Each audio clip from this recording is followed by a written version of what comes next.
Welcome to Tabletop Cinema, where we bring together the worlds of filmmaking, tabletop role-playing, and video games. I'm your host, Mikey, a freelance filmmaker, tabletop RPG game master, and variety streamer on Twitch. And today, we have a special Valentine's Day celebration for y'all. We're going to be attempting to finish a visual novel called A Summer's End, Hong Kong, 1986. We already played part 1 a few hours. We got introduced to the couple. The potential couple. We got introduced to the two girls, the two main girls of the story, and it was interesting. I got invested in the story. It is very wholesome and heartfelt, and it hit all the right notes. So I thought, hey, why not celebrate Valentine's Day with this game? So welcome in, everyone. How are you going? How are you doing, Vanwa? Always great to have you. Always first in chat. That is amazing. Always great to have you here. So we will attempt to finish A Summer's End. What is A Summer's End? A Summer's End, Hong Kong 1986 is a visual novel game. Follow the story of Michelle and Sam and how their chance meeting evolves into a deeper relationship. Set in vibrant Hong Kong in the year 1986, it is an original story about love, family, and culture. A Summer's End, Hong Kong 1986 is about seeking identity and meaning in a rapidly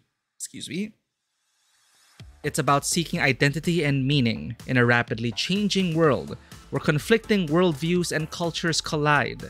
Inspired by Hong Kong cinema, 80s anime, city pop, and contemporary Asian literature, A Summer's End, Hong Kong 1986 is a homage to the past and visual delight for fans of retro art and fashion. It's quite glamorous. I love the art, I love the vibe, I love the soundtrack, I love the characters. Let's continue where we last left off. Multitasking, rest, and self-learning. Sounds like a triple threat, a great triple threat. That sounds good. It's a nice combo. Alright. So what happened last session? We met Sam, and holy crap, we ended up in her apartment because things happened, and she kissed us. So yeah, we were confused. We ran away. Oh, that's the beginning. Let's load the game. Autosave. Is it this? 3:22. This is the morning after. We did not get any sleep because we could not stop thinking about Sam. And she was our first kiss. And it is from a girl. This is 1986 Hong Kong. Insomniosis, welcome in. You just made it. We're just about to begin. My friends, if you're looking for quality streams, please check out Insomniosis. Always a great time. The VODs are great. Thank you so much for being here. Thank you for supporting the channel and being a part of the community. I really appreciate it. Happy Valentine's Day if you do celebrate that. If not, well, we're here to enjoy a good visual novel about two girls falling in love and finding themselves. So we play as Michelle, and we are like a sheltered rich girl, and we're about to learn some life experiences. So Sam just kissed us, our first kiss from a girl, and we're like, oh, what the hell? Beep, beep, beep. We couldn't sleep, and we have work today. And our mom caught us coming home late. So, yeah. I remember this, yes. Neither of us existed back then. We were in the ether somewhere until we were plucked and reincarnated into these current forms that we have.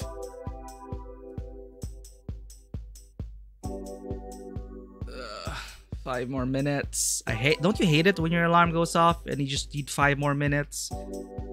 I'll make up the time by running up the escalators.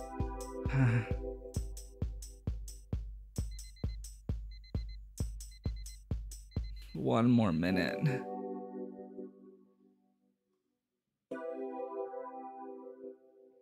Oh no.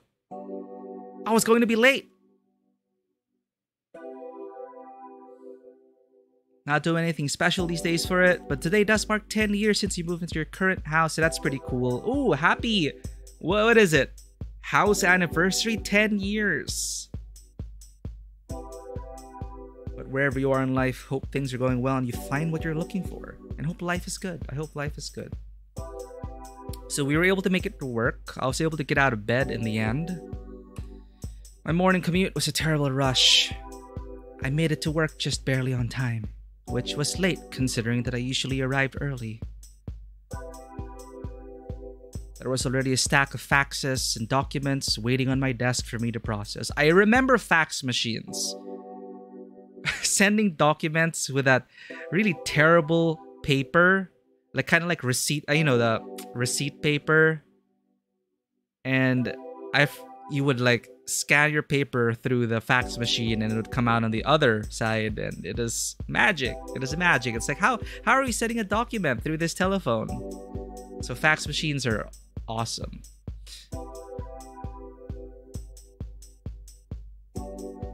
Today was going to be a long day. Hey, Michelle. Hello? You there? Oh, still there. What is it, Joey? You look like you're in a trance. Are you alright? I'm just a little tired. There's quite a lot of work for me to do this morning. Oh yeah? You shouldn't push yourself so hard. This is the intern. He tried to ask us out. Are you gonna get lunch soon? I see you often go to that nearby eatery. Is it good? Not yet. I have a few more documents I want to push through. You work too much. You need to take a break or you're going to exhaust yourself. I know. You look so pale. Did you eat this morning? No, I was running a bit late, so I skipped breakfast. What? How could you not eat? At all? It happens sometimes. Okay, we're getting lunch. Now? Yes, or else you'll pass out. I brought lunch today. What? If you're tired, you need to eat something fresh and hot. Yeah, you sound like my mother. Really? Good, because I care. Come on, let's get some grub. You know, maybe he's a genuinely nice guy. Maybe he's just a nice guy. I brought Joey to my usual lunchtime haunt. I like this place as it was conveniently close to the office and reasonably priced. What'll you order? I usually get the barbecue pork rice. I'll get that. Excuse me, miss. We'll get 2 orders of barbecue pork rice. 2 orders of barbecue pork rice coming right up. Wait, actually, make that just 1. I'll get the fishball soup instead. Okay, 1 order of barbecue pork rice and 1 order of fishball soup. Thank you. Soup? So light. It's sufficient. Now that's a word. If it suits you. Though, if you're tired, you should eat something meatier. My sister has anemia and she gets dizzy spells very easily when she doesn't eat enough. You have to eat more pork and beef if you're anemic. Is that so? That's too bad for your sister. Yes, my mother makes for her goji berry and red date soup. Good for women, she says. I can have her make some extra for you. Oh, there's no need for that. I just didn't get enough sleep last night because I was thinking about the girl who kissed me. I'll be sure to eat a balanced diet. Alright, good. Hey, tell me. It's a little personal, but do you mind if I ask you something? What is it? A fellow in my department wanted to know if there was someone you liked. Here it comes. Well...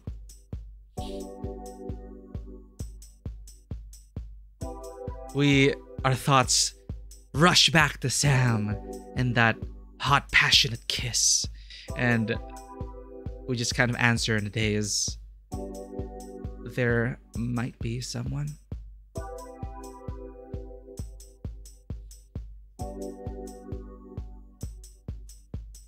Oh, intriguing.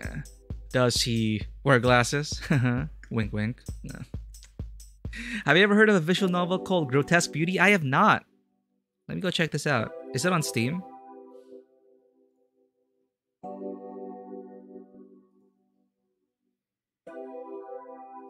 What is it about? Ooh, a horror visual novel.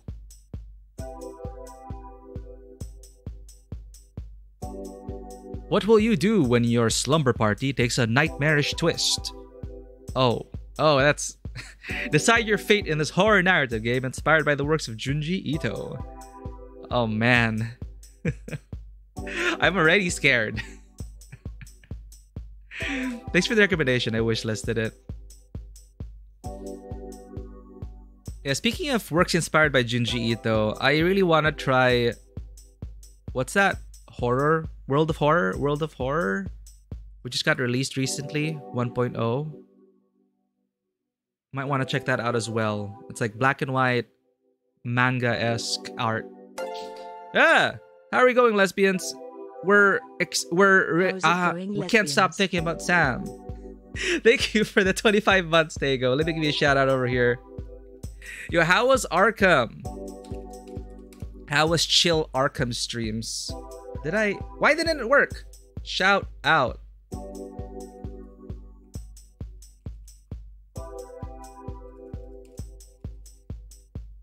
There we go. Bad Twitch. Bad Twitch. But it is going well. Thank you again for this recommendation. I really liked the first few hours we played. So we're going to try and finish it today. We'll see how it goes. We couldn't stop playing last time. And things happened. So Joey's asking, oh, intriguing. You like someone? Does he wear glasses?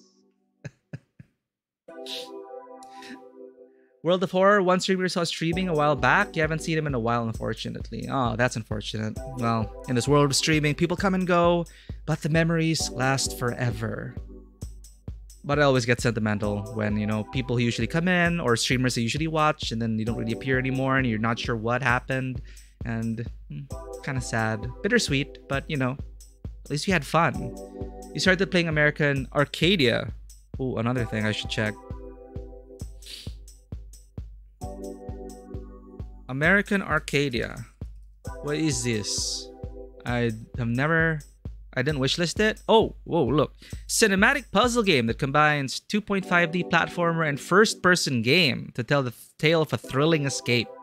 Experience the extraordinary adventure. The story of Trevor, an average man escaping the world's most popular reality television show. I love the premise already. We just played Find Love or Die Trying. Right, wishlisted. I love the style. It looks good.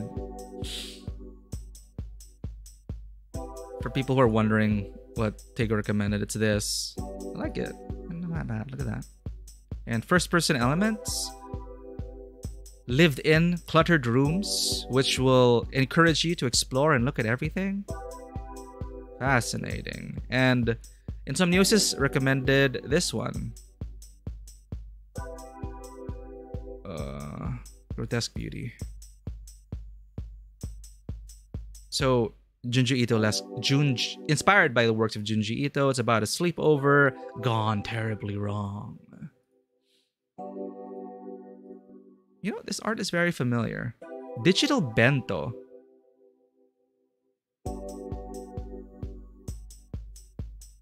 Let me check something.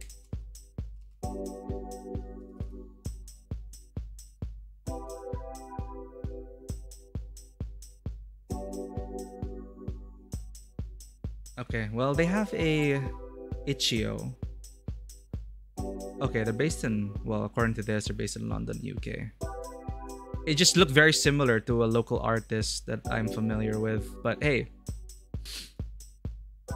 Concealed is on sale.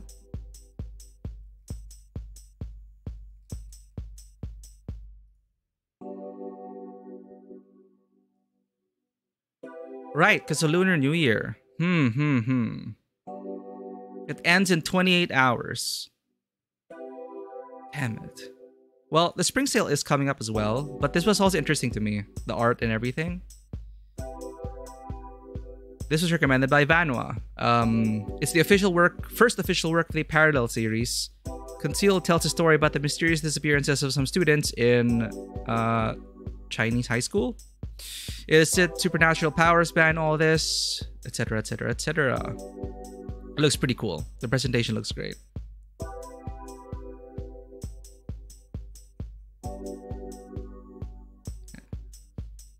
Yeah, the demo's here. Well, we have 28 hours to decide. And if the demo pleases us with the original soundtrack and digital art book, I might want to get that as well. All right, sorry about that. We were totally not interested in Joey.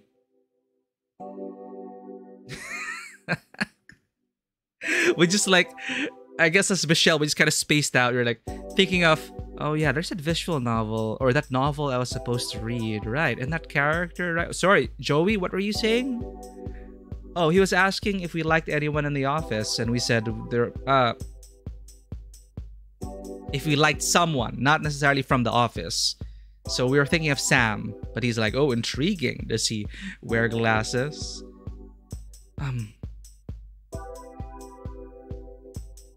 Okay. I know it was too personal. You know, your reports are quite popular among my colleagues. Huh? It's just data. I don't understand why it's so popular. No, you're always with Mrs. Tam. Well, I'm Mrs. Tam's personal assistant.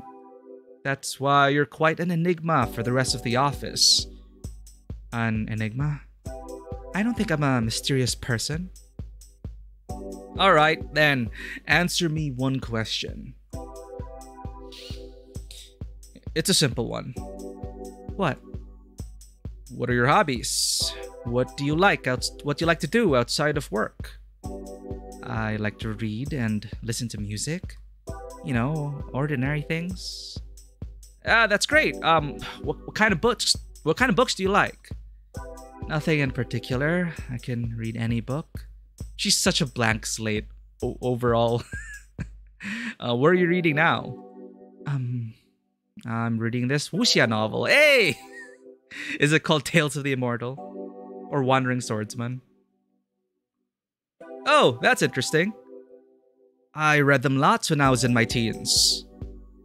Hey, don't you think I got the brows of a kung fu superstar? You know, I don't... Yeah, he might really do... I think he does have nice eyebrows. Honestly, like, chat, when people say, like, this person has, like, amazing eyebrows or something, it's like, I can't really tell. I try. But, I mean, eyebrows are eyebrows. I guess I could tell if it's really well done, if it's made up. But, like, I don't know. I don't discriminate based on eyebrows. Hey, don't you think I got the brows of a kung fu superstar? Sorry, what? My mother says I'm handsome enough to be an actor. But she said studying was more important. So that's why I have glasses and became an accountant. Why are those fake glasses? I see. That's quite logical advice. You think she was right? She has a point. It's tough to make it as a film star. I don't think that's what he was asking about, how he looks, Michelle, but it's fine. She has a point. It's tough to make it as a film star. Oh, well, I guess so. Well, my mother was right in the end. I don't think I could work anywhere as an actor outside of Hong Kong. What do you mean by that? You don't think about immigrating? I haven't yet. You should start thinking about it. They signed the papers. You think things will be the same? I don't know. I can't imagine things will change that much. When did Hong Kong gain its independence? Sorry.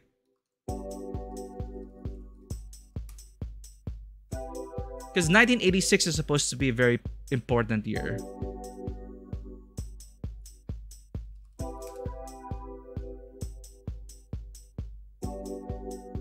The handover of Hong Kong from the UK to the People's Republic of China was on 1997. Okay, so we're actually still under the British. This event ended 156 years of British rule in the former colony, which began in 1841. There's a bit of Hong Kong history there. So we're currently under the UK. And it's only in 1997 when Hong Kong gets handed over to China. Sorry, there, 1997. You remember the exact year because you used to have shirts that celebrated the handover. Nice, nice. Yeah, okay, I was wondering. So, this game's 1986. We are still under the UK. We are still a colony of the United Kingdom. Which is why, as you can see, like, the fashion sense of the people here, you can see the influences of it. I don't know. I can't imagine things will change much. So, is this what they're talking about? The handover? Are you thinking about leaving Hong Kong for good? I plan on it. I went to college in America. It's not bad. The roads and houses are huge. Everything, including the food proportions, are bigger. That's the first thing I remembered, like when I went to the US. It's like, why are the roads so wide? And I remember we ordered in McDonald's. We were saying large Coke, large fries. As usual, we ordered large Coke, large fries in the Philippines because the proportions are so tiny. So we order up, we size up. And then I remember when you ordered in the US, the cashier was like, are you sure about that? Like 4 large meals? And they're like, yeah, like, why? What's wrong? We're sure. It is a mountain of French fries, so we could not finish. Anyway, the roads and houses are huge. Everything, including the food proportions, are bigger. My dream is to own a big house with a big yard and raise a family. You know, the American dream. I see. That's quite an admirable dream. So why didn't you stay in America after finishing your studies? Oh, well, my mother wanted me to come back and find a wife in Hong Kong first. I see. You majored in English, right? It won't be too big of a change for you to live in America. I'm not sure about that. We majored in English? Okay. The food came out shortly. Joey seemed to be an intelligent guy. He was tall. His appearance was neat. He's looking for a wife. A Hong Kong wife. He wore an expensive brand of wristwatch. It looked new. The silver on the band still had a bright shine. He probably came from a good and caring family. I'm sure he is the beloved and cherished son of the family. His mother and father must be proud of him. I watched him dig into his meal. There was something about the way he ate the barbecue pork rice, and the way the sheen of pork fat shone off his lips. It just reminds us of Sam. Exactly. It wasn't much at all similar to Sam's. And yet, I got up from my seat quickly. I just remembered I hadn't sent off my morning reports to my supervisor yet. I always had them done before lunch. How tired must I be to let that slip my mind? You're done eating already? Yes, I want to head back to the office to finish my work. You're so gung-ho to work. You're so gung-ho at work? That's great. Wait for me. I'll finish up too.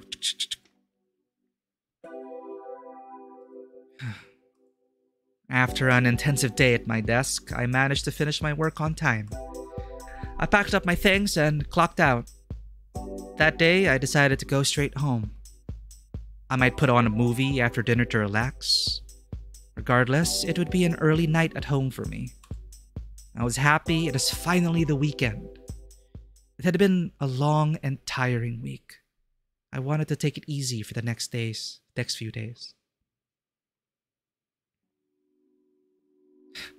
All because of a broken shoe.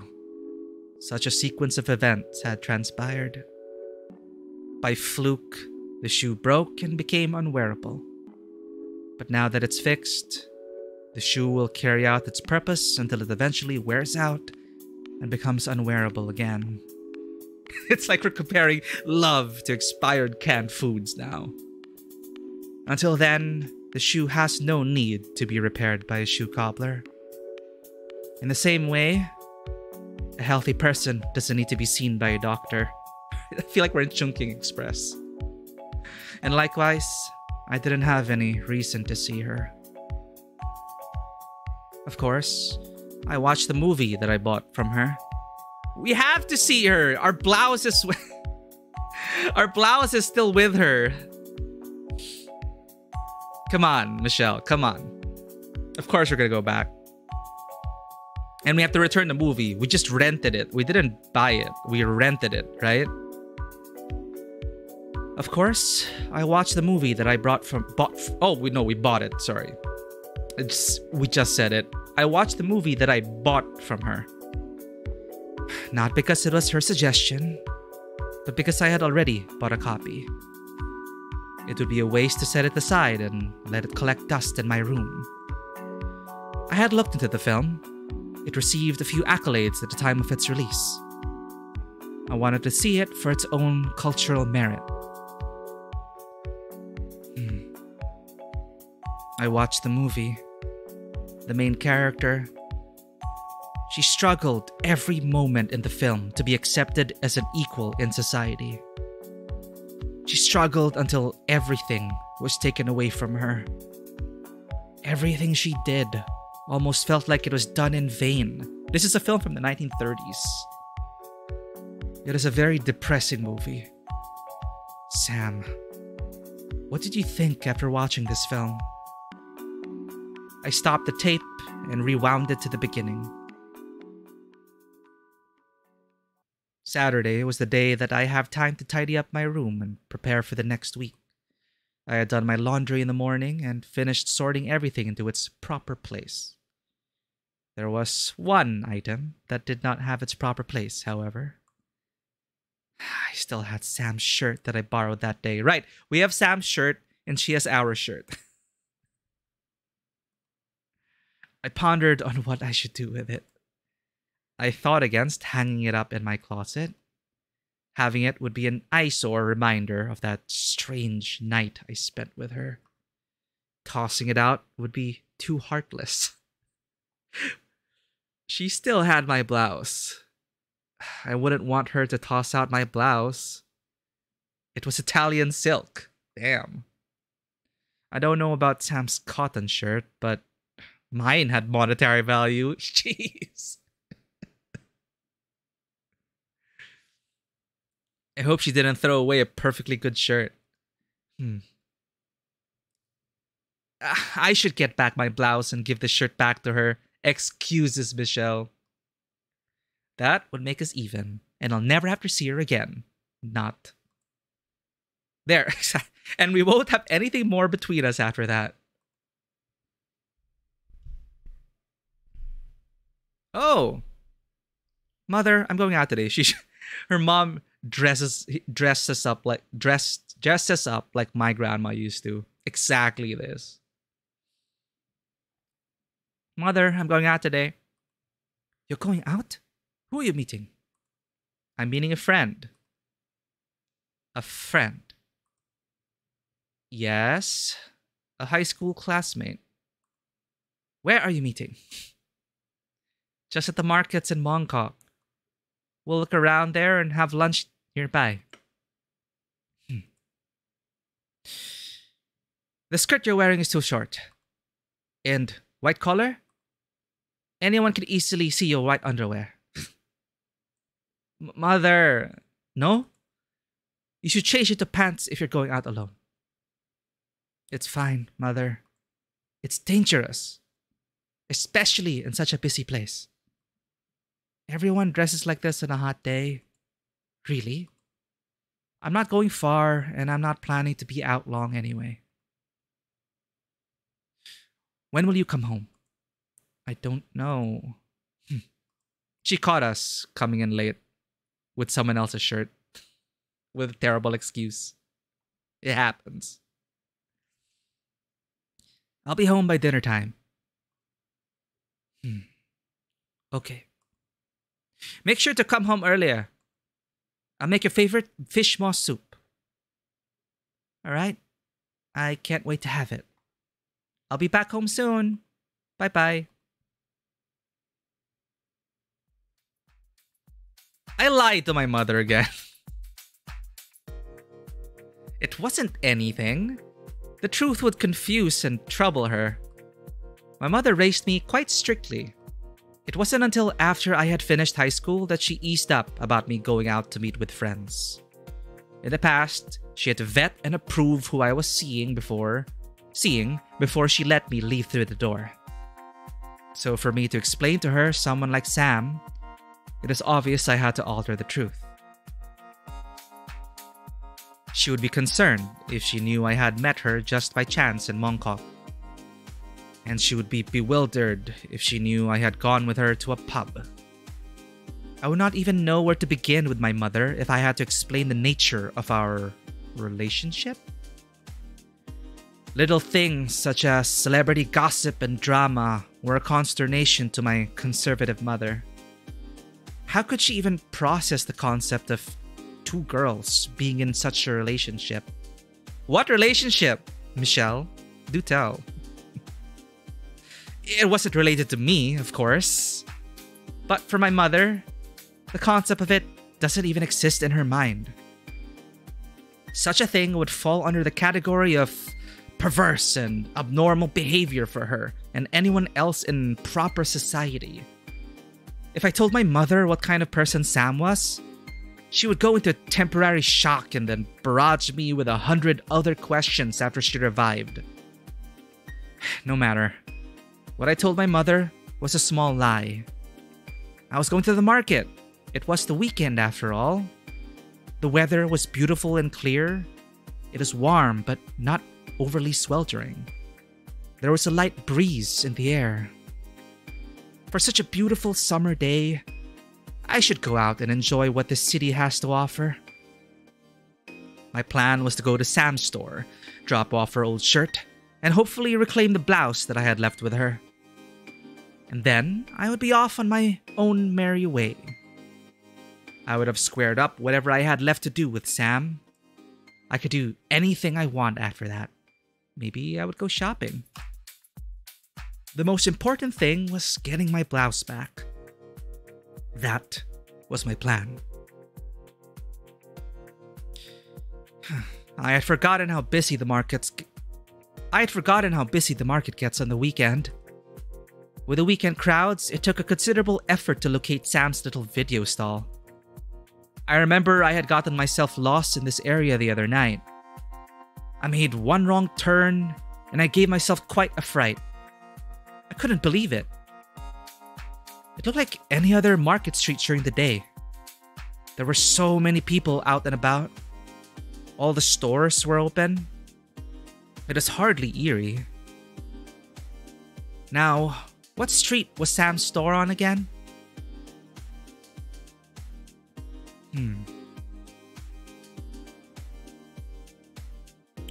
When I arrived at her store, I found that the gate panels were shuttered. The store was closed. Did she step out for a break? I looked closely and saw a note stuck on the shop panel.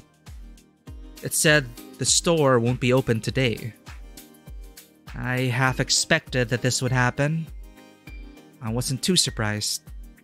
Sam seemed like a person who will let go of her business on the busiest day of the week. But really, today of all days, I couldn't believe it. Was she always leaving her store in the middle of the day like this? What should I do? I came all this way. I didn't want to come here again if I could avoid it. Should I go to her apartment? But how would I know that she would be home? Could I even locate her apartment if I tried? It wasn't too far from here, but all the buildings and streets looked so similar. And the neighborhood looked completely different at night compared to the day. No, I barely knew her. I shouldn't go knocking on her door unannounced. But I stood on the sidewalk contemplating. I got strange looks from people in this area. I felt uncomfortable. Sam's store was not exactly in the best area in town. I should go. There was no point in waiting around here. I would have to write off my blouse as a loss. I started my way back towards the train station when I felt the hand of someone slap my back quite hard. I turned around. I was upset. I had no patience to be accosted today. What is it? Damn. Huh? Oh, it's Cecilia. Okay, I gotta say, the three girls look very similar. I don't know if it's just me, but I mean, I love the art, but I thought it was Sam, but it's Cecilia. Cecilia and Sam look so much alike. And there are times also that I confuse Michelle with one of them. No, actually, Michelle looks quite different, but Cecilia and Sam look very similar.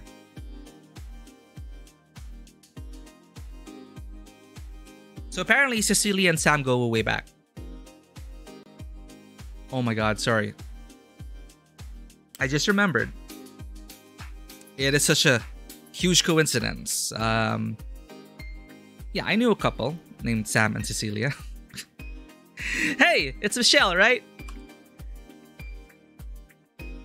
It is that bar owner, Cecilia. She had a pair of oversized sunglasses on her face and dressed in bright flamboyant colors. If she did not have such a signature way of styling herself, I wouldn't have recognized her so easily on sight. Huh? Cecilia? The other night, you and Samantha left so early. I didn't get a chance to see you on the... Oh, she looks so much like Sam. I'm confused. The other night, you and Samantha left so early. I didn't get a chance to see you on the dance floor. Sorry about that. So, did something happen between you two that night? You bet. Nothing happened. We don't kiss and tell. What do you mean? What do you mean by that? You don't know? Samantha was acting odd yesterday. I guess nothing happened after all. Well, whatever. You're meeting Samantha here, right? No, I was just in the area. Oh? Why do you always have to be so coy? Dressed up like that. Like what? A white skirt? Who are you fooling? Well, it's too bad you met me instead. I'm also looking for Samantha. I need one more person to play bird with me later. Well, don't ask me. I don't have any idea where she is. Do you play mahjong? No, I don't. What? You're joking. I'm not. You should try. We have mahjong nights at my house every Tuesday. I'm busy. Talking to you is like talking to a brick wall sometimes. I'm only answering frankly. I don't get you. Alright. If you don't know where Samantha is either, I'm going to call her. I'm not going to waste time waiting around. Cecilia walked over to a phone booth and dialed the number from memory. Phone booth chat, if you remember those. She didn't seem to wait long before hanging up. She's still not picking up. Oh, good thing I got her a pager. God damn. She's always so difficult to get a hold of. If she's not picking up, she's probably out. I'll leave her a message. Cecilia dialed another number and left a brief message with the operator. She walked back to me and proceeded to take out a large ringet of keys from her jacket pocket. Cecilia sorted through the set of keys until she found a small silver one that she used to unlock Sam's store gates. Bit of history, it used to be the record store that she owned and that Sam worked for. Until she handed it over to Sam, so I guess she still has the keys. She pulled the gates halfway up and gestured to me to go inside. Okay, she should get the message soon. Just wait a bit longer for her. She's usually good about answering messages. I was actually about to leave. After I went out of my way to help you? I've already waited long enough. I'm going now. I didn't make plans to meet her anyway. Why do you act like this? I really don't understand. What? If you're going to do something, then do it. Don't back out halfway. Huh? Are you going to wait in or not? Inside the store? Well, are you going to squat on the street? No, of course not. Then step inside. I followed Cecilia into Sam's store. It seemed like Cecilia won't let me go unless I conceded to her. I'm surprised that you have the key to the store. Wasn't this Sam's store? Did we not listen about the history, Michelle? We were too distracted by Sam. I had ownership of this space before the lease got transferred to her. I kept the spare key. You never know when it might come in handy. Aren't you glad that I ran into you? I didn't actually need to meet her. I just have something to give back to her. Yeah. I already told her to meet you here. Sit. Go, put on a movie for yourself. You know, this reminds me. A long time ago, Sam showed up to my bar one day and asked for a job. What a character. She wouldn't get out of my face until she got something out of me. That's how we first met, by the way. Did you give her the job? No way! She wasn't even old enough to work at a bar then. Really? Uh-huh. Typical troubled youth. Don't worry. I straightened her out with a proper job at a record store. It was a side business of mine at the time. Every day, she would show up to work with an attitude, and she would have to give me sass by talking back to me. What a stubborn kid. She never listened to my advice. I can't believe it's been 10 years already. So she is much older, I think. So she really is like older sister. This place used to be that record store.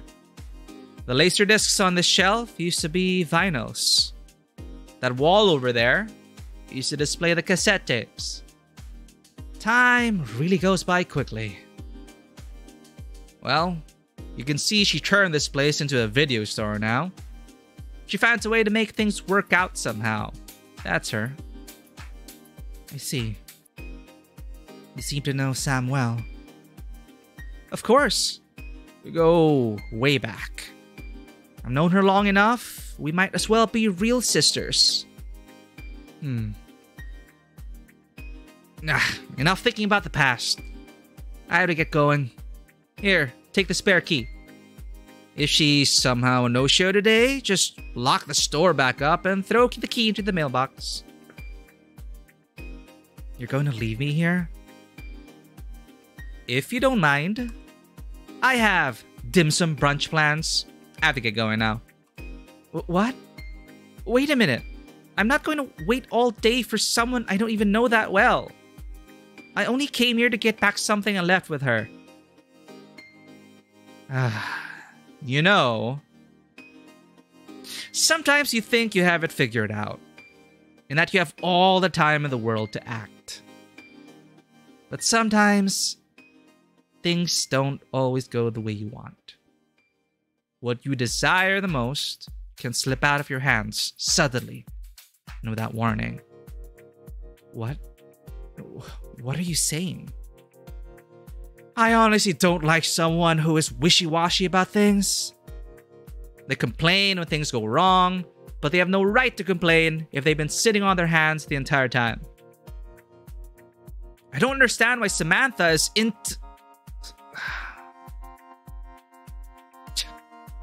Why am I rambling to you? Let me ask this clearly. Are you pursuing Samantha? Huh? Are you?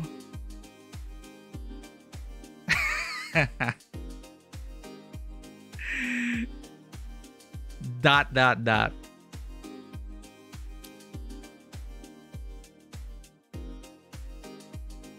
I just have some business with her.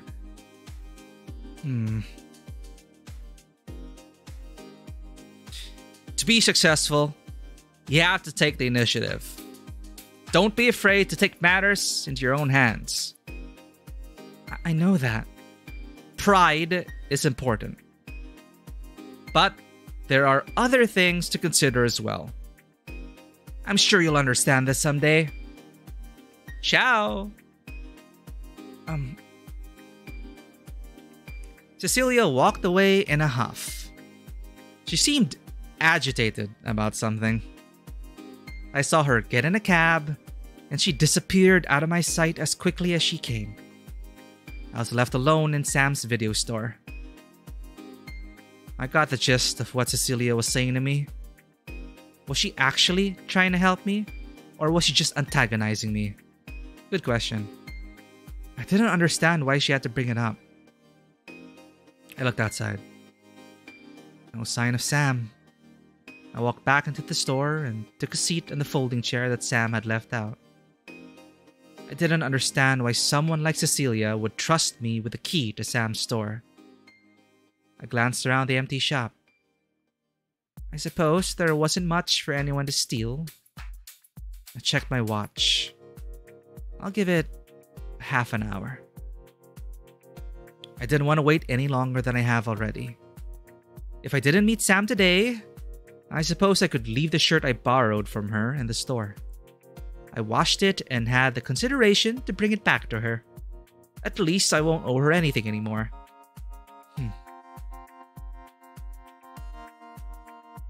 As time went by, a few people had knocked on the half-open gate and inquired if the store was open.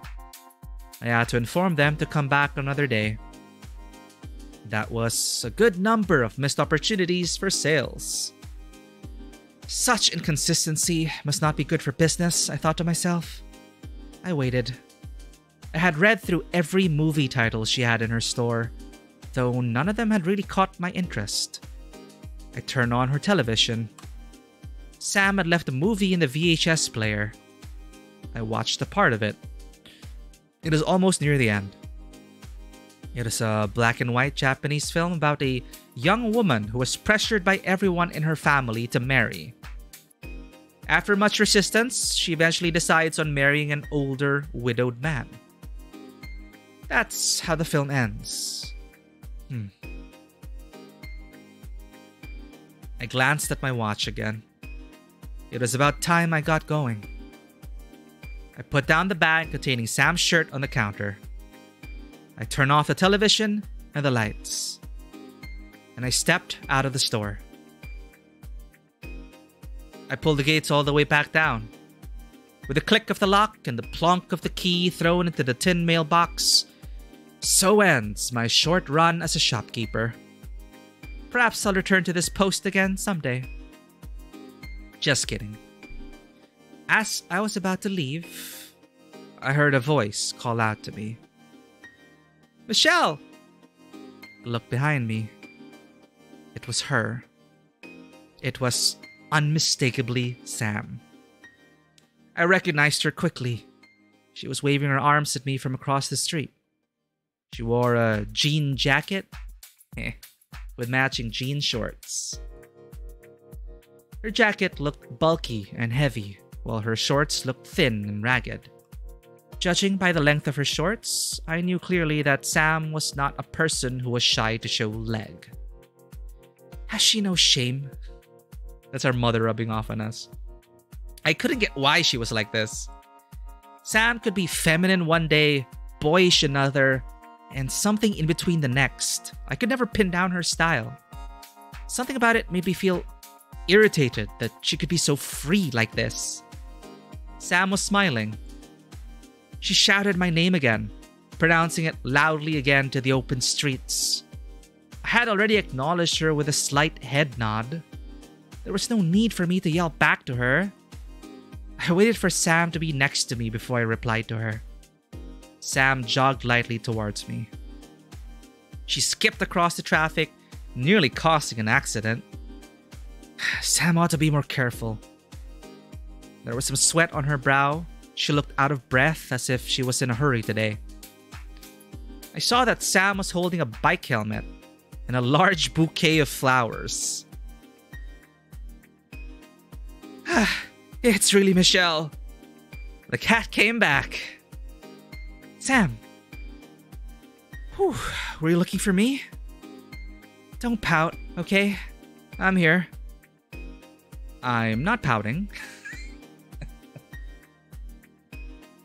Look, she picked up a bouquet of flowers and motorcycled her way to us. She probably almost met an accident multiple times and ran a bunch of red lights. I'm not pouting. You really gave me trouble looking for you. Well, you found me. I came to give back your shirt. I left it on your store counter. Oh, thank you. I forgot all about it. How do you get in the store, though? I ran into your friend, Cecilia, on the way here. She had let me into your shop. It's locked back up now. I put the spare key in the mailbox. I heard a little from her message. Huh, that's strange. I didn't know she had a spare key. Wait, so maybe she's an ex that's not over her yet? I don't know. Well, that's something you have to sort with her. Can I get back the shirt I left with you at the cleaners? You picked it up, right? Of course I did. Can you get it for me? I'm sorry, I have to be somewhere soon. Can I grab it for you later? Oh, Sam. Can I grab it for you later? I gotta get going. It's an important day for me. I promise I'll give it back after. Oh, okay. Sam had her own plans too, huh? I was not surprised. It was a beautiful, sunny Saturday. I should have expected that she had her own plans and people to meet. It's not like we were friends. We were barely acquaintances. But I couldn't help feeling a little bit inquisitive. What's with the big bouquet of flowers in your hands? This? It's for a special lady. Oh. I would have gotten you a bouquet too if I had known I was going to see you today. Oh, okay. Right. I was searching for how to enable the adult patch, and I got spoiled. So I know who the flowers are for. I was just looking for a solution because there's an adult patch here that's optional. But downloading the DLC, it's free. It's not enough. You have to like move the patch manually into the main folder. And then you'll get the option to enable it. Here. Passion patch on.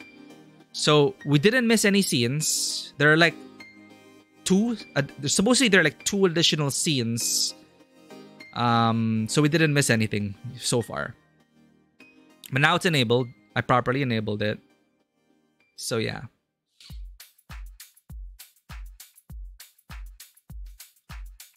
I would have gotten you a bouquet too if I had known I was going to see you today. Huh? No, I don't care for flowers. Would you like to meet... There, see. Would you like to meet her, Michelle? What? No. I'm going now. After coming all the way to meet me? Since you're here, I want to introduce you to her. Come with me. No, Sam. I have plans already. That's too bad. I'm heading to Saikung. Saikung?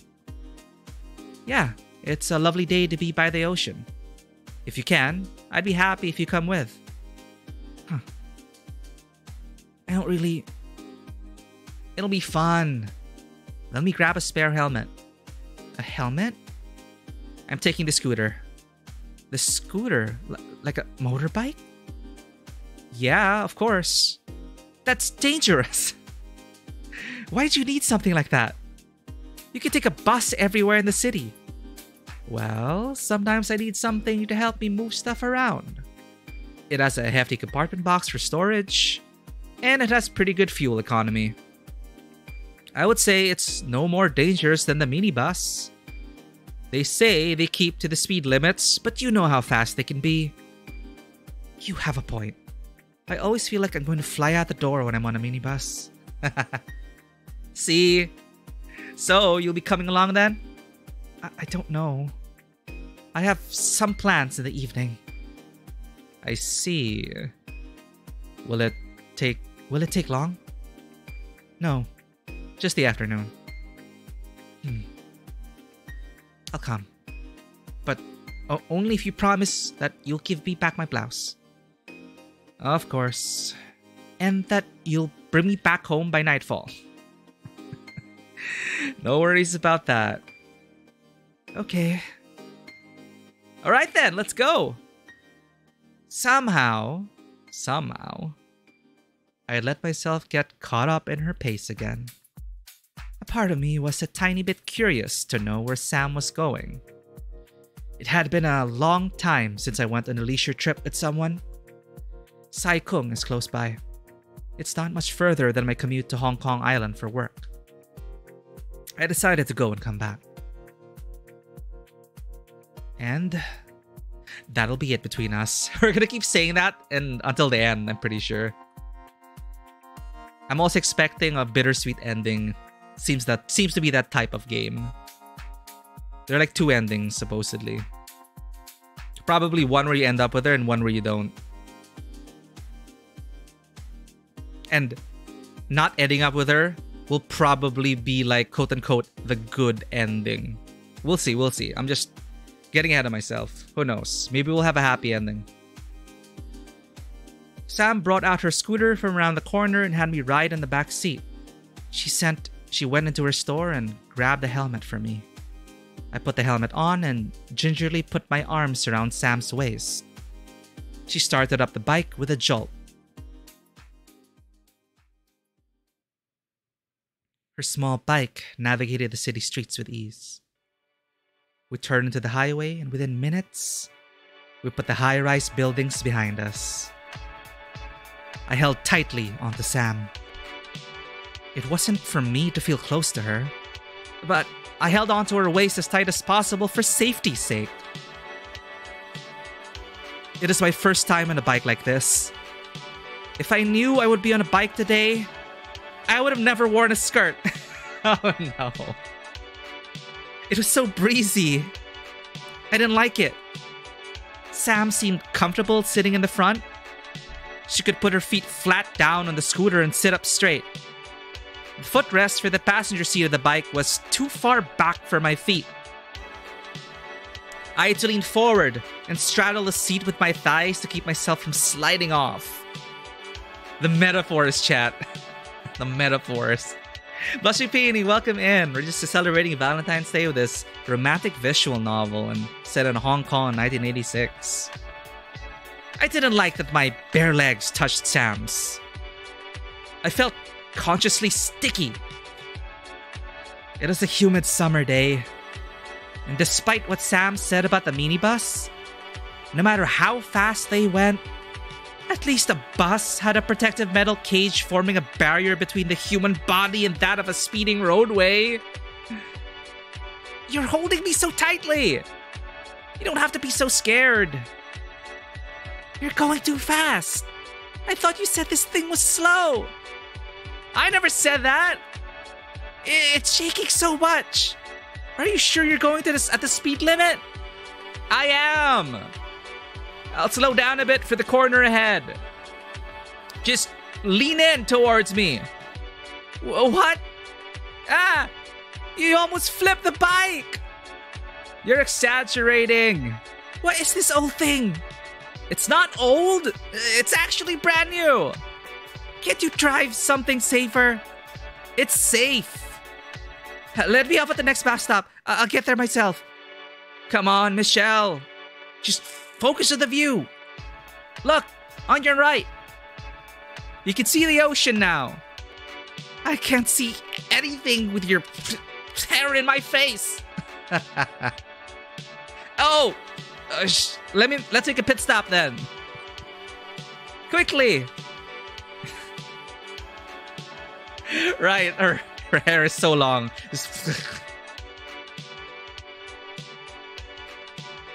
Sam pulled over onto the road shoulder and made an abrupt stop. I took off the helmet and I cautiously looked out. Wow. They're so fashionable, chat. Jesus Christ.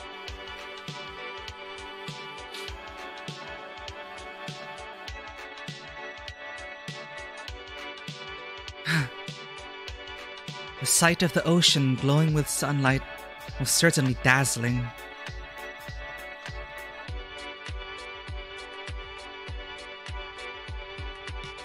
It was a gorgeous day. The wind against us was pleasant. I could hear the sounds of boats in the distance. Sam stepped off her bike and gestured for me to take her hand. I was about to get off the bike to get a better view of the ocean when a minibus whipped past us and nearly knocked the both of us off balance. Oh, such feelings of amazement quickly dissipated into the wind. Let's keep going. It's a little dangerous to stop here.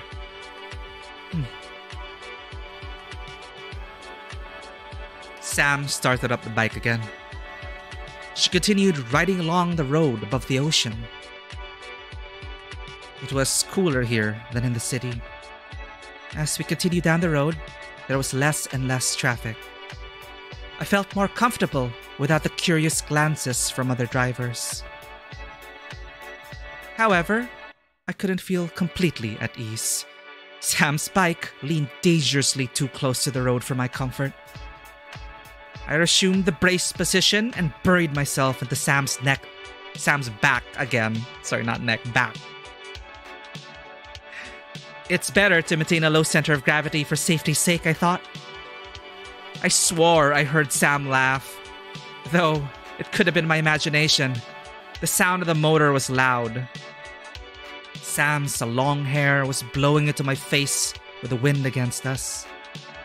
It was hard to see anything without her wavy hair covering up the helmet visor. The heat of the summer sun brought out the smell of Sam's hair. The shampoo Sam used had a familiar scent. Had it been a brand I used before? The image of my best friend from high school floated into my mind. Why was that? That's right.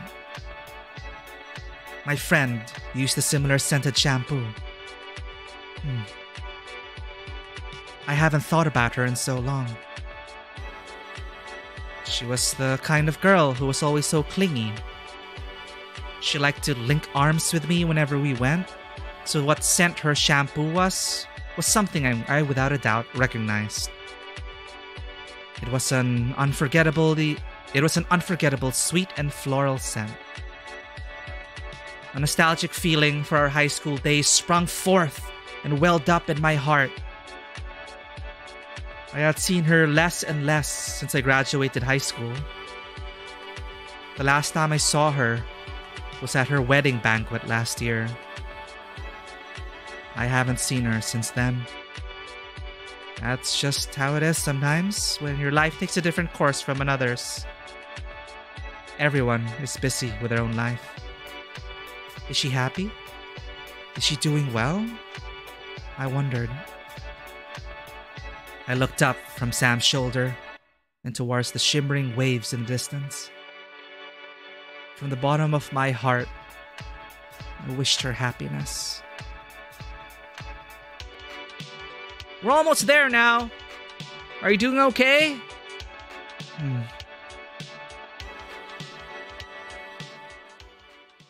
Sam rode past the town and continued up the mountain road. She did not stop until after she had pulled into the entrance of a cemetery site. She parked her bike on the side of the road and gestured for me to hop off. We're here. It's not the place you expect to be in a summer weekend, but today's a special day for me to be here. I see. Hey, let's walk up. It's just at the top of the hill. I followed after Sam. The stone path leading us up the hill was uneven. We walked up the steps carefully. It was quite a climb. I could see a little bit of the ocean as we climbed up the mountainside. The vegetation along the path was dense. There were clearings along the stone path that led to other family shrines and tombs. The air was hot and heavy in this place.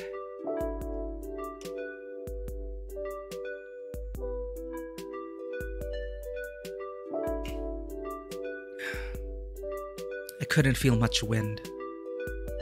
Places like this always have such an atmosphere. My father's grave was also up on a hill. This reminded me. I hadn't gone with my mother to visit my father's grave for Qingming Festival this year. I was on a business trip abroad with my boss for an international conference. I tried to imagine my mother walking up similar stone steps with the festival crowds. My mother is getting older. It must have been difficult for her to carry flowers, food offerings, and incense by herself to my father's grave. Thank you for the lurk, Vanwa. Good luck at the meeting. My mother insisted that I go on that trip and not pass off any other opportunities at work. I wondered if that was truly what she wanted me to do as her daughter. I looked towards Sam. She walked ahead of me on the narrow stone steps. Her back gave an answer of silence. I made a note to myself that I shouldn't accept any invitations for travel next year around the time of the festival. We kept climbing the stone steps. We eventually reached a clearing at the top of the hill. I saw that Sam's father was there waiting. He waved for us to join him.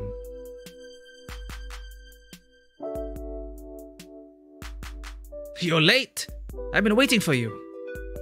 I'm late because you forgot to bring the flowers. Ha! Scolding your old father. You're just like your mother. Oh. You're the girl with those broken fiores. Kayan. You're friends with her now? Yes, that's right. Friends with a rough girl like you?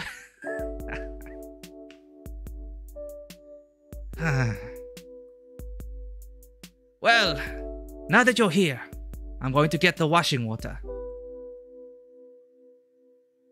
Michelle, this is my mother's grave. Today would be her birthday anniversary. I see. I'm sorry I don't have anything to offer, but my condolences. It's alright. I wanted to bring you here. She'll be happy with your warm thoughts. She passed away due to illness when I was in primary school. I'm sorry to hear that. You were so young. It must have been difficult for you and your family. It's just one of those unfortunate things that happen in life. My father had died in a car accident when I was in high school. I don't mean to trivialize your situation. I just want to say I understand how painful it is to lose a parent. I'm sorry to hear about your father. It's okay. It happened years ago. Time sure flies for those in the world of the living. It does. No matter what happens, we have to keep going. Yes. Sam set the flowers she had in her hands down on her mother's tombstone. She and her father worked to clean and wash away the dirt and dust that have accumulated over the grave since their last visit. Incense was lit, and a woody smell filled the air. I watched them burn offerings and quietly pay their respects to their departed family member. I lit a joss stick and prayed a small prayer as well. My heart felt heavy.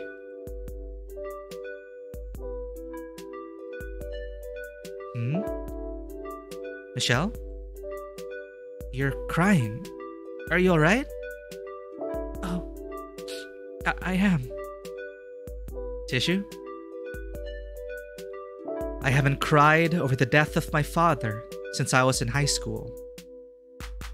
Memories that I had with him came into my mind for the first time in many years. Perhaps it was the combination of the incense smoke in my eyes and that of Sam's words that have touched my heart. I thought of Sam's mother too. I imagined a scene of her in a hospital bed with a young Sam by her side. How painful it must have been for her as a child to cope with all that was happening. I looked at the photo on the tomb. Sam's mother is a beautiful woman. Sam is a spitting image of her mother, though I see she got her smile from her father. She and her father are both cheerful and upbeat people. I wonder what Sam's mother was like. I'm sure she was a gentle and kind mother. That's why Sam is the way she is. Whatever life you live, whoever you are, death will be an inevitable fact of life. Sometimes death will come and rob from us someone that we love suddenly and without warning. Those in the world of the living just have to carry on. Someday, my mother, Sam, everyone that I know will pass from this world to the next. How lonely is life when it's viewed from this frame of mind? My father, would he be proud of me? My life kept moving forward, year after year. Yet, he remained in my memory. Would I forget him entirely one day? Here, Michelle. Why I think this might actually work, I'm just thinking. We lost our father, who was probably like Sam. And Sam lost her mother, who was probably like us, Michelle. So there's an instant connection there. A visceral, emotional tie and bond. I'm just speculating. Here, Michelle. Thank you. Thank you for bringing me to this special place of yours. Thanks for coming with. Don't be saddened. We have to live each day with pride and integrity. To be good and decent people. That's what will make our parents and ancestors proud, I think. Rituals are important. But sometimes they're more to let those left on this side heal and carry on. Yes. Sam said these words with wistfulness. She stared at her mother's photo. She seemed lost in her own thoughts. Sam was smiling softly, but there was a loneliness in her expression. I stood in silence with Sam until the last incense stick burned out. It was Sam's father who broke the silence. Kayan, I'm heading back first. We're not having lunch in Sai Kung together? No, you girls enjoy yourself. I'm going ahead to meet my old friends. Oh, okay. Nice to meet you again, young lady. Thank you for having me here, Mr. Wong. Okay, bye-bye. You girls be safe. Let's have lunch in Saikung then. It'll be good to get some fresh air by the sea before we go. Okay. We walked back down the hill. The air felt lighter again. Yet there was something that still weighed heavily in my heart. It was a dreary and lonely feeling. I wasn't sure what it was. I got back onto Sam's bike and hid my face behind her back. I didn't want her to see my teary-eyed face. My mother had always said that it was ugly to cry. I took her words to heart. Even from a young age, I never liked to cry in front of others. And at this moment, I especially did not want Sam to see me crying like this. But I couldn't help it this time. The tears kept trickling out of my eyes. I haven't cried in so long. I guess my tear ducts felt it was due time to just let it all out. Sam didn't say anything. Though, I'm sure she must have felt the patch of wet tears soaking through the clothes on her back. She started up her bike, and we rode onwards. I had to collect myself. There was no reason for me to feel sad or upset. I didn't come here with Sam to feel sentimental. I cried so much. I should eat something to restore my salt balance. I'll eat something quickly with her and have her take me home. That was the plan. That was the plan.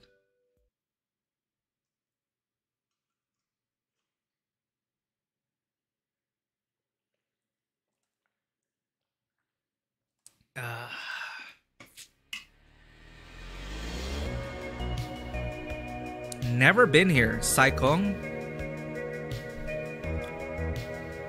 It is a short ride to the seaside fishing town of Saikong. Sam parked her bike near the ocean promenade. We stepped off to the backdrop of shimmering ocean waves, and we took a leisurely stroll along the water. There were people lining up to buy fresh seafood from the fishmongers stocked at the piers. The area was bustling with activity. Everyone seemed to be in a cheery mood today. It felt as if we had gone to a faraway place together. When you're in Saikung, you have to have seafood. Is that so? Of course. Have you been around here often? No, not often. I think the last time I came here was maybe in junior school with my parents. I see. My mother's ancestral home is in a village around here, so I've come around here in the past. The village? Yes, she's of Hakka descent. Oh, there are a lot of Hakka villages in Saikang, right? Yep. Though many of them sit empty now as more people have moved into the city. I see. That's too bad. It seems like a peaceful place to be. The changing economy causes people to move. It's not anything new. Migration has always been a part of our culture. It's a part of survival. Still, it's sad to see an empty village. Culture and identity can live on one way or another, so long as we don't forget our roots. That's true. Where's your ancestral home? My mother is Toishanese and my father is Teochew. I don't know much about my ancestors. My parents don't like to talk about it. A lot of things were lost after the war and all the things happening then. Shameful to say, I never visited my father's or my mother's village home. I don't even know where it is. I see. That's alright. You shouldn't feel ashamed. Their legacy lives on through you. You're a beautiful combination of their heritage. You know, my mother wasn't very much a traditionalist. I can't say I'm really close to her side of the family. Is that so? Yes. She left the village when she was young and found work in a theater company. Hakka women have a lot of expectations from their family, so what she did was quite shocking. You could say she was quite modern for her time. That's incredible. I look up to my mother. My father, too. They're strong people. Sam, my dad's side is Teochew, so we have something in common. Right, Michelle? That's right. Ah, there's a place here with delicious Teochew oyster congee we can try. I'm gonna do a quick Google chat.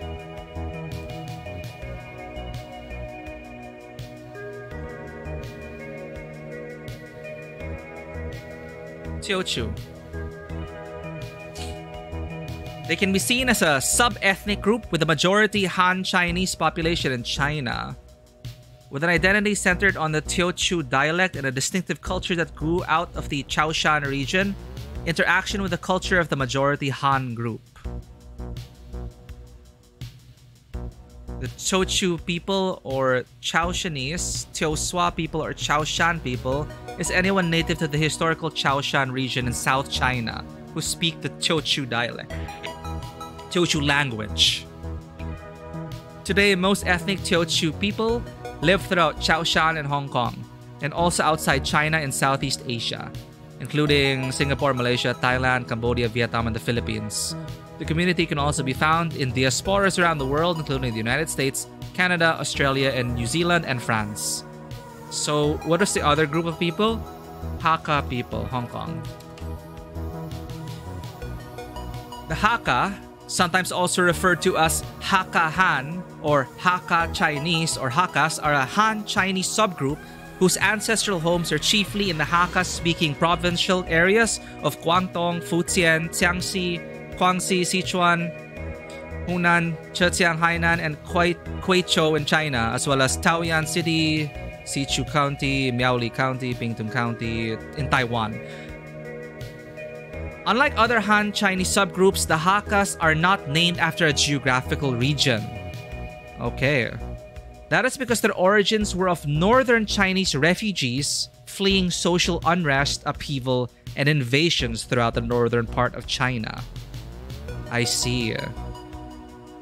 So, throughout history, when they sought sanctuary in the south, where the Cantonese-speaking provinces such as Guangdong and Guangxi are, the Chinese characters are Hakka, literally means guest families.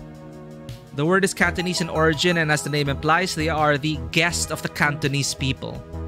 Over the centuries, though, they have since more or less assimilated with the Cantonese-speaking population. Modern-day Hakka are generally identified by both full Hakka and by different degrees of Hakka ancestry, and usually speak Hakka Chinese. Cool. Learning new things. Ah! There's a place here with delicious Teochew oysters congee we can try. Eh? You don't like seafood? I don't mind it. Oysters are high in cholesterol. You have to be careful not to eat too much. Alright. I'll keep that in mind.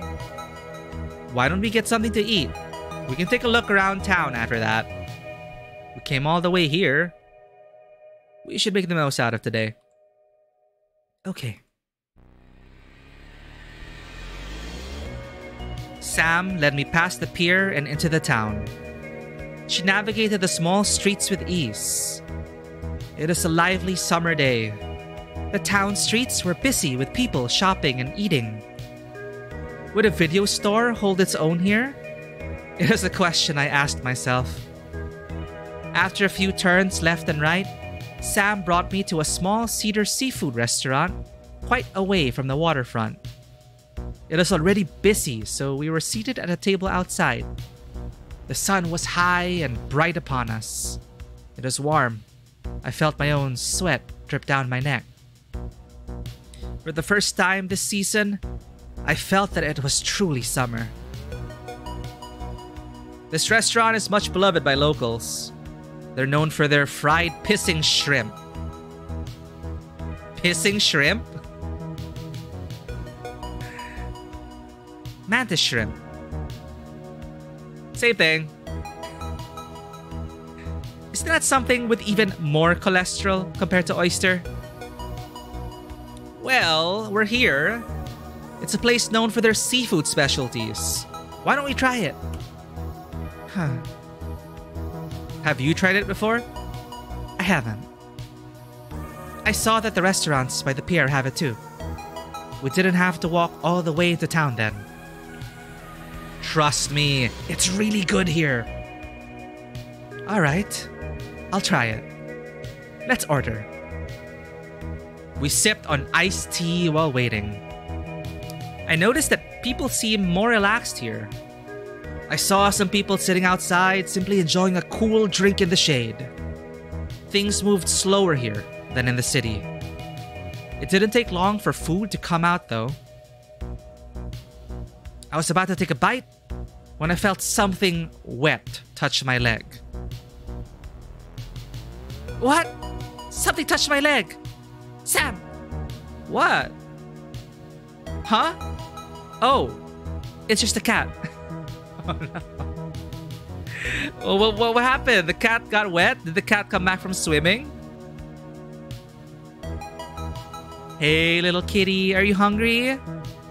Meow meow, come here. Oh, they actually drew the cat. No wonder why there's a cat in some of the promotional art. Some of the promotional art which looks like, you know, 80s poster art, 80s Hong Kong poster art. There's some promotional material for the game and there was like a cat there. No wonder. Look, it's Maya. It's a calico cat.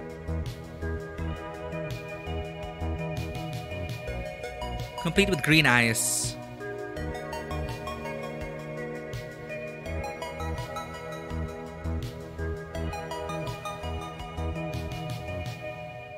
A calico cat was sitting underneath the table. Sam was petting the cat casually without concern. Don't touch it. Why not? She's stray. So what? Look, she's so friendly. Come on, reach out your hand. Why?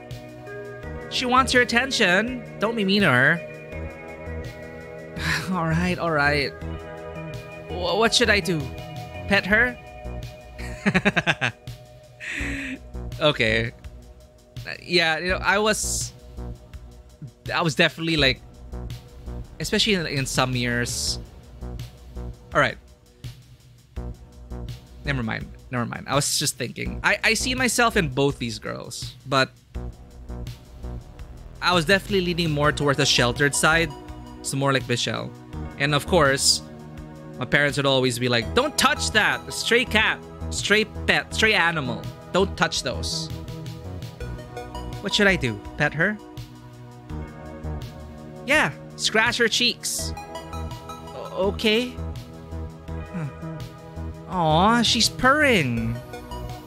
She's rubbing against me. Keep petting her. She's kind of cute. Why don't you give her a piece of shrimp? That's what she wants. She just came here. Look cute. Give me shrimp. Heartless. Don't feed the cat. No, feed the cat. Come on. The cat's asking for shrimp. How can you say no to this? Look at that. The eyes are right there in the option. Feed the cat, and as you go down, only option, feed the cat.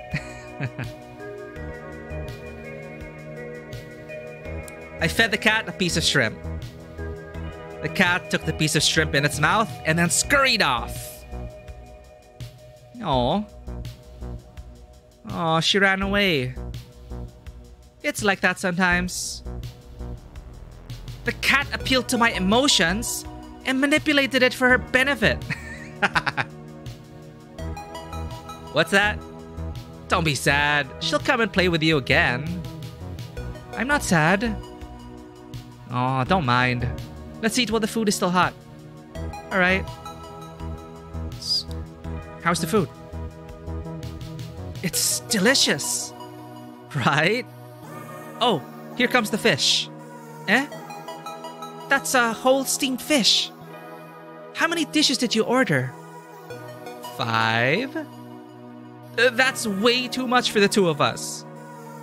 You said you never really ate seafood here before. Don't worry, it's on me. I want you to try it. That's a lot of calories. Dilute it with the rice for even more calories. That's not how it works. How about we feed the leftovers to the stray cats? No! Don't lure them to me. I'm just kidding. Let's just enjoy the meal. We can worry about the leftovers later. Okay. Somehow, we were able to finish the meal. We walked slowly back to the waterfront. We ate so much. My waistband felt tight. Sam yawned and casually stretched her arms into the air. The warm sun made me feel happy. I refrained from yawning and crossed my arms. I had to keep up appearances in front of Sam. Sam was taking it too easy, I felt. Couldn't she notice the tension I had with her? I had a clear agenda. I wanted my blouse back. You're like the cat. She's like the cat now. All these metaphors, all these parallelisms, analogies, whatever, like sprinkled throughout the game, reflecting their relationship. I like it. Let me just check something.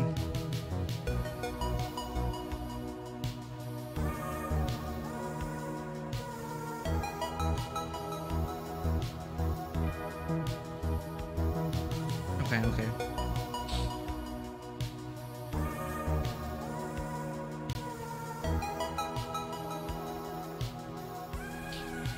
I had intended to let Sam know today that I wasn't going to see her again. There was no longer any reason to see her once I got back my blouse. But after this and that, I had ended up spending nearly half the day with her. Once we arrived back at the pier, I planned to have her take me home.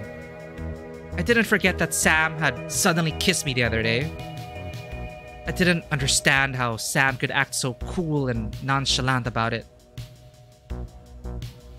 Oh, I see, even more. Like, I just remembered. Like, yeah, she said the cat came back. That's what she told us when we bumped into us. She said, oh, the cat came back. So it makes sense.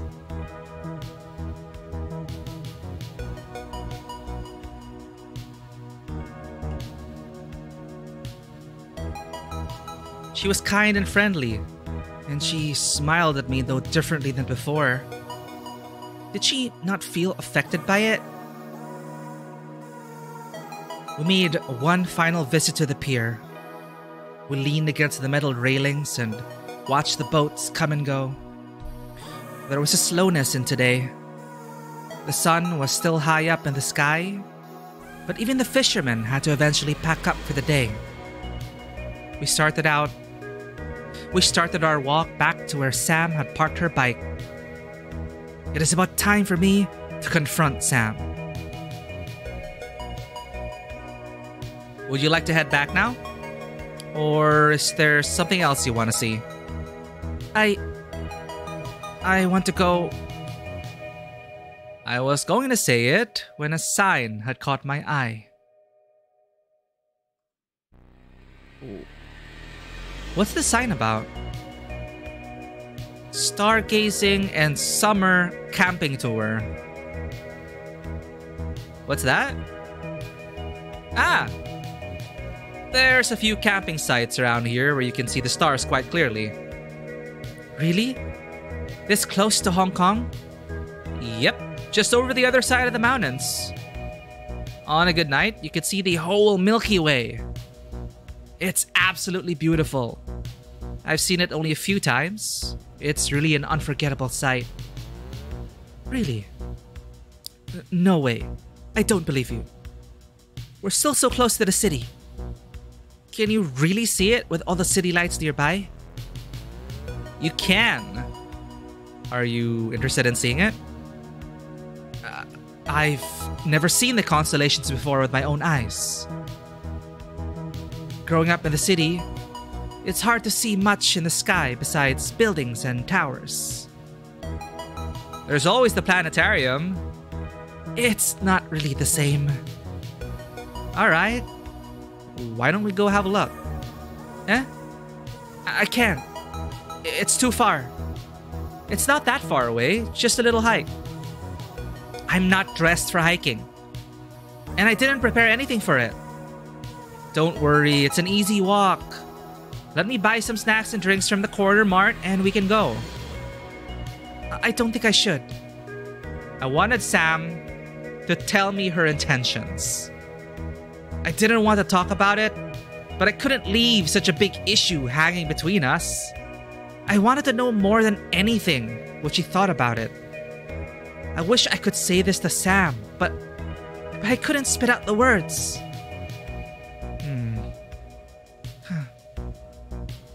Okay, she'll bring it up. The other night. I was too forward. I apologize. I understand. I get it if you feel uncomfortable around me. Sam, I still want to be with you more, talk to you more, and learn more about you. It doesn't have to be today, it could be another time. Would that be alright with you? This is it. For a moment, I sensed that there was a vulnerability in Sam. I didn't know how she could always read what I was thinking. Sam seemed sincere. It wasn't anything to look at. It wasn't anything to look at the stars with someone. I doubted that the stars could be seen like that so easily. I was curious. I've lived here all my life and I never heard about any stargazing here. A part of me wanted to prove her wrong. Won't we be out too late if we have to wait for the stars? Thank you for the lurk, Insomniosis. Appreciate it. Take care.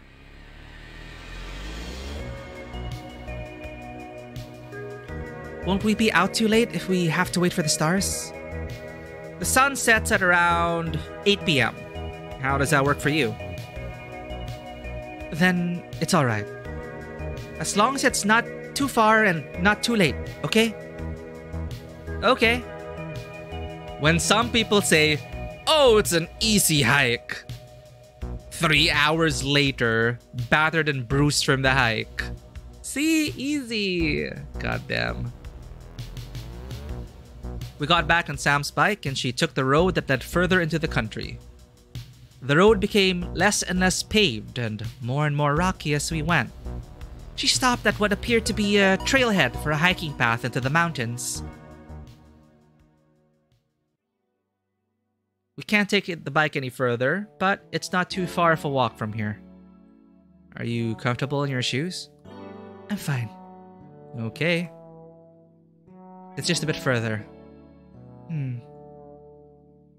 We walked on a dirt path that cuts through the mountain.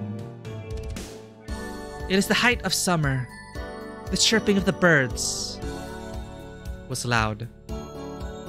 As I walked, dirt got into my shoes. Walking itself wasn't uncomfortable, but the rocky path made scratches and marks on the white leather of my shoes. Oh well, it is nothing to be upset about. I looked at Sam. She still wore her thick jean jacket. She was sweating quite profusely. Oh, there she does it again. She was wiping the sweat off her brow with her hands. That was a bad habit to have. Dirt and dead skin from her hands would clog and enlarge her facial pores. People with good skin should cherish it. I passed my handkerchief to Sam. She passed it back without using it. Suit herself. I wiped my own sweat from my neck. We kept walking and walking. I wasn't exactly sure where Sam was taking us. There was no view other than shrubs and trees. The trail eventually took us through the woods and onto the grassy mountain hills. Welcome back, Vanua. We are once again staying out late. We're gonna go stargazing. We also had amazing seafood. There was an incline in our walk. We also learned about our respective heritages, our ancestral homes. There was an incline in our walk. Thankfully, it didn't take long to reach the plateau.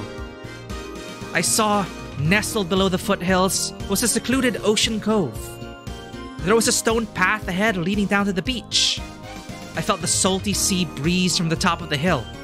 It was pleasant.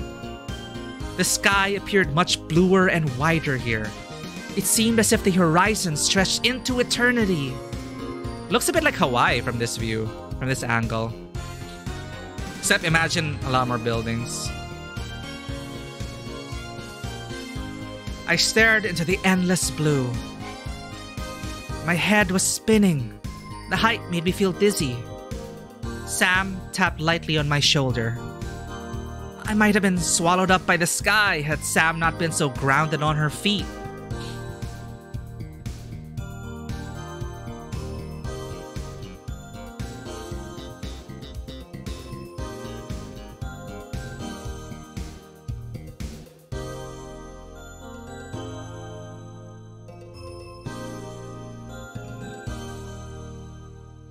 Drink some water. We're just about there. You'll feel better in the shade below. Okay.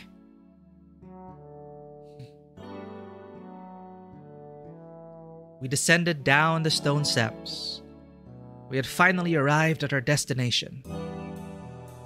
We made it. I'm so sweaty. I hate humidity. How are you making out? Tired? I'm good. I can't believe you hardly broke a sweat. Are you even human? I perspire normally, I think. Is that so? I'm gonna help myself to the soft drinks. Which one would you like? I'll have the same one you're having. Coke then? Okay. Put product placement. Coca-Cola. It's beautiful here. Yes. I'm surprised not a lot of people are here. We're at a secret spot. I didn't know that a place was like this in Hong Kong. Like, all I know is the city side. Like, you wouldn't really think beach, stargazing, Hong Kong? Not really. We're at a secret spot. I used to come here and to some of the beaches further out with my family. We used to stay past sunset and make bonfires. Is that so? Yep. I never did such a recreational thing with my family. It's pretty fun. What kind of things did you do on the beach with them? Lots of things. We ate snacks, played cards, swam, fished, and of course, watched the stars. It's too bad we don't have a tent today. We could sleep outside with it. You know, the crabs out at night. You know, the crabs come out at night and pinch you all over if you fall asleep on the beach. Eh? Really? That sounds exciting in its own way. Not really. It hurts. Let's make a spot for ourselves in the shade over there. I'm about to burn up in the sun. Ah, wait, Sam. What is it? A cool pack. I got it from the convenience store earlier. For me? Yes. I'll put it on the back of your neck. She's subconsciously doing all this. Oh. Is it okay if I touch your hair? Okay, go ahead. I don't mind. Thank you. Feels nice. Your skin is quite red now. It's going to peel if you let it burn like this. You need to take care of yourself more, you know. You must be hot in your jacket. See, okay, I think it is coming together. We're acting like her mom. And subconsciously, that also helps with the, you know, why you would fall for someone. And she's acting like our dad. She lost her dad, we lost our mom, and we're finding them in some way in each other. So Michelle is like, you know, motherly type. Here's an ice pack. You should take care of your skin, etc., etc., etc. Like, and saying what her mom would say, right? You must be hot in your jacket. Michelle, Sam, could you take it off?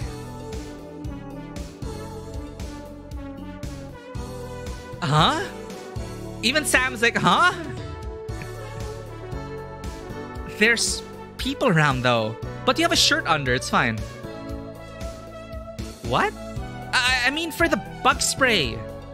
She even brought bug spray. She's the prepared friend, the prepared partner. I got it at the convenience store too. I'll spray it on you. Oh. It's okay. You can use it for yourself. I don't need it. You don't need it? In this subtropical climate? I'll take my chances. I don't like the sticky feeling of bug spray. I rarely get mosquito bites anyway. So, you're one of those people. Well, don't ask for my Nopiko if you get bit. Freaking hate mosquitoes though. Is that the same thing we have? Let me check.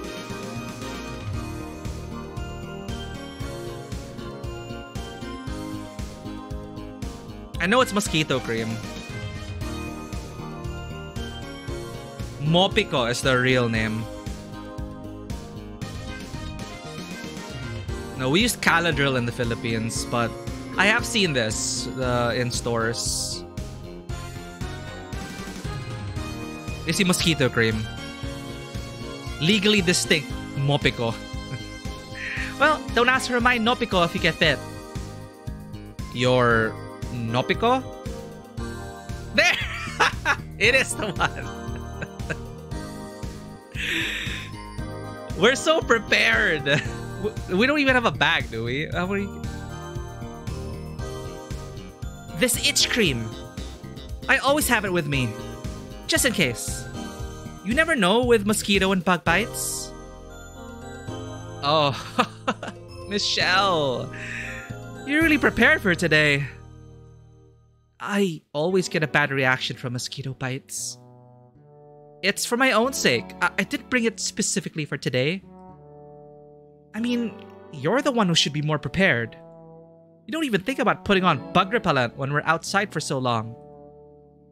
Okay, I'll put it on. I wouldn't want to attract any more bugs to us. Could I bother you to apply it on for me? Sure. I can help spray your back too. We got a sun and beach episode here. Okay. I'm fine for now. I already sprayed myself earlier. Maybe in a couple of hours. I got the concentrated spray, but it says to apply every 5 hours. Really? Does that mean I have to spray it again later? Of course. Let's not forget about the sunscreen too. Yeah, such nice friends, such gal pals. Huh? Don't tell me you didn't apply sunscreen. Okay, this I regretted. Like, I need sunscreen. My skin is so sensitive to the sun. I'm with Michelle on this one. I forgot. If we were her mom. You keep forgetting your bug spray. And your... God damn it. You wear such short shorts. You don't put sunscreen. You don't take care of your skin.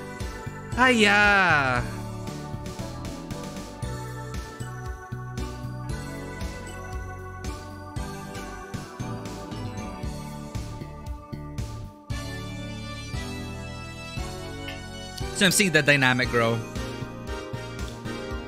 Well, I have some in my bag if you want to borrow it too. When it's 30 SPF, you have to apply every 2 hours. 30? That's barely anything! No wonder why you have to reapply it every 2 hours. That's amazing, Michelle. Your bag is like Doraemeow's magic pocket. Legally distinct Doraemon. Your bag is like legally distinct Doraemon's magic pocket.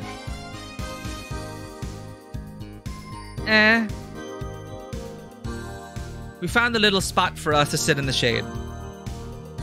The sea breeze was cool and the sand was warm under our feet. Yeah, she said our pockets. So we had a lot of pockets for bug spray, insect repellent, bug spray, itch cream, sunscreen, handkerchief, wallet if we have one. God. The sea breeze was cool and the sand was warm under our feet. We positioned ourselves to look out towards the sea. Oh, right. Also, we had a very sentimental moment. We visited her mother's grave. She introduced us to her mother. Sam introduced us, Michelle, to her mother. We went with her dad. That's why we're here. One thing led to another and we're here. The water was such a beautiful azure blue today. Her mother's grave. Her mother's grave. Her mother passed away.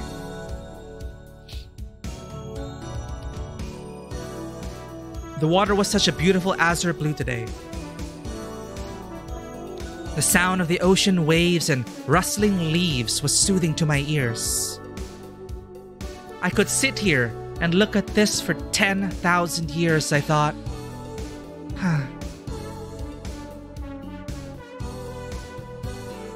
We ate up our convenience store snacks during the time we were waiting. I had let Sam pick and choose the snacks, as it was her idea to begin with. Sam liked crunchy and spicy snacks like flavored chips and shrimp crackers. I like that too. I like chewy and savory snacks like jerky and biscuits with filling. I like those too. I like all these snacks. I noticed more and more that we weren't compatible in any sense. What are you talking about? She keeps denying it. I get it. But deep down, she knows they're very complementary.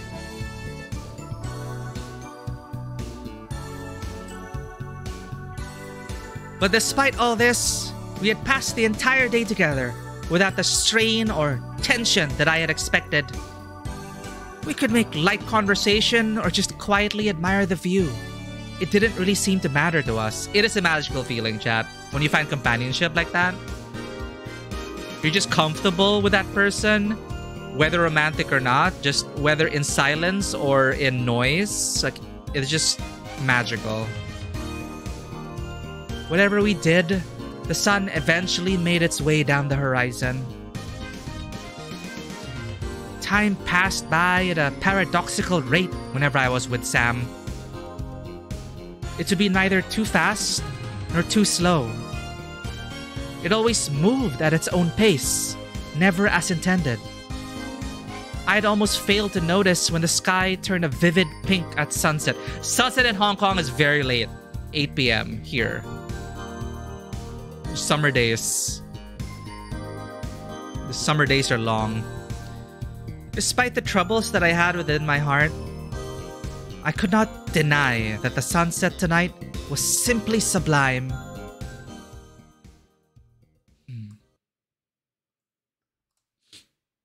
I should take the dot dot dots as a sign to hydrate. I'm reading so much. Hope you guys don't mind. I'm enjoying reading it. I'm enjoying the story. But it's just a visual novel I'm reading, so it's more or less like audiobook presentation. I'm trying to read better. I hope it's okay.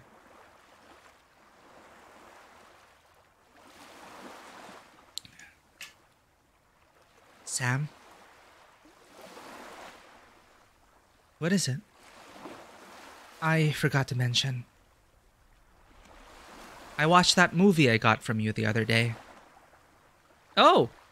How did you find it? It's interesting. It's different from other movies I've watched. I see. Did you like it?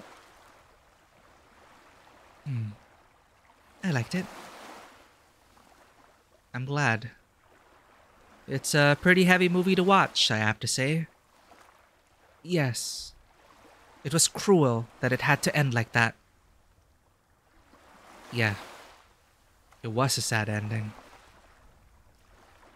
And it's even more terrible to know that the real actress experienced something similar in her life and was met with her own tragedy. Really? Right. That's so sad. And it makes me angry. Why wasn't more done to protect her? How could such a thing happen, even after making such a film? It was a horrific thing. But we can't speak on her behalf or for her experiences. What happened to her is not something we could ever fully understand. It's not always a matter of strength and mental resolve. I know.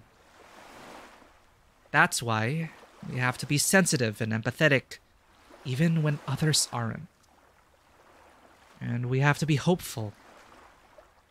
I'd like to think things are a little better now than they were then. Ruan left a spectacular legacy.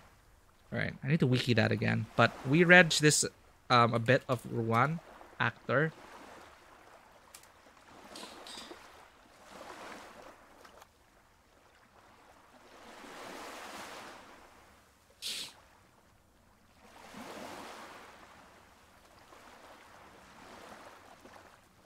So Ruan Lingyu, Chinese silent film actress, one of the most prominent Chinese film stars of the 1930s.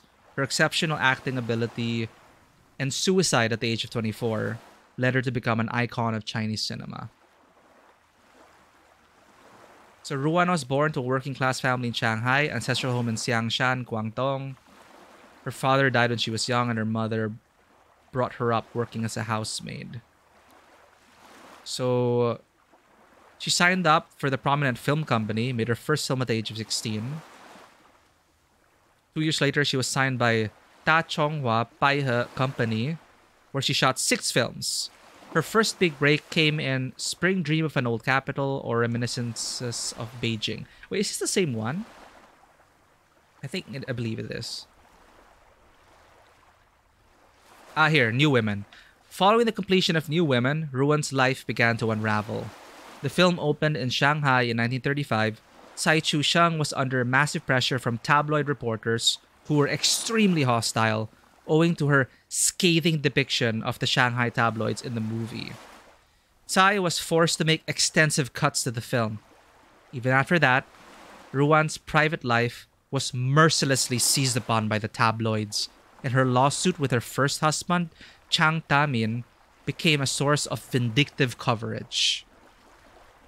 Faced with her various public issues and intense private problems, Ruan committed suicide in Shanghai on March 8, 1935, at the age of 24, by taking an overdose of barbiturates. Her suicide note apparently contained a line which says, "Gossip is a fearful thing."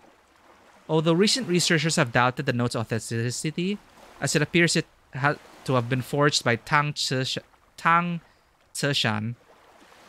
even China's preeminent intellectual Lu Sun was appalled at the details surrounding Ruan's death and wrote an essay entitled "Gossip is a Fearful Thing," denouncing the tabloids.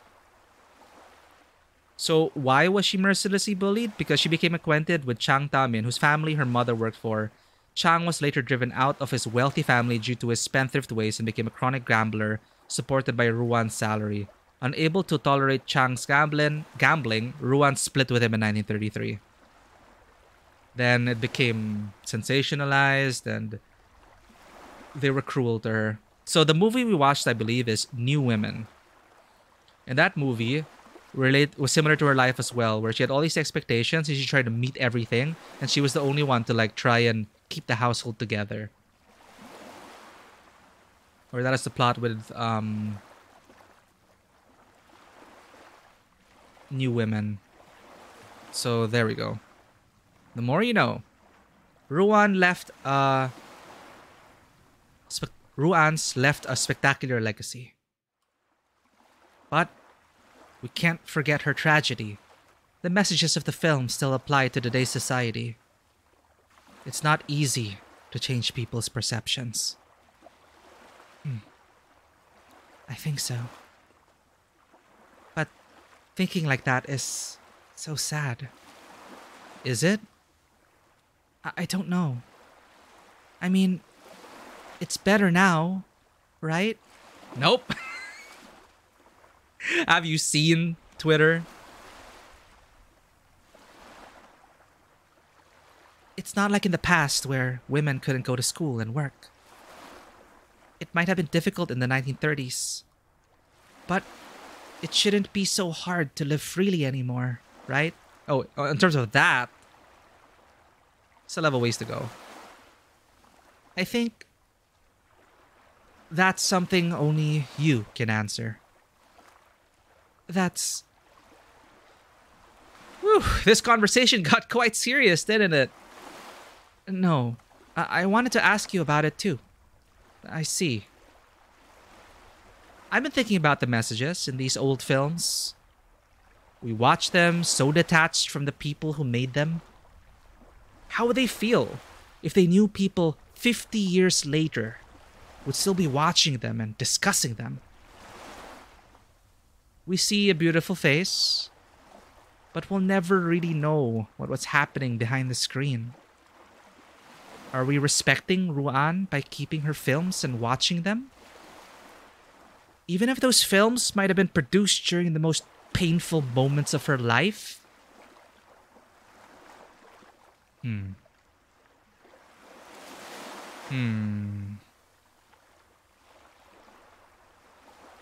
can look at it with a critical eye.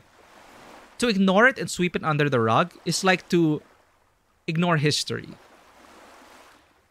You could treat the film with respect.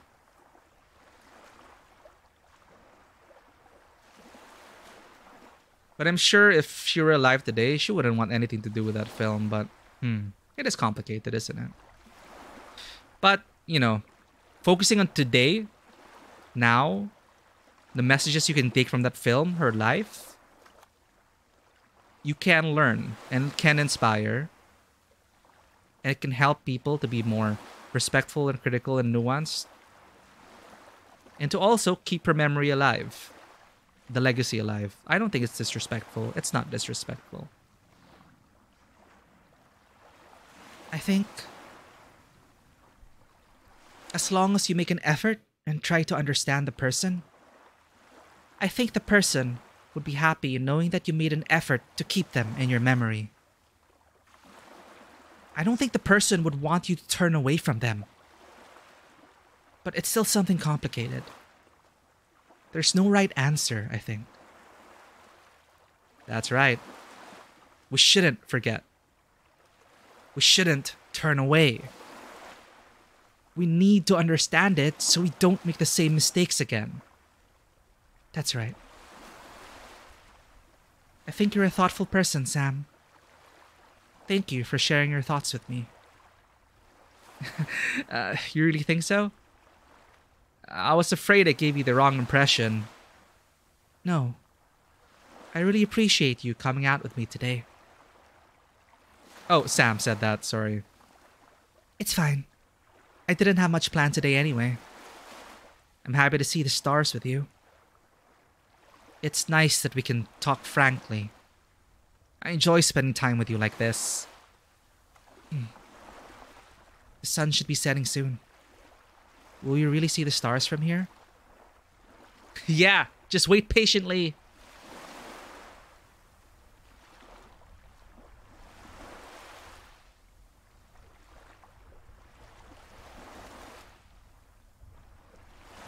The sun had finally begun to dip beneath the horizon. As it grew darker, stars started filling the sky, appearing one after another. What's that one? It's such a bright star. That one is called Vega. Vega? Flashbacks of Street Fighter. It's one of the stars that form the Summer Triangle. You see the other two stars there? So that's Vega. That's Altair and that's Altair and Deneb over there. Oh, I see it. I know of that story. The star-crossed lovers, the cowherd, and the weaver girl. That reminds me. The Seven Sisters Festival is in August sometime, right? That's right. This year it's on August 12th. Really? People celebrate the Western Valentine's Day nowadays. I never really know the date of the festival. I understand. It's nice to be on the receiving end for chocolates and flowers. Nowadays, I suppose it isn't so pertinent to be praying to the gods for a good husband and a fertile marriage. Tell that to my mother. She's worried that I'll become a spinster if I don't try harder to get married. But I'm sure she'll have even more complaints once I start dating. She's thinking of your best interests, I'm sure. Romance shouldn't be taken lightheartedly. I know. My dad is still holding out to the thought that I would get married someday. Is that so? Do you not plan on getting married? Well, even if I find the right person, I'm not sure I can. I see. How about you, Michelle? Huh? I haven't thought about it yet. My mother has a lot of expectations on what kind of person I should marry. He has to be older, wealthier, taller. He should have a prominent chin and a square forehead. His lips shouldn't be too big and his eyebrows shouldn't be too thin. She really cares about the feng shui of someone's face. Oh god, what's the feng shui of my face? I don't know why she even believes in such things. That's quite a laundry list. You're a wonderful person, Michelle. I'm sure you won't have trouble finding someone like that. You'd make a beautiful bride someday. I don't have the time right now to care for that. I'm so busy with work. I see. Well, if you ever feel you need a little spiritual help, there's a temple in the New Territories that's dedicated to the Seven Sister Deities. It's not too far from here. It's one of the few temples that still celebrate the festival. If you pray there, you'll be guaranteed to find your love. Really? I don't really believe in that superstitious stuff. And I think such prayers aren't necessary these days. There's more to life than getting married. Career and personal growth is important too. You think so? You're such a modern woman, Michelle. Well, there's already so much to do. You know, I heard from someone that if you leave a bag of toiletries as an offering at the day of the festival, you'll be granted smooth and unblemished skin for the rest of your life. What? I don't believe that. When did these legends get so specific? They need toiletries at the temple, so you just please offer it. You'll have good skin. We promise. Wasn't it supposed to be needlework and fruit offerings? You made that one up, didn't you? Didn't you? My beautiful skin can attest. Uh-huh. I don't believe you. You can go to the temple on the day of the festival and see for yourself. I don't want to. For something so trivial, there's no need to bother the gods about it. Trivial, huh? My, Michelle, you must be popular. No, I mean, I agree with what you mean. You have to take matters of love into your own hands. You can't be afraid to fall in love first. You'll get hurt if you think that way. It's better than waiting or giving up on it entirely. You're brave. I'm not sure if I can do the same. I wouldn't say that I'm brave. I just want to be myself, that's all. I think you're a brave person, Michelle. When you speak your mind, I find it quite attractive. Oh, don't be flustered. I mean it. Please be honest with me. Sam,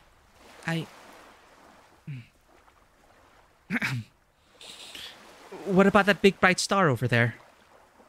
Do you know what that one is? Oh. That one? I think it's Antares? The heart of the scorpion. Antares. The heart of the scorpion. You seem to know a lot about this. I like astronomy and astrology. Is that so? Astrology, like star signs? Yeah. What's your sign? I'm not surprised.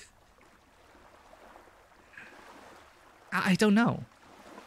What does it go by? Date of birth? I see. Tell me. What? Your birthday. Why? So I can tell you your sign. I don't believe in those things. It's harmless fun. Alright. It's February 16. Hey, that's 2 days from now, chat. Happy birthday, Michelle.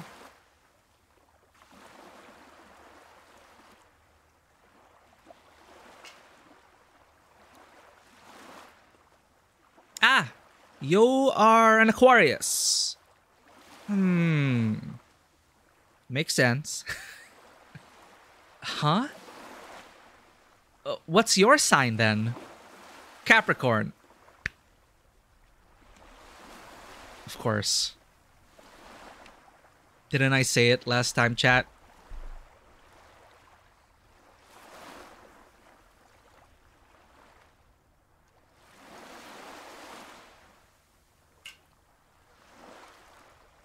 I was kind of raised like Michelle, but after time, it opened up, and I became more like Sam.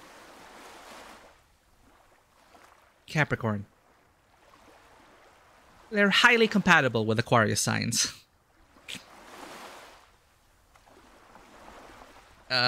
Is that so? No, I made that up just now. Compatibility is all about how you try to understand each other, don't you think? Of course. I didn't think for a second that star signs mattered. But you never know. What? Alright. How about your lunar zodiac sign? What is it? Tell me, please. Rabbit. Hey, that's last year. Year of the Rabbit was last year. Today's Year of the Dragon. So she's a rabbit. She's a bunny girl. Who are you, Sam? Oh. Next year will be your year then. You'll be turning either 24 or 36. You're reaching a big milestone. Every 12 years. There'll be challenges in the coming year for you. That's why I didn't want to tell you. So you're 35 then?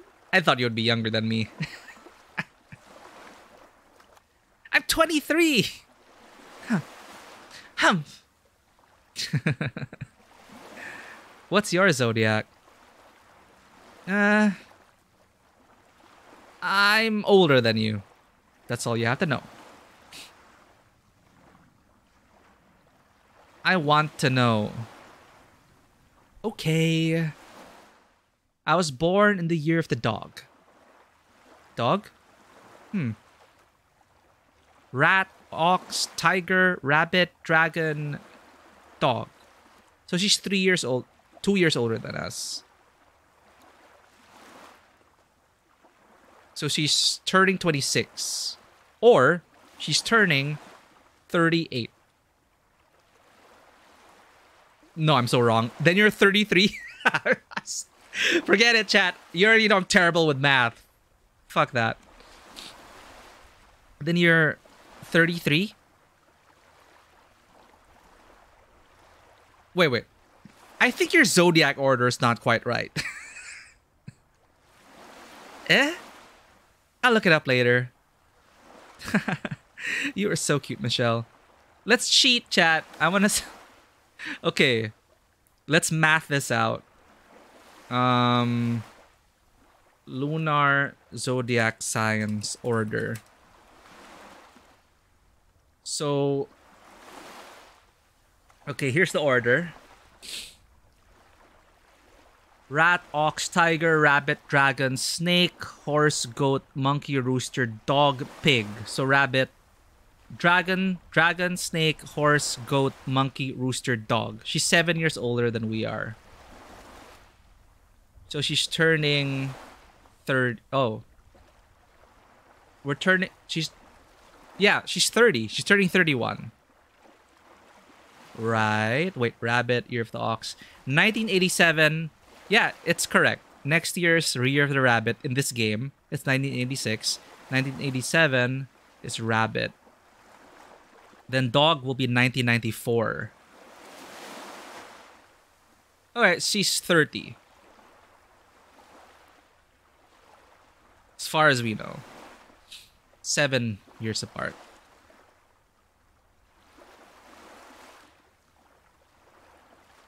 Alright, I tell you. My age isn't a secret. I'm 27. What? We're so wrong.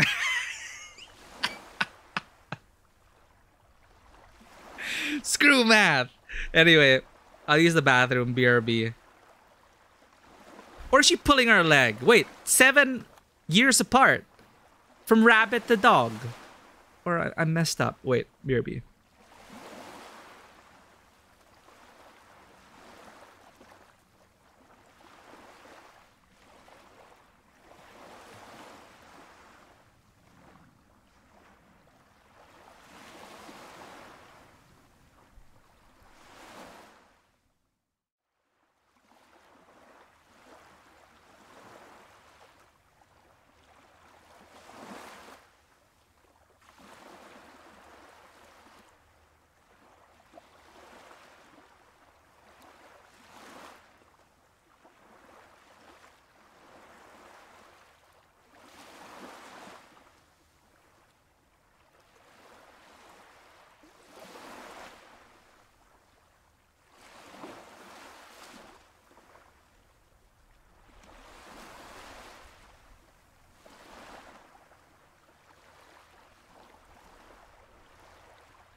And we're back. So Sam says, I'm 27. Oh. Oh? What do you mean by... Oh. I thought you would be younger. I thought you would be older. I thought you would be this age. Yeah, I thought you would be this age.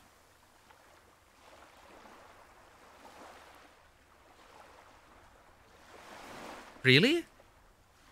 You're mature, knowledgeable on a lot of things. You're also open-minded and adventurous. I like that about you. Michelle...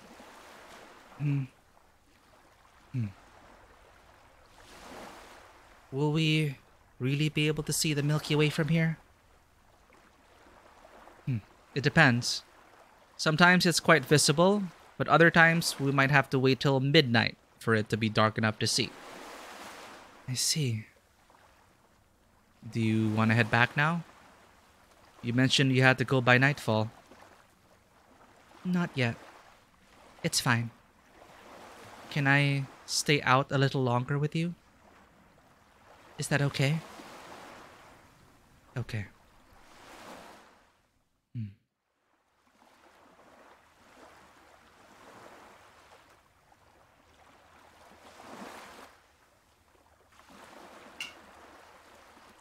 The whole day had passed, and Sam hadn't brought up the issue of our relationship.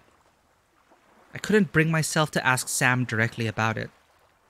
Doing that would mean I had to confront my own feelings towards Sam. Sam was once again stoic behind a smile. I couldn't guess what she was feeling. It was as if the clock had been reset to the first day I met Sam. It wasn't bad that it wasn't bad that it was like this. Still,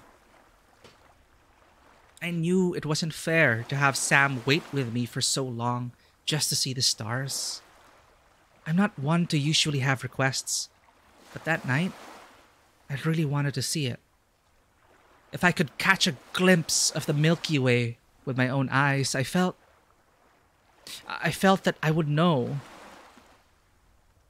I would know how small we were as individuals in the universe, and how much smaller the things that concern us must be. I wanted to understand this feeling. I wanted to confirm that it was tangible and real. We waited. And we waited. We waited for the bands of nebula clouds and star clusters to appear in the night sky. But they continued to elude us. I knew they existed regardless of my observation, but I needed to ascertain it with my own eyes.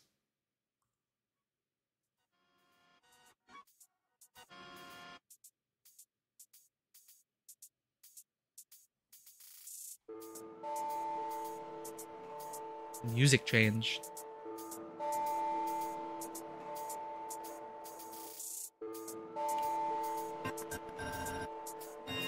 So glitchy, what's up?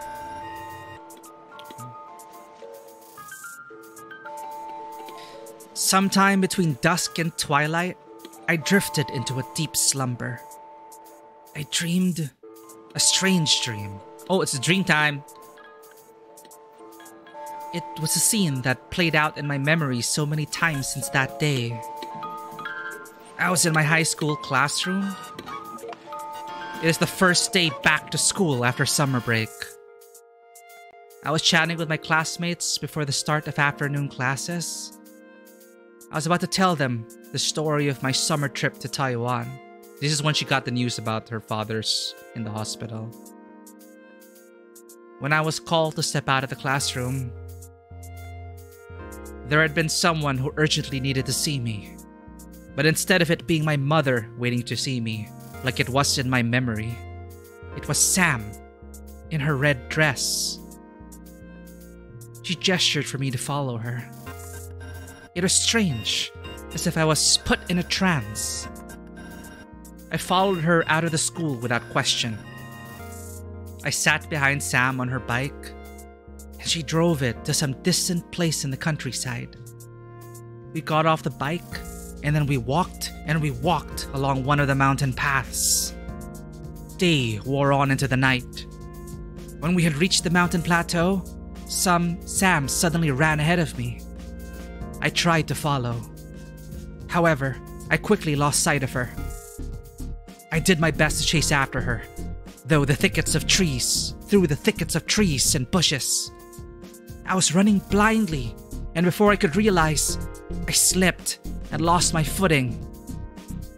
I tumbled down a cliffside. I did not feel pain. In fact, I seemed to be in free fall.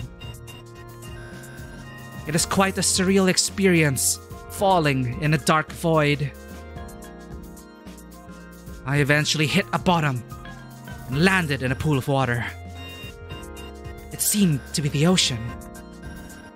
The briny smell was strong. The water felt cold and heavy. I could not see anything.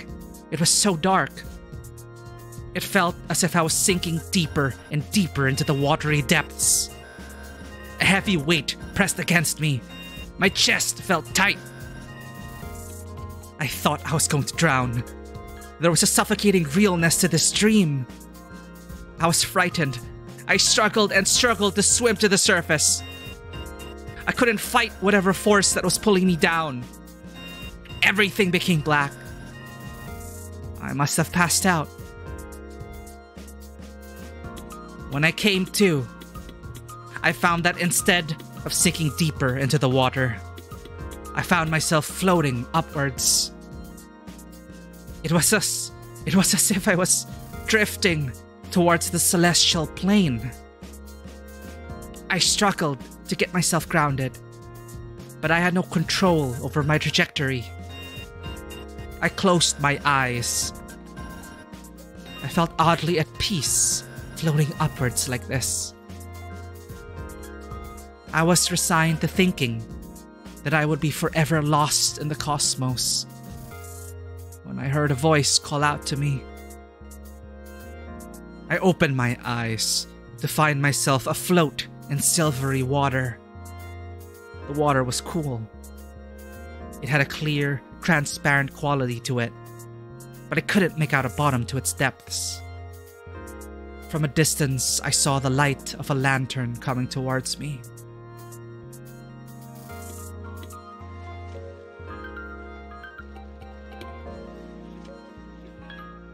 It was a woman I did not know. She wore an orange robe with flowing sleeves. She rowed her small wooden boat towards me. The red lantern perched in the boat illuminated her figure, but her face was quite obscured. I saw that her makeup was an older style, but I could not place the period. The woman gestured for me to get onto her boat. I recalled her saying that she could help me find my way back home. Strangely, I didn't hesitate. I didn't feel any ill intent from her. I climbed onto the boat. The woman had me sit at the front of the rowboat. She stood on the back and steered the boat. The boat glided along the still water quietly. We seemed to have traversed a far distance in the darkness. The only guiding light were the distant stars above. The woman did not say anything more to me when I was on the boat. The only sound that could be heard was the sound of the oar pushing water. I couldn't make out the woman's expression. She had an air of quiet dignity and an imposing presence. I was afraid to cross her unknowingly. I was scared, but I didn't feel that she was someone harmful. Something about her seemed familiar. I couldn't place why. Though the temperature of the water and our surroundings felt cold, she gave me a warm feeling. The dark night didn't seem so terrifying anymore. The light of the stars above grew brighter as we journeyed onward. The night sky was beautiful. I remember thinking to myself, Eventually, we neared land. I saw a sandy beach nestled in a mountain cove from a distance. It seemed familiar, like a place from recent memory. As we got closer and closer to land, I saw that there was someone at the shore waiting for me. It had been Sam. She was there, waiting for me all along. As I was about to step off the boat, the woman said something to me. I remember it distinctly. She had a sweet and gentle voice. She sang to me a poem from a song I recall hearing a long time ago. The spring breeze blows. The young swallow's tail make ripples on the water.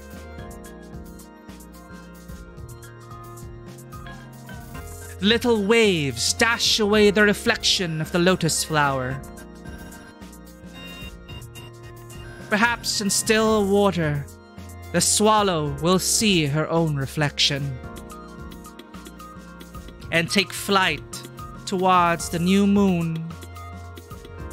My mind was clouded. I could not understand her words. I turned to face her. She spoke to me again in plain language. Remember the lotus flowers we saw the old woman selling?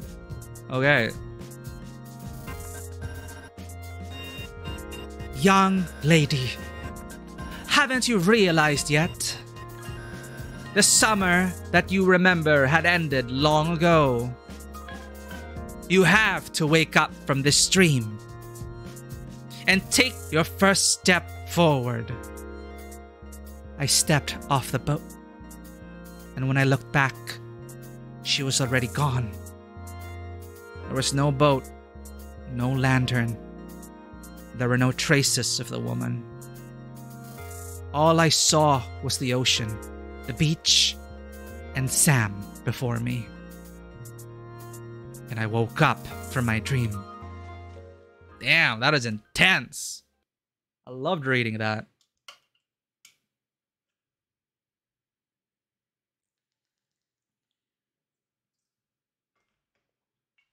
Nice.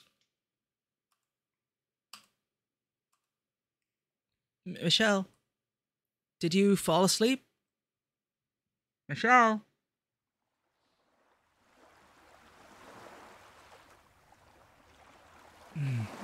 It was dark when I woke up. I couldn't make out any lights in the sky or much of anything else before me. The sound of the ocean waves told me I was still on the beach.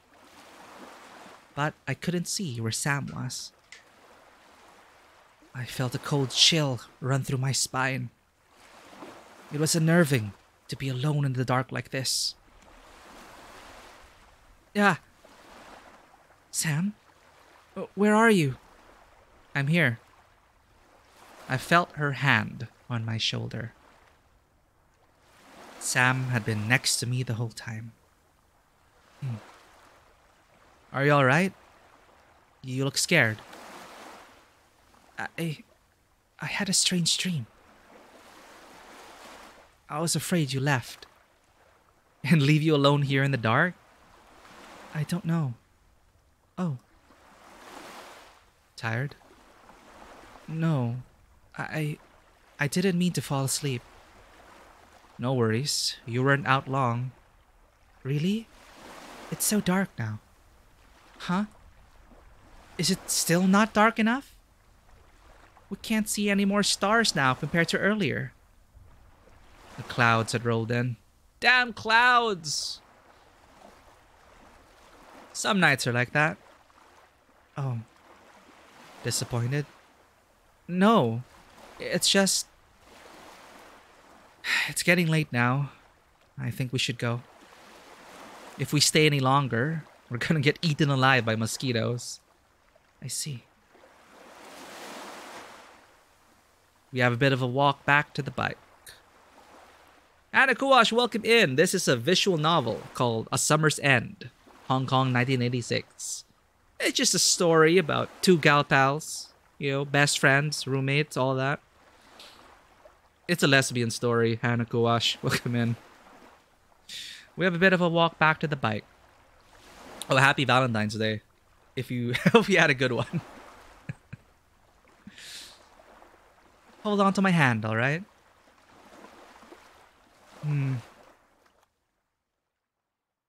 We just had a very trippy dream.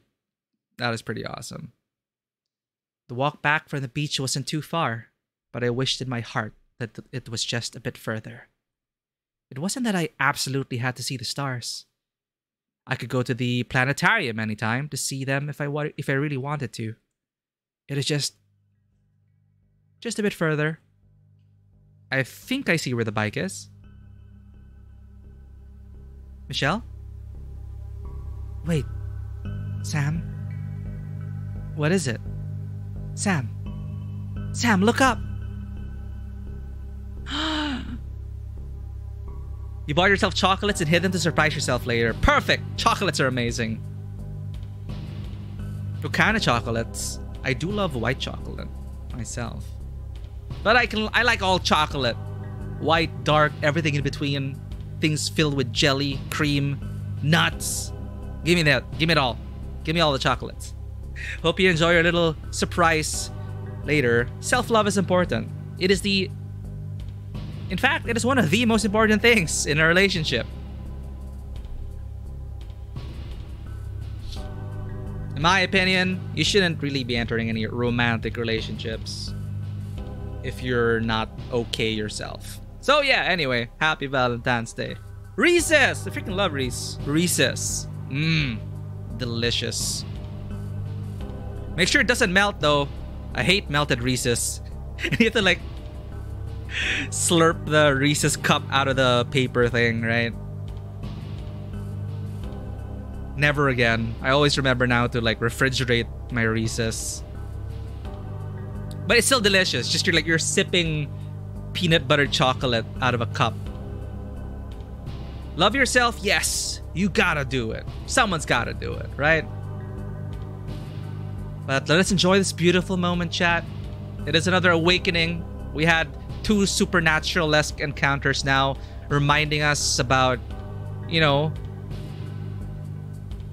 a part of ourselves. Something shifted inside us. We may feel lost right now, but we'll be fine. Sam's at the end. We're not alone. Oh, well, this is a straight-up visual novel.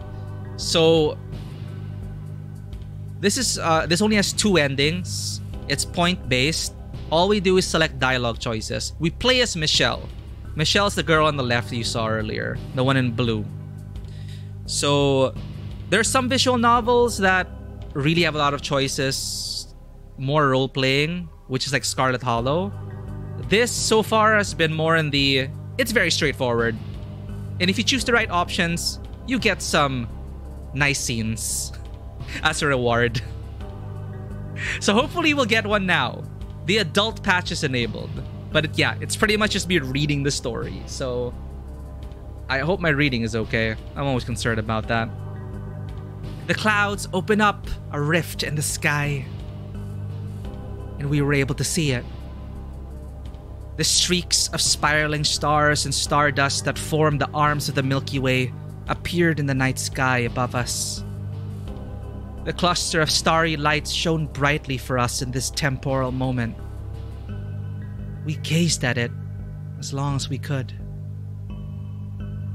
I knew it would only be a short moment, for the clouds would soon cover the sky once again, returning the night to a plain darkness. But we saw it. We actually saw it. And it was stunning. I would never have expected to see this from Hong Kong. I looked over to Sam. She was looking up to the sky. Her eyes were wide in awe. She was smiling from ear to ear. My heart swelled up with an unknown joy. My chest felt tight, as if my heart was going to burst. It was a heavy feeling, A cathartic release of emotions. It was almost frightening. I reached out for Sam's hand in the darkness. She gently squeezed my hand back. I felt reassured that I was here on the same plane with her, and that we were living witnesses of this night. Aww.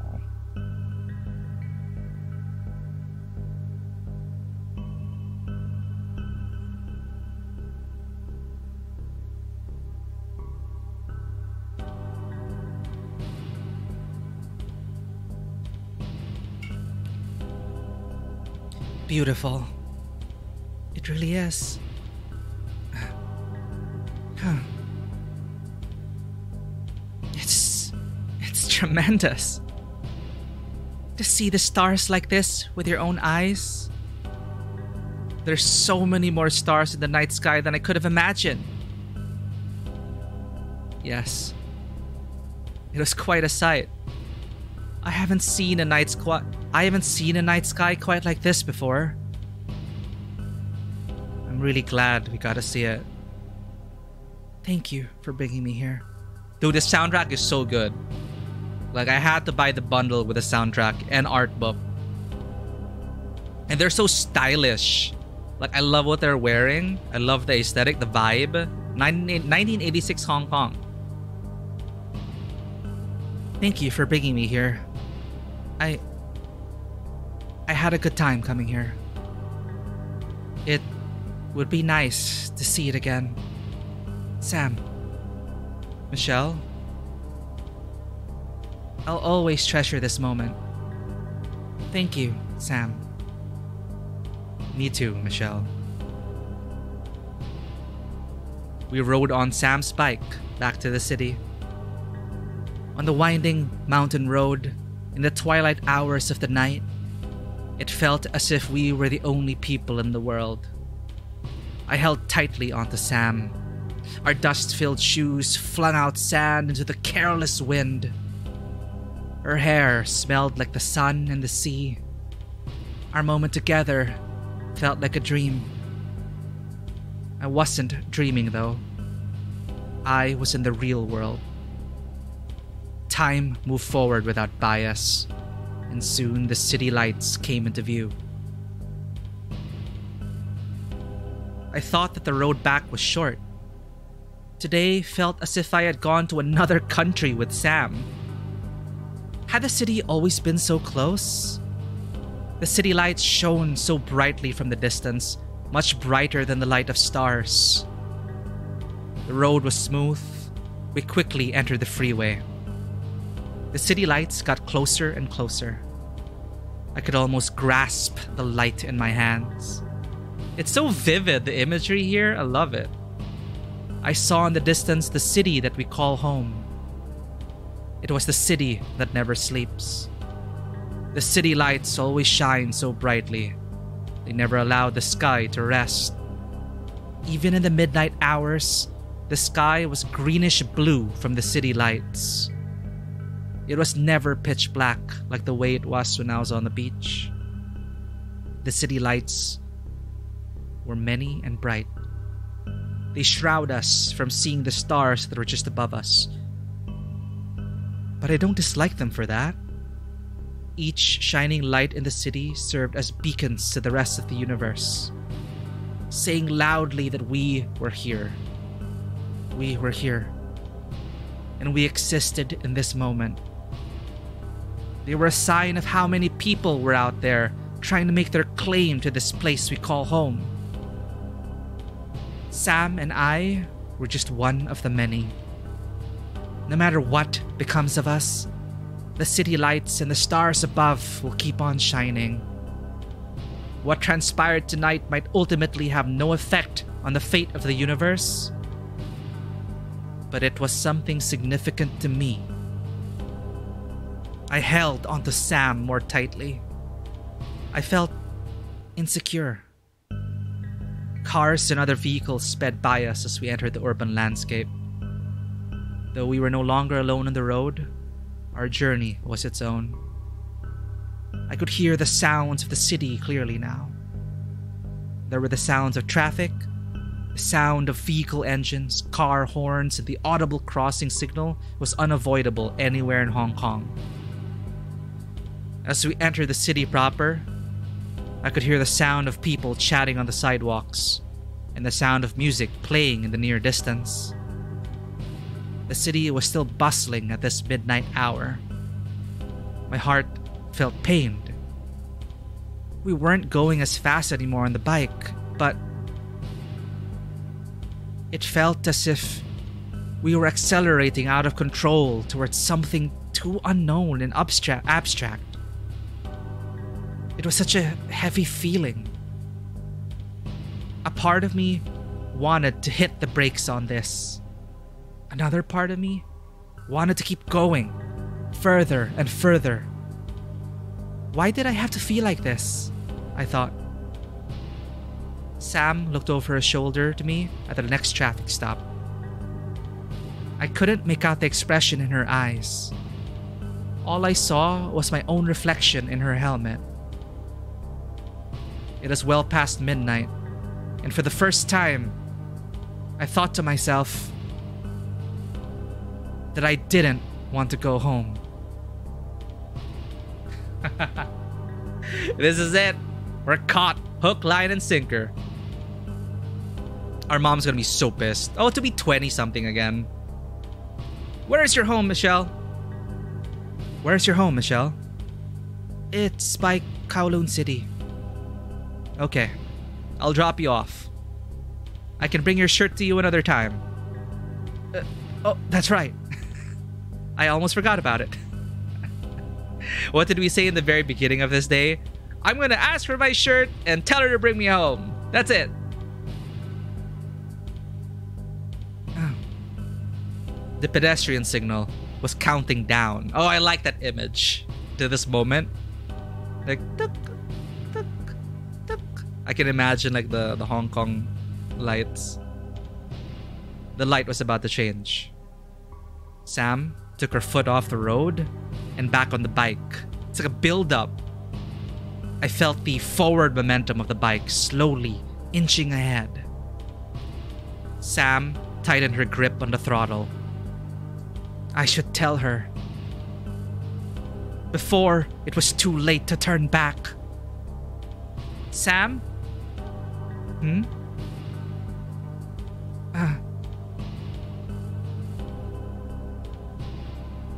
You don't have to take me back home. I want to go back with you. Michelle. It's done. It's done. Who cares? Our mom's gonna be pissed in the morning, but we cannot pass this up. But I love that imagery leading up to that. I want to go home with you.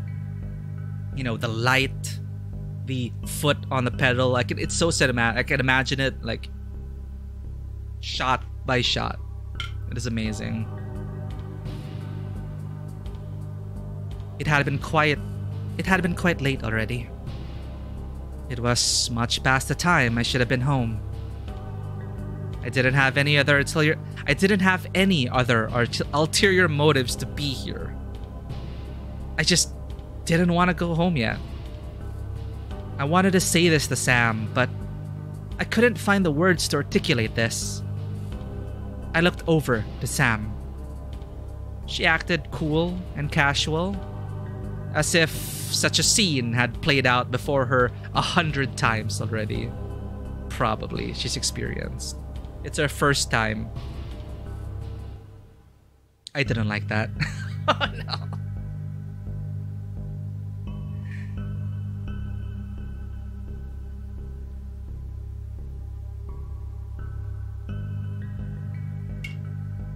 It's been a long day. Want me to put on a movie? If you're hungry, we can get something to eat.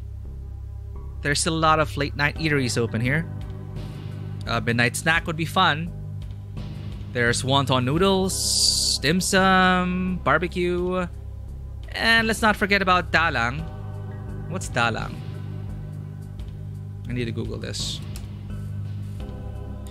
A nighttime meal in Hong Kong cuisine First emerging in the 1950s, Ta Lang includes hot and cold Chu Chow dishes. Cuisine was introduced to Hong Kong by Chu Chow immigrants. The traditional way to order food is to choose a dish of one's choice in front of a server, who then marks it down for the customer. The Ta Lang is then made and sent to the table. Due to its convenience and unique taste, the traditional repast is fast expanding outside of Hong Kong and China into Shenzhen.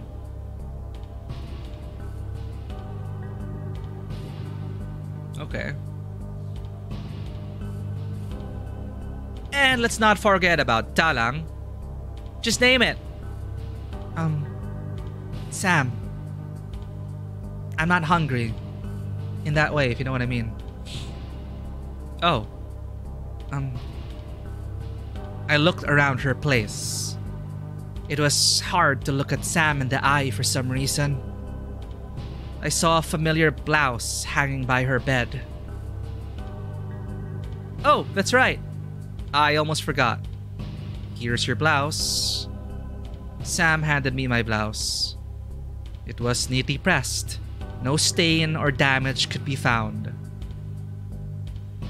It's lucky it didn't stain at all, right? Sam looked over to me. Her eyes seemed to search for a response.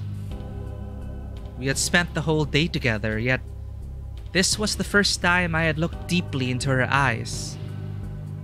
I couldn't endure her gaze that seemed to look through me. I turned away. I had no words to say.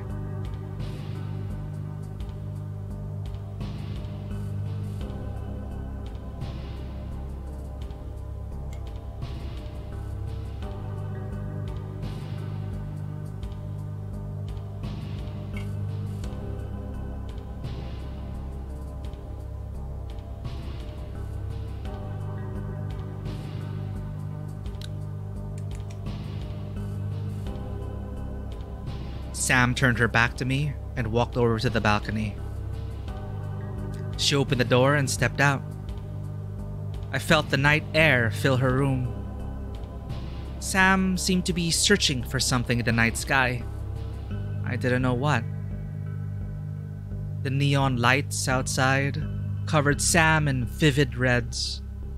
I stood apart in the blue, dim room. The distance between us was only a room's length, but the dividing line was all too apparent. I felt incredibly lonely like this. You can't see a single star from here, but occasionally you can see airplanes flying in and out of Kai Tak. There's something about seeing a plane taking off that makes you want to go somewhere. Sometimes, when I see a plane in the night sky, I imagine myself sitting on that plane. I'm looking down on the city from the window seat of the plane 1,000 feet up in the air. The cabin lights turn off, and I lean back, rest assured I'll be somewhere far away after a night's sleep. No, she's foreshadowing it. She's gonna want to leave. And we're gonna have to let her go. No, we're getting ahead of ourselves. Come on, let's go. Do you feel that way sometimes? I wasn't sure.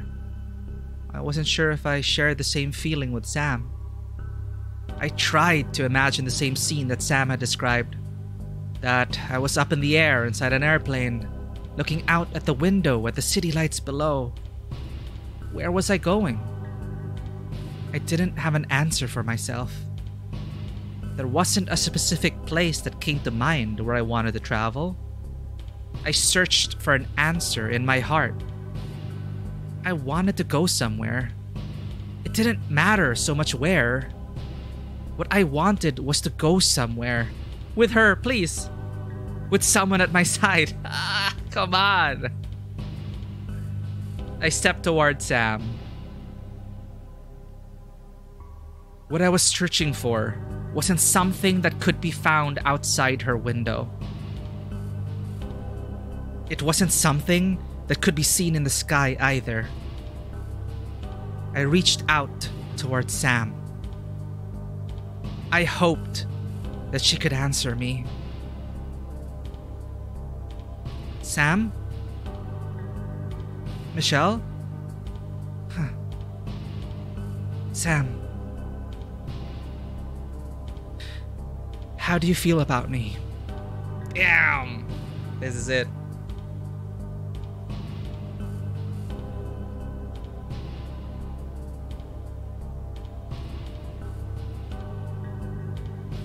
Michelle, forget it. It's nothing. I like you. Oh. What do you mean? I would like us to be more than this. More? I don't understand. How could two women... If it's something possible with you. It's impossible. We're both... I just think... Michelle, look at me. Michelle, don't tell me what you think, but rather how you feel. Feel? I feel like you're an old friend. That you're easy to talk to and that you always have something interesting to say. I like that about you. Michelle, what am I to you? Yeah? When we kissed last time, did you feel it to be wrong? Kissed? It did... But it didn't... I can't tell you. Then if we kissed again, would it be alright? Sam, I don't know.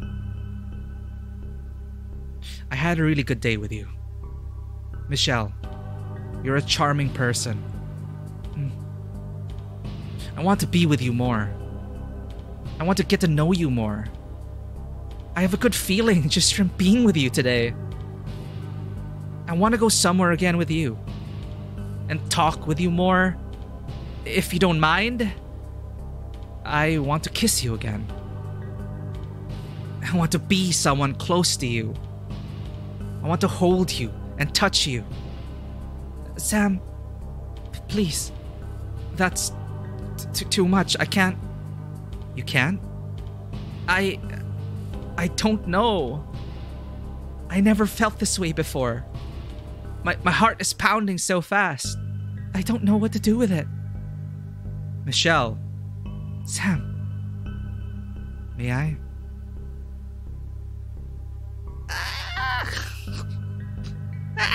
Help. Help.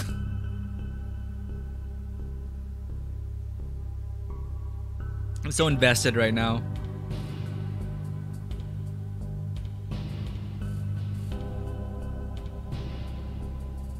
In the same place where we shared... In the same place where we had shared our first kiss, I found myself again, face to face with Sam.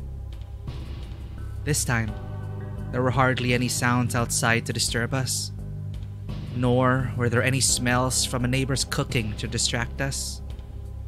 Even if there was something, I didn't pay it any heed. My attention was to the person before me. It was just the two of us, together again in this lonely hour. My back leaned against the cool glass of the balcony window.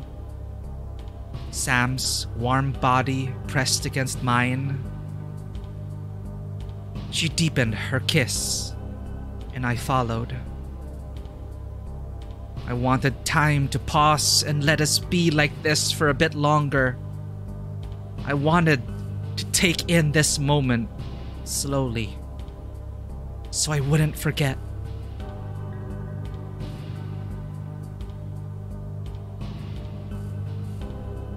when I broke free from her kiss. Sam held her arms around me gently. I looked into her eyes. Michelle, I want to show you my feelings. More than this. Sam, please. Just kissing is already enough for me. Michelle, are you scared? I'm not. Then can I kiss you again? Sam. Okay. Happy Valentine's Day, everyone.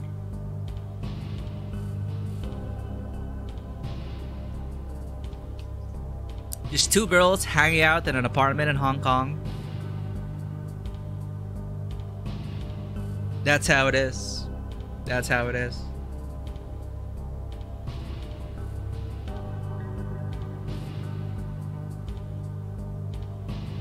All right.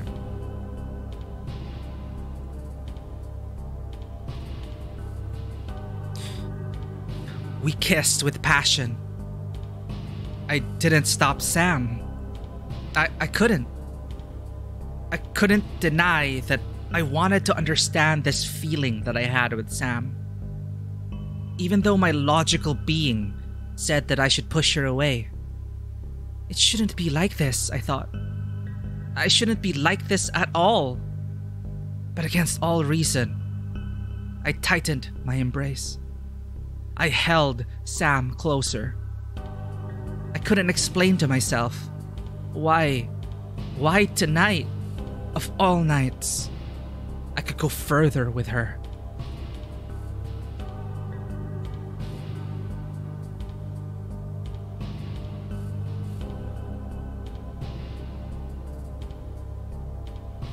Sam, Michelle, I like you so much.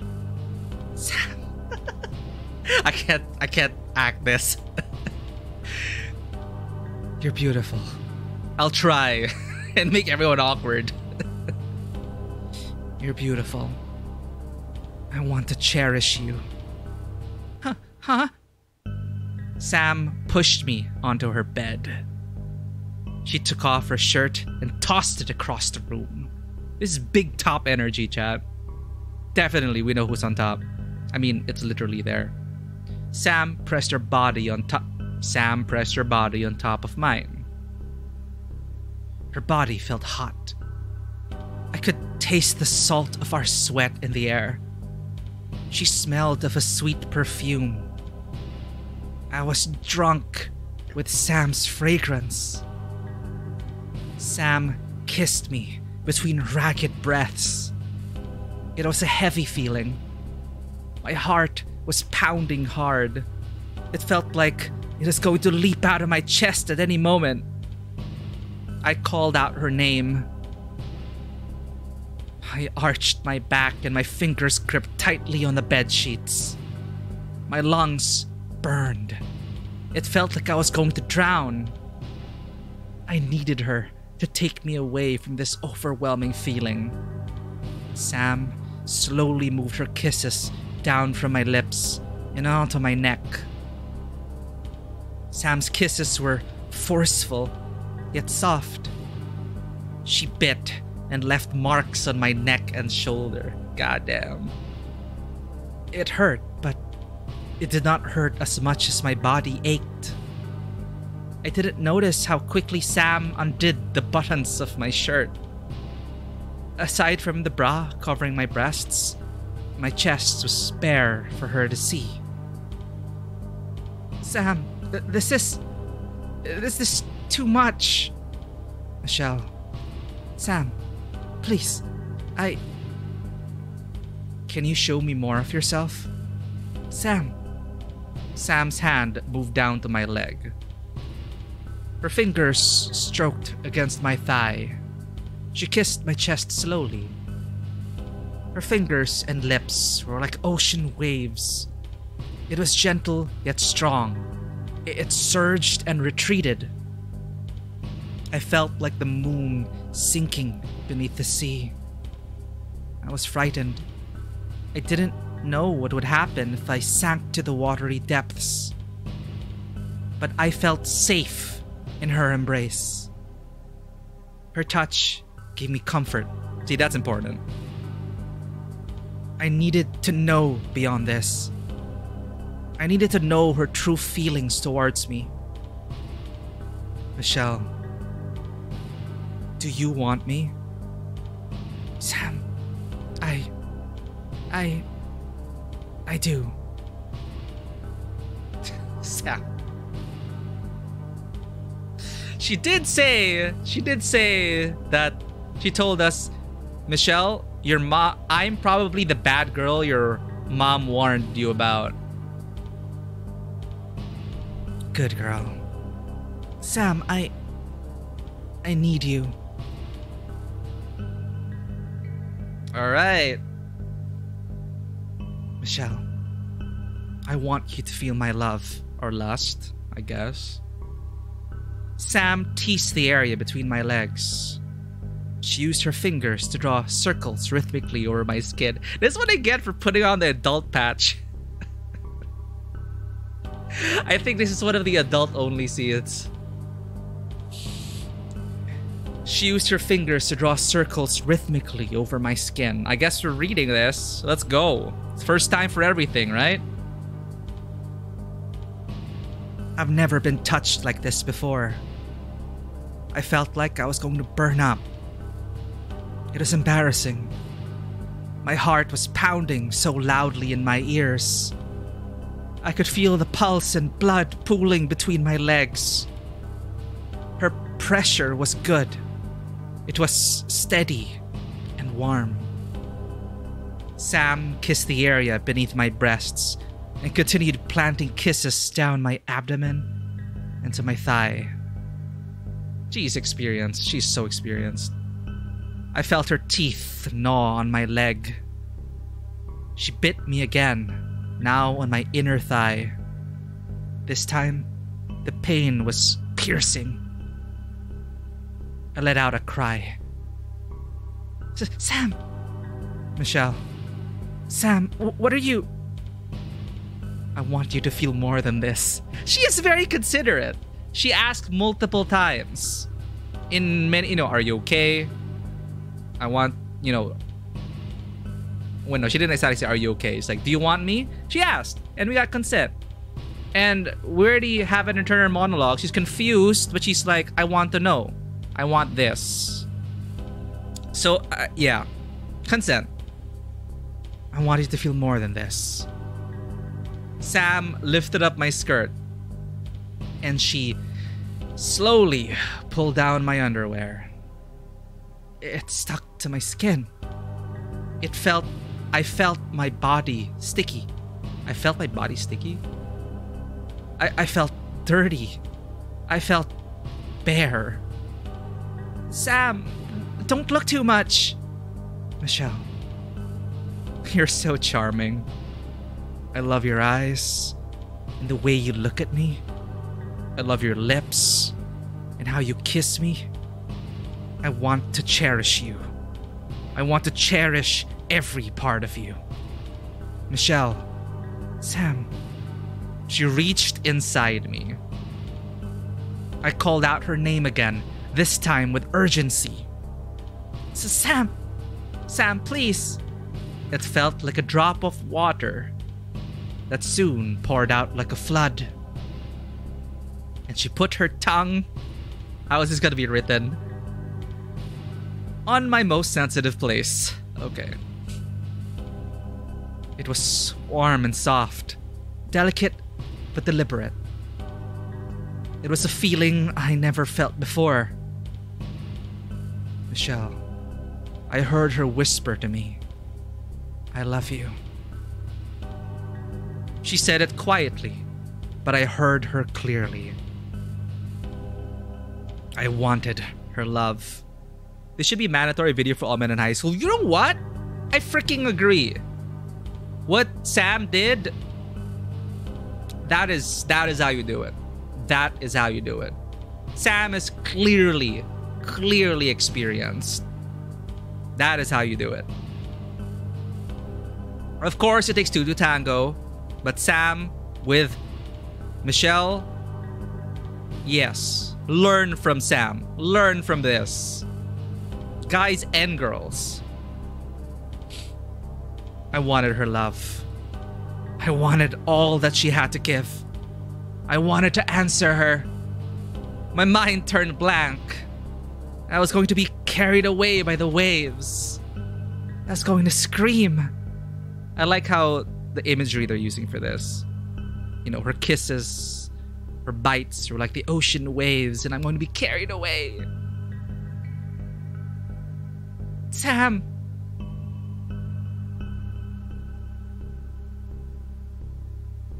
Whatever will be, will be. It is what it is. Damn it! Why does he have to say this? Whenever someone says something, this Spike Spiegel appears in my head. Whatever will be, will be.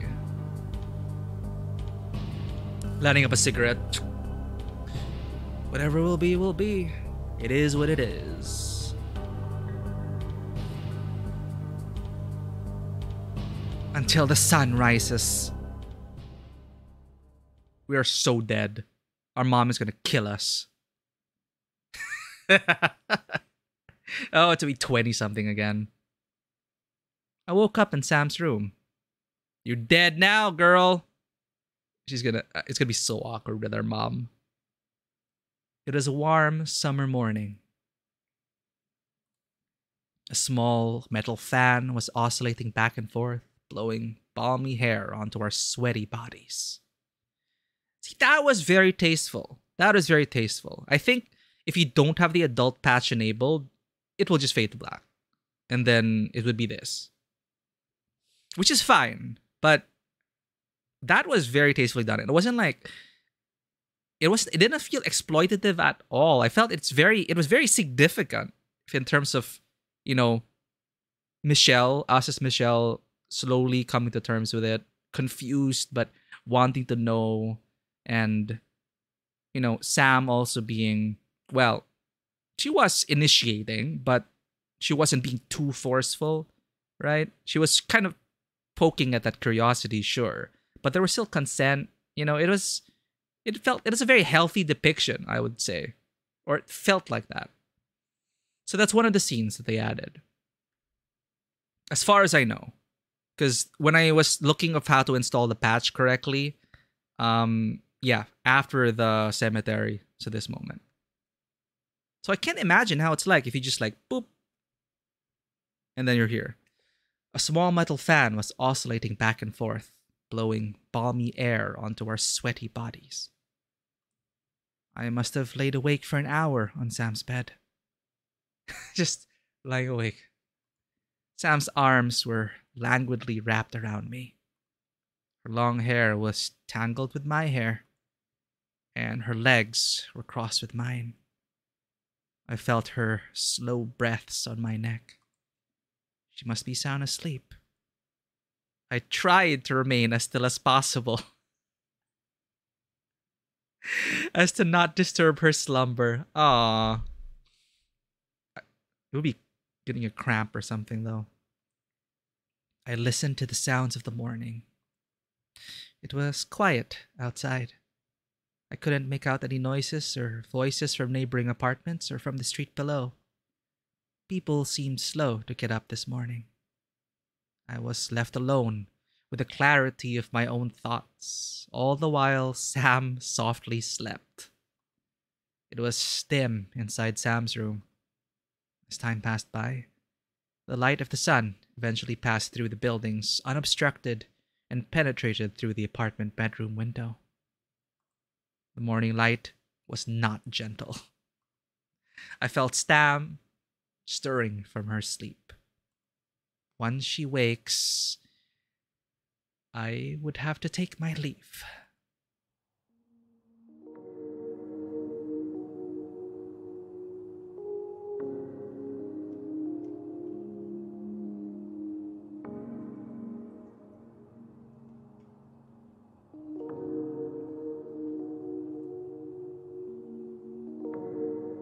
Michelle? You know what would have been a cool thing? I just thought about it now. I know how some streamers stream visual novels, but they invite people to voice the characters. It would be cool to hear this voiced, you know, by two women.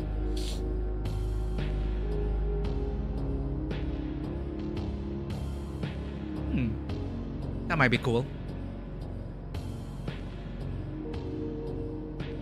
Michelle? Michelle? Michelle, I like you. I felt her embrace around me tighten. My chest felt pained. I had to fight back tears. I should not feel like this. I had to be stern for my own sake. What happened last night? It was a one-time thing. I knew in my heart that anything more between us was impossible. I already told Sam. She should know this too. Sam brushed back my hair. Her eyes met with mine. I could not let it be more than this. I had to push her away. Sam, I have to go. Michelle. Please, Michelle. Please stay. We can spend the day together. Don't be quiet like this. Talk to me. I can't be like this with you. Sam, I just can't. Michelle. Please, Sam. Any more than this, we just can't. Michelle, I'm going to get dressed. I got out of her bed. I picked up my clothes that had been discarded in haste the night prior. I kept my back towards Sam. I didn't want her to see my expression. Whatever she was thinking, I did not want to know either. I didn't know what had gotten over me last night. I had never done such a thing with anyone. I never thought I'd be a person who would... I had always been a reserved and self-controlled person. I would always do my tasks accurately and diligently. No matter how tired I was, I would finish whatever task that was expected of me. I wasn't someone who would let myself be consumed by passion. I smoothed out my shirt before putting it on. It had been tangled with Sam's denim jacket that laid on the floor. In the right mind, I would never discard even a worn sock on the floor and let it get dirty. Why did I do such a thing with Sam?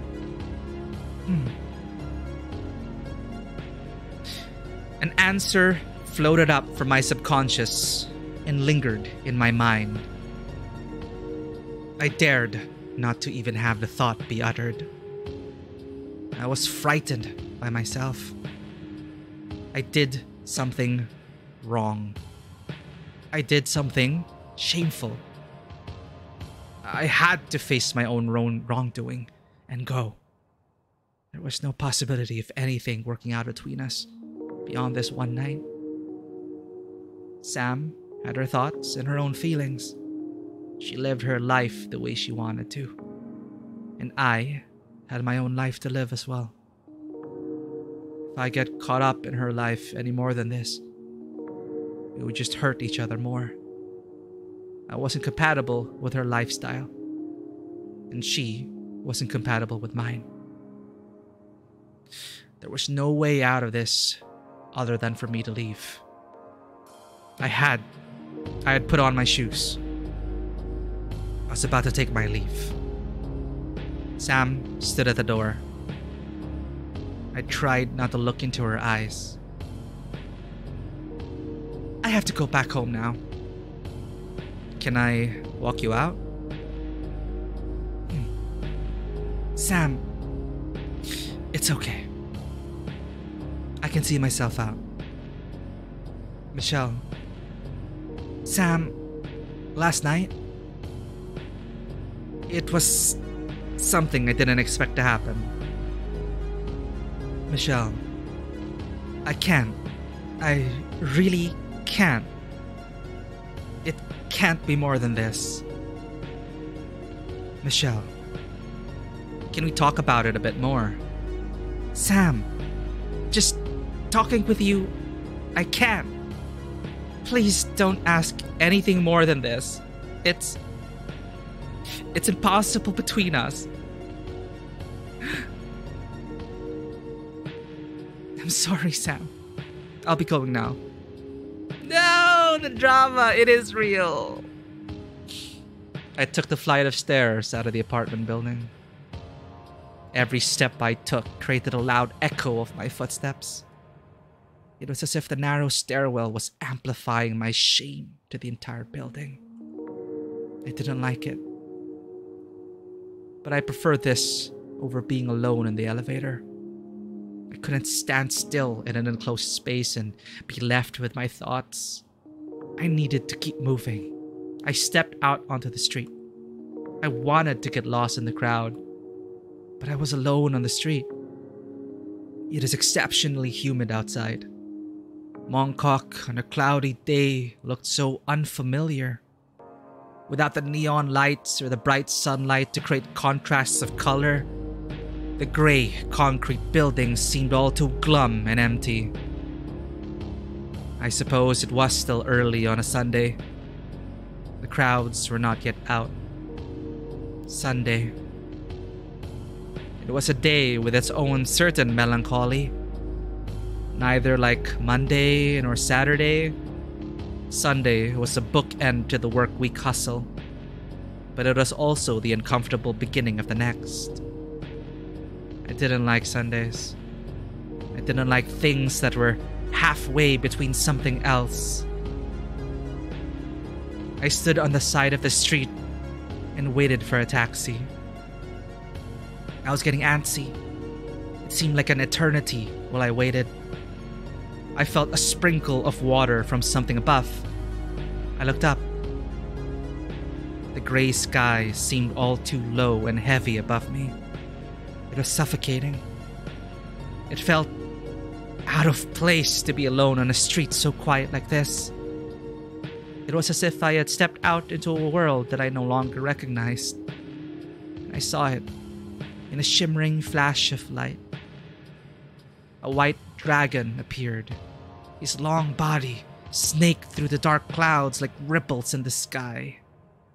He roared and fired his hot breath down from the heavens.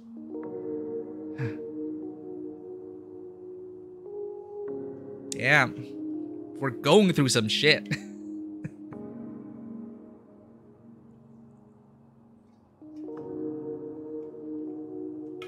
Well, point of no return, stepping into the new world. It can be fearful and scary at first, but hopefully we'll find our way. This is uncharted territory for Michelle. I saw a taxi come my way. I better hurry home before I'm caught in a thunderstorm. Alright, how's it gonna be? We live with our mom. I returned home in the afternoon. My shoes were scratched and dirtied. I had come home looking like a mess. I had, once again, left my blouse with Sam. Keep forgetting about it. I had forgotten to grab it on my way out. But this time, I had to treat it as a loss. There was no way I could go see her again. Mother? There was no answer. My mother appeared to be out. I felt relieved. I wanted to change and wash up before seeing her. On Sundays, she would usually attend church and then have tea with my extended family. I figured she might have gone out without me. I glanced around the kitchen. I noticed there had been food poured down the sink. Oh no. My mother... She had waited for me to come home last night. How long did she wait before she realized I wasn't going to come home for dinner? I had lied to her yesterday. I had lied to her the other night before. I didn't come home last night when I said I would be home earlier. I promised to have dinner with her, but I broke my promise. I had done a terrible thing. Xiong Fong Ha. Oh, it's... My mother called out my full name with deliberate intensity. Oh, the drama, even more. Alright, let's go. She appeared out of her bedroom. Her eyes looked red and swollen, as if she had not slept the entire night prior. Mother, where have you been all night? Who were you with? Why didn't you call me? I'm sorry. I didn't get a chance to call you. I met up with my friend, but one thing led to another. And then what? And I had ended up making an overnight trip to Saikang. An overnight trip? It'll be the last time for me to see her, so she wanted to have a party before she left. I lied again. I don't know why it had to be like this when it came to anything related to Sam. No, Michelle's 23. She's still baby.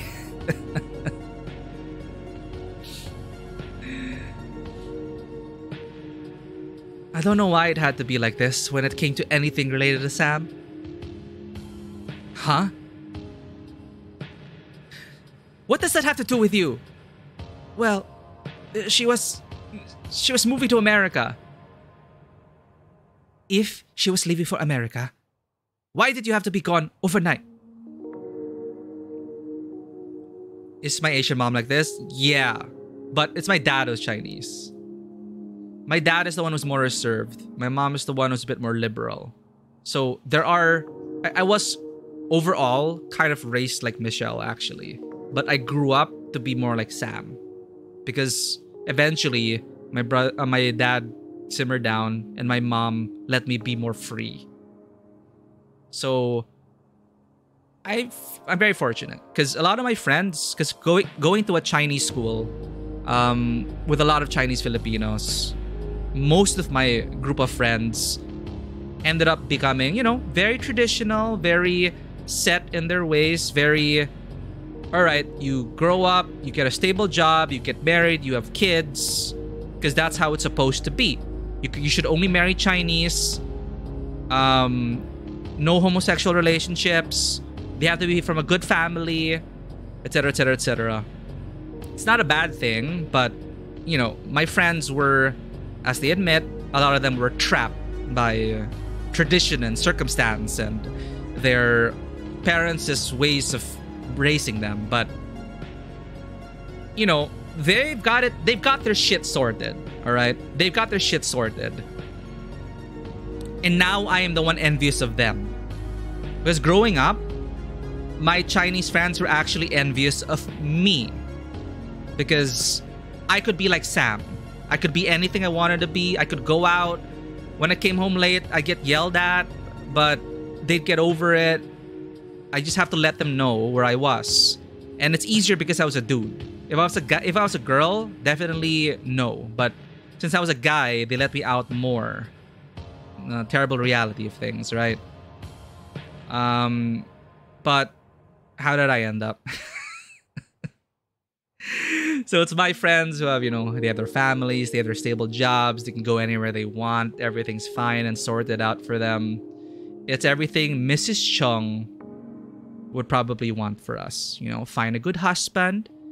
To Michelle, find a good husband from a good family, settle down, get married, have kids. That's it. So, yeah, I totally get this. Mrs. Chung, if she was leaving for America, why did you have to be gone overnight? It was a going away party. It went on very late. Anyway, I'm sorry for not telling you. Please don't be too upset. I'm not trying to be upset. I'm just worried about you. I know. But I totally get. Like, growing up, I mean, I'm sure a lot of us as teenagers growing up, we're like, you don't understand, Mom. And we're like, we go fuck around and find out. But getting older, imagine not hearing from your daughter for the entire day. She doesn't come home at night. No word in the evening. I, as a parent, would like lose my mind. I wouldn't be able to sleep. I would go to the police. I would like be so worried for my daughter. Right? So, Michelle, I know. You are still young. You should be careful. Careful? Of your reputation. I was married to your father and had you when I was your age. You won't get men of quality if you go looking for it in the wrong places. There's also that. She'll mask it in that. And you certainly won't find respect either. Huh? I'm not going to say anything more about whatever you did last night. I just want you to know that I am disappointed in you. Mother, I'm leaving to meet your aunt. I already missed church, and now I might be late to the opera because I was beside myself with endless worry waiting for you. How was I going to sleep soundly, knowing you were out somewhere all night? I'm really sorry. You look dirty. You should get yourself cleaned up. I lied again to my mother. There was no way I could tell her the truth about what happened. She could never accept it. My mother always had a sharp tongue. She wields it like a blade with such pinpoint precision. Honestly, I'm terrified whenever she turns her judgment on me. Sam, you wouldn't be able to understand why it wouldn't work out between us. I'm not the kind of girl you think I am. The stars look close when you look at them with a naked eye.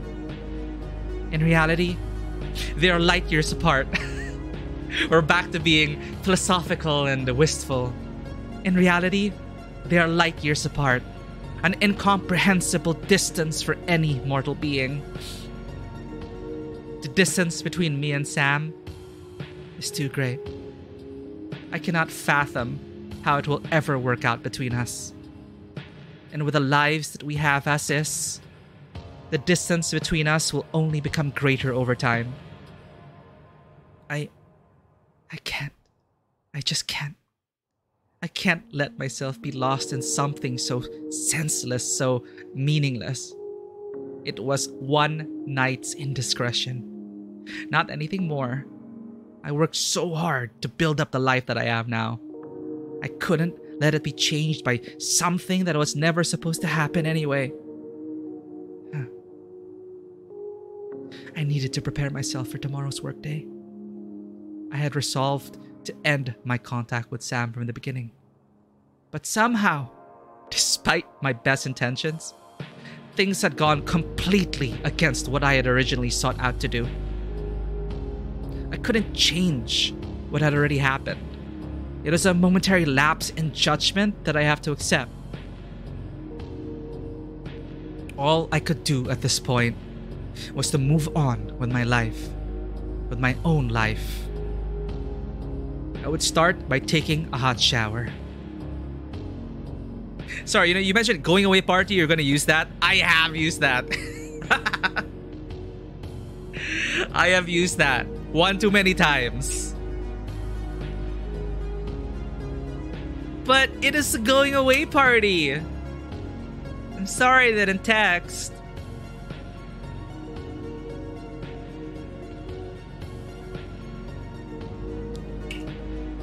The writer probably also tried to use that.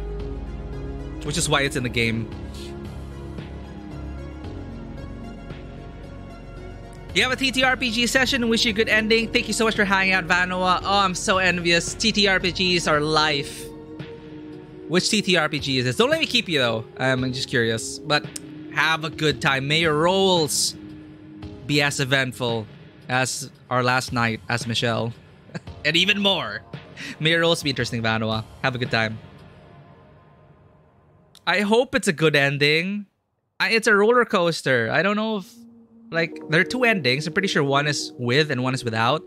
But the way things are going, it feels like one of those bittersweet coming-of-age romance stories, right? You know, it's a summer fling. It's life-changing. But when you return to reality, you're like, no, we can't be together. And it's gonna be, say goodbye, one of them moves out, one of them, oh man. You can go have a TTRPG gesture, wish you a good ending. Yeah, I'm sorry. Your boyfriend's family's Korean and his mother was beside herself when she met me. Oh man. Meeting the parents. Meeting Asian parents. Yeah. I'm actually not very familiar with how, like, Korean parents generally are, like stereotypically are. I don't know. But, you know, yeah. Meeting the Asian parents. I hope things are better now. Sometimes that's usually the first meeting. But, you know, it's your life. It's your boyfriend's life. Wishing you the best. After a long day of keeping myself busy, I threw myself onto my bed and shut my eyes tight. There was nothing else left to do other than to surrender my thoughts to the void. Try as I might, I couldn't fall asleep. My thoughts persisted to cycle back and forth between memory and regret. I wanted to turn my mind off. I didn't want to think about anything anymore. There was already enough on my mind to think about. To think about Sam, I couldn't. It pained me too much just to think about it or not think about it. Man, all right. I don't know how it's gonna end. That's the thing. I don't know how it should end. For, you know, sometimes you're just not right for the person. Sometimes the timing is so important. Timing is so important.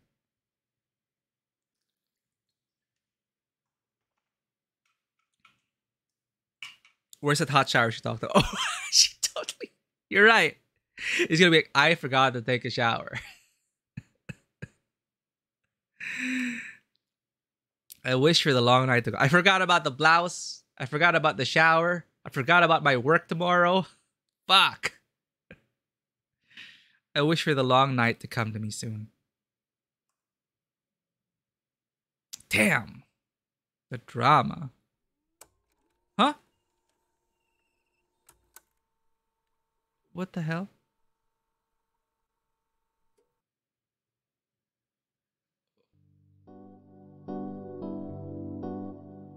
Oh, okay. This is what I was kind of spoiled also when I was looking for how to add the adult patch. There's a perspective shift. So, now we're going from Sam's perspective. All right. So that was the switching of channels. Literally switching perspectives. That's an interesting way to highlight that. So now we're going to play as Sam.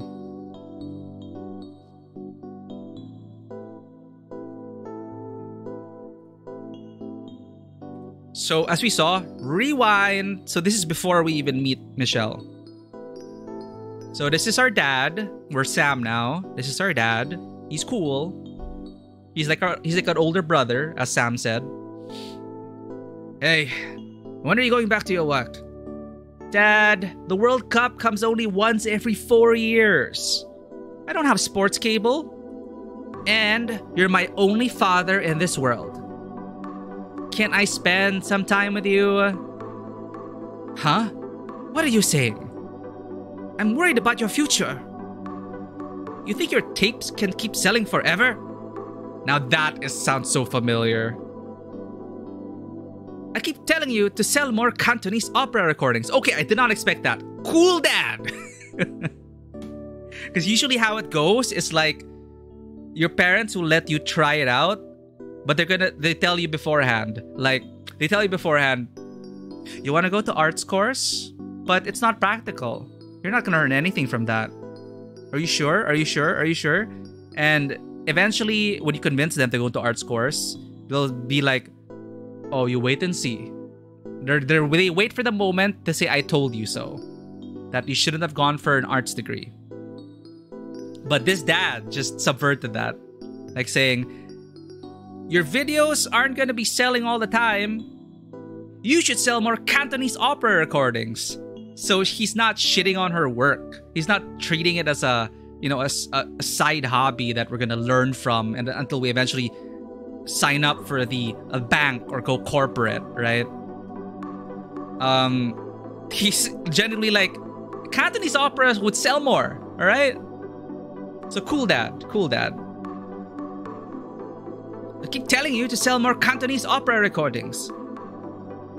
I do have them, but I want to focus more on specific films though. You're in the tourist area.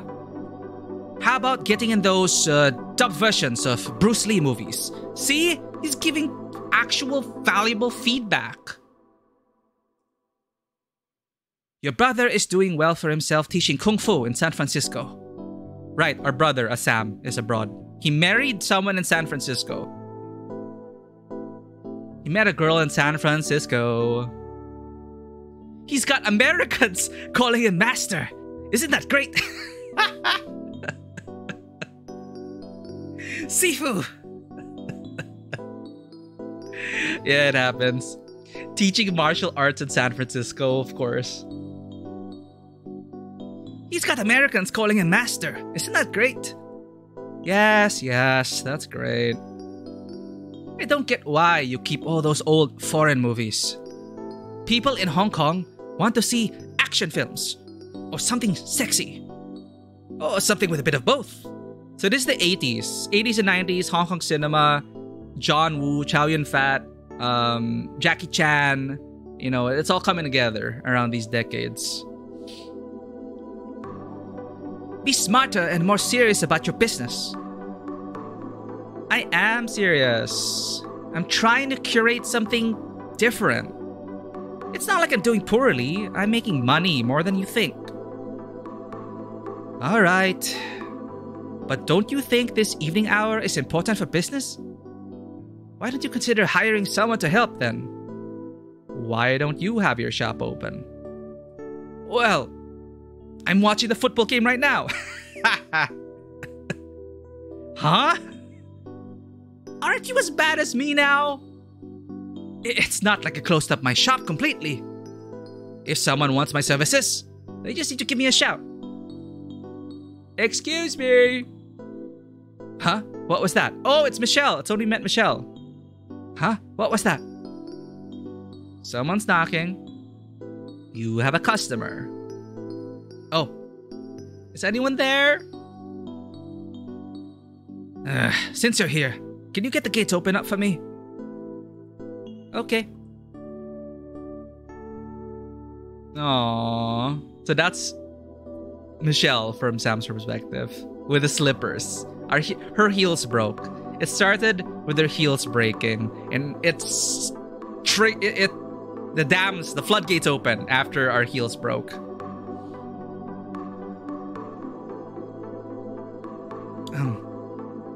All right, shift mindset. We're Sam.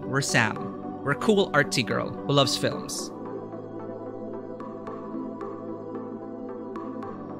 When I first met Michelle, I was charmed at first glance. I like women with sharp eyes. When they look at you with that piercing gaze, I get goosebumps. Anyway, that's probably why when I saw Michelle looking back at me with those eyes, and seeing her dressed to the nines in a pressed blazer suit and her feet adorned haphazardly with a pair of pink sandals, I have to say, it left quite an impression in my mind. I couldn't help myself to tease her a little. It's in my nature. I can't change this part about myself. Excuse me? Oh, a customer. Wait just a moment.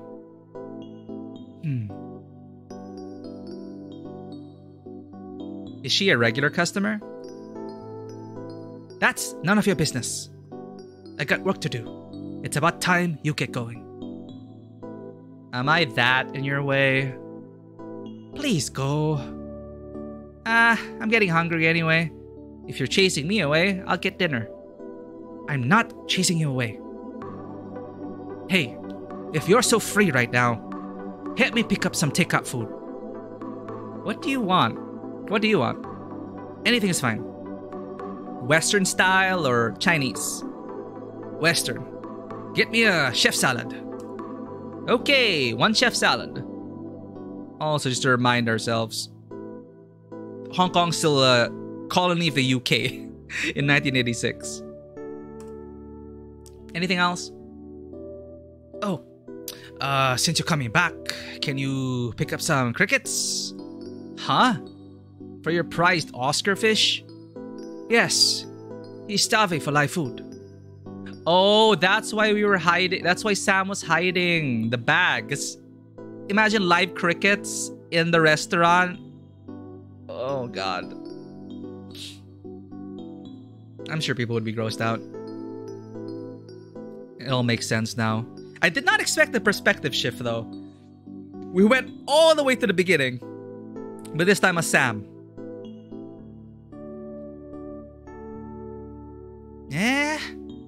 Why can't you just throw in some cockroaches off the street instead? They're free. That's disgusting. My poor fish. Don't they eat bugs? Crazy. Cockroaches will kill it. I'm not feeding something so dirty to my fish. If it's that troublesome, just feed it flake food. What? Yeah, you don't understand. My fish is a primal animal. A predator needs to hunt to satisfy his instinct to live. Alright. I'll get it. Anything else you want me to pick up? Oh, get me a can of Coke on your way back. Alright. I don't always go see my dad. From time to time, we might meet to have dinner. Otherwise, we don't see each other much. My dad never really knew how to be a dad. When I was a teenager, I got the idea that he didn't want to be the moral compass in my life anymore. So I moved out. I learned that so long as my dad didn't know about my business, he had no complaints. Age and time might have softened him, but his heart is still old and conservative. If we were ever together too long, we were bound to argue. It was better for both of us to continue living apart. We could live our own lives separately without much intrusion. He had enough to worry about already. He does not need a daughter like me burdening him. Today, I just got a feeling my dad might have been lonely. Summertime brings about a certain melancholy in my household. Because that's when their mom passed away. I went to a nearby pet store. It was on the way to the restaurant that I quite liked. What I needed to pick up here for my dad was some fish food. I asked the store attendant for a bag of crickets. I also grabbed a container of fish pellets for good measure. That should make my dad happy. I knew he loved watching his fish feed. Curiously, I spotted the same office lady from earlier. She was looking at the goldfish. She appeared lost in thought in front of the tank. I wondered what she was thinking about. I would say I am a careful person. A very cautious person, even. I know the cues of social conduct. I certainly wouldn't stick my nose in a stranger's business without good reason. Yet, there was something drawing me to keep looking her way. Something about the way she gazed at the goldfish in the aquarium had made me feel oddly nostalgic. There was a time in the past when my dad would have brought me to the same pet store. I wasn't even tall enough to look into the fish tanks then. He would have lifted me up onto his shoulders to let me look at all the fancy goldfish. I would look at them with innocent wonder and awe. That It was a long time ago. Was she reminiscing a similar memory? I wondered. I know. It wasn't my place to ask. It just felt like the world was a little smaller that night.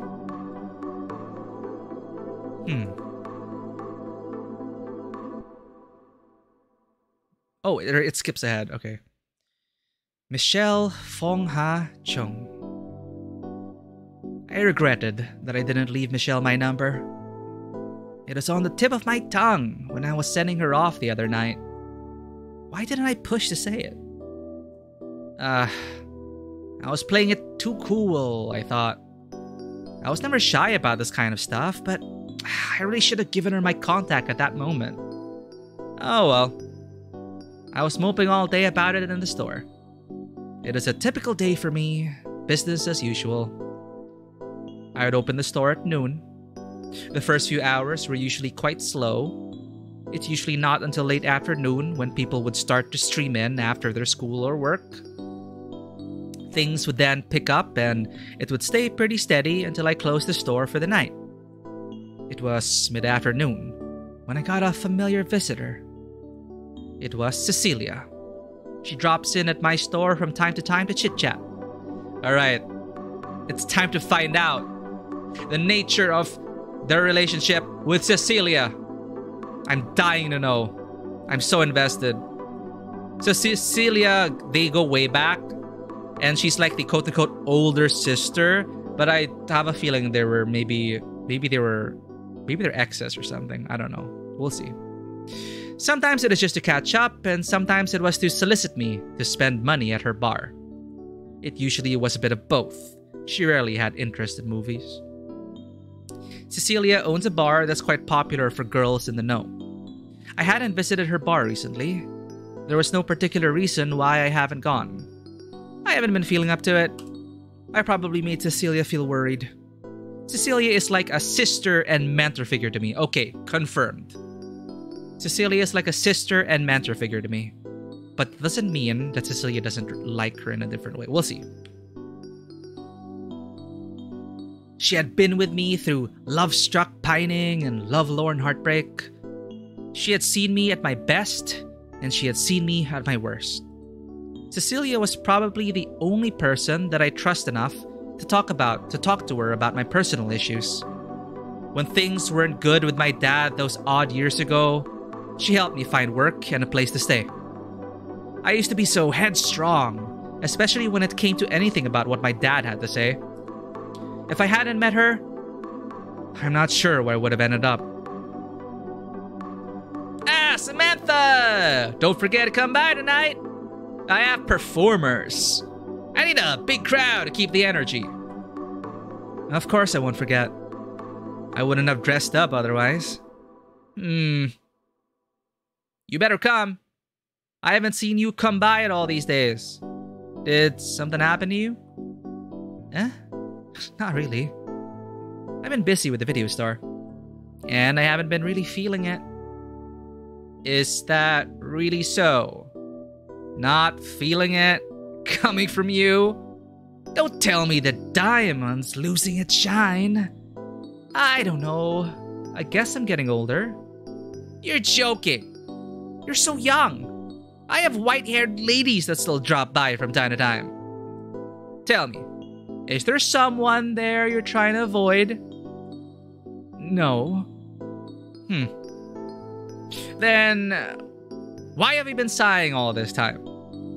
There must be something on your mind. Eh? Really? Have I sighed that much? You have. Is it Mabel? You know, she doesn't work at Ruby anymore. No. There's nothing like that between us anymore. Then what is it? I met this woman. Oh ho! And that's it. That's it. Unusual for you to be this pitiful. What is she like? Do I know her? Her name is Michelle. I don't think you know her. She's an office lady. I met her the other day when she was getting her shoes fixed at my dad's store. I didn't really get her contact or anything. But I think we had hit it off pretty well. Huh? When did you like vanilla flavor? What? Don't say that about Michelle. Are you delusional? What happened to you? What is it? Let me tell you, as your sworn sister. Don't get your hopes up. Huh. An OL wouldn't want to have anything to do with you, office lady. Fun and games, maybe, but don't think it'll be anything more. In fact, someone with an appearance like that is more dangerous than you think. Just because you've had bad experiences doesn't make it universal. I'm teaching you a lesson. All right, let's see about it then. I think it's something. Something in your head. Well, I'll believe it when I see it. Okay. You're sure confident. It's not like that. I feel we connect. When we talk, I get a good feeling. I know we just met. It's hard for me to explain it. The feeling I have is like one of those stick-on pads for back pain. What?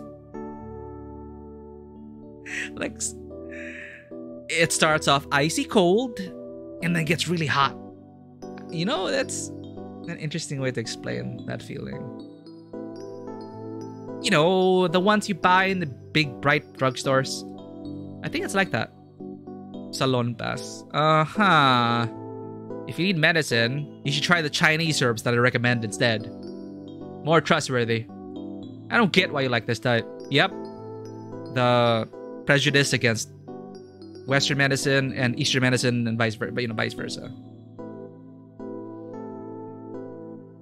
I don't know. She seems to me like a straightforward person, but I feel she has something quite interesting underneath her exterior. I want to get to know the person underneath, and I feel she's interested in me like that too. Huh? Is that so? I'm surprised. I have never seen you like this before. Don't cry to me when you get heartbroken. I'll try not to. Well, if you do end up heartbroken, I really don't mind if you come to me. One of these days, you have to take me up on a trip to Brazil. Brazil? That's too expensive for me. I never ask you to spend your money. Just hold my bags and take photos of me, right? Cecilia, well, I'd love to chat more, but I better get going. I'll see you tonight. All right. You better come, or else. Sure. Bye-bye, big sis. I know Cecilia was only looking out for me. It was a long shot for me to meet Michelle again. It is a big, big world, and I got nothing else that connected me to Michelle. But somehow, by the luck of the gods, Michelle really did come by to see me. I hope this little miracle didn't use up whatever luck I had entirely. Cecilia would be surprised, I bet. I couldn't wait to let her know. She is my closest friend. I wonder what she'll think. I haven't felt so anxiously worked up about something in such a long while. And that's when Michelle came in. And everything happened. And all because Joey, whatever, the intern, was like trying to hit on us. Or trying to ask us out for lunch. And we just had this visceral reaction and we stepped off the train.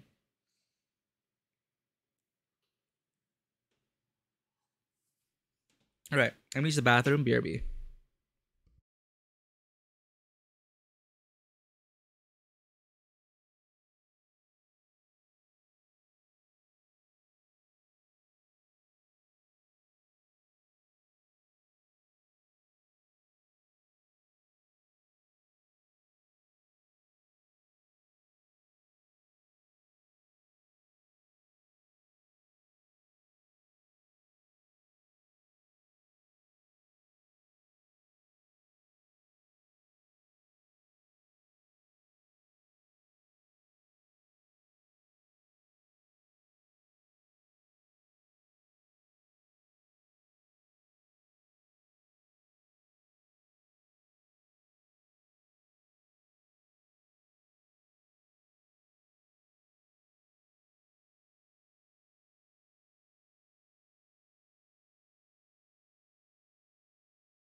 All right.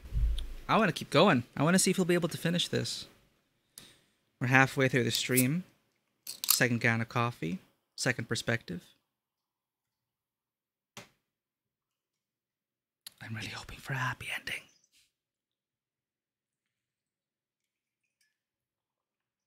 I'm gonna need more water soon.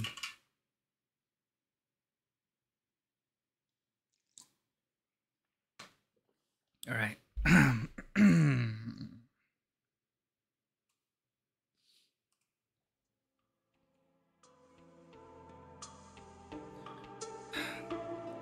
Always dancing on the fine line of subtlety between intent and indecision.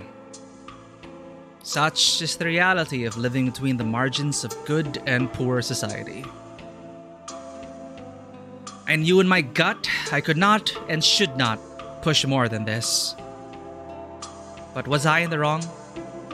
Was I overthinking? Was it all a personal delusion? So this is when he first kissed Michelle. I know. I haven't made my intentions clear, and neither did Michelle. There was an etiquette to follow and everything. If only I had been a man, it would have been all too evident. Some people prefer things like lukewarm water, but I couldn't stand it. Give me something ice cold or scalding hot. Indigestion be damned. I suppose, though, if I were a man, someone like Michelle would have never gone along with me. What do you do? My mother in heaven, I'm sorry. You're watching over an errant daughter. Please, if you're hearing my prayers, please give me the strength and courage to live out the best and most righteous life.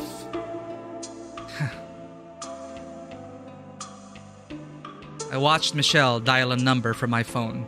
Oh, she's still here in the room. I watched Michelle dial a number from my phone. I was cool. I was as composed as the ocean. Michelle would call for a ride home, and I would return to sea. But it wasn't as if fish were without desire.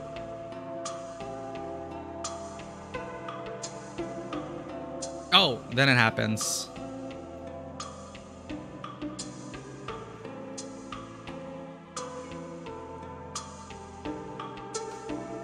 Oh, so that's what we noticed. That's why it came into our dream. You notice the girl in the back?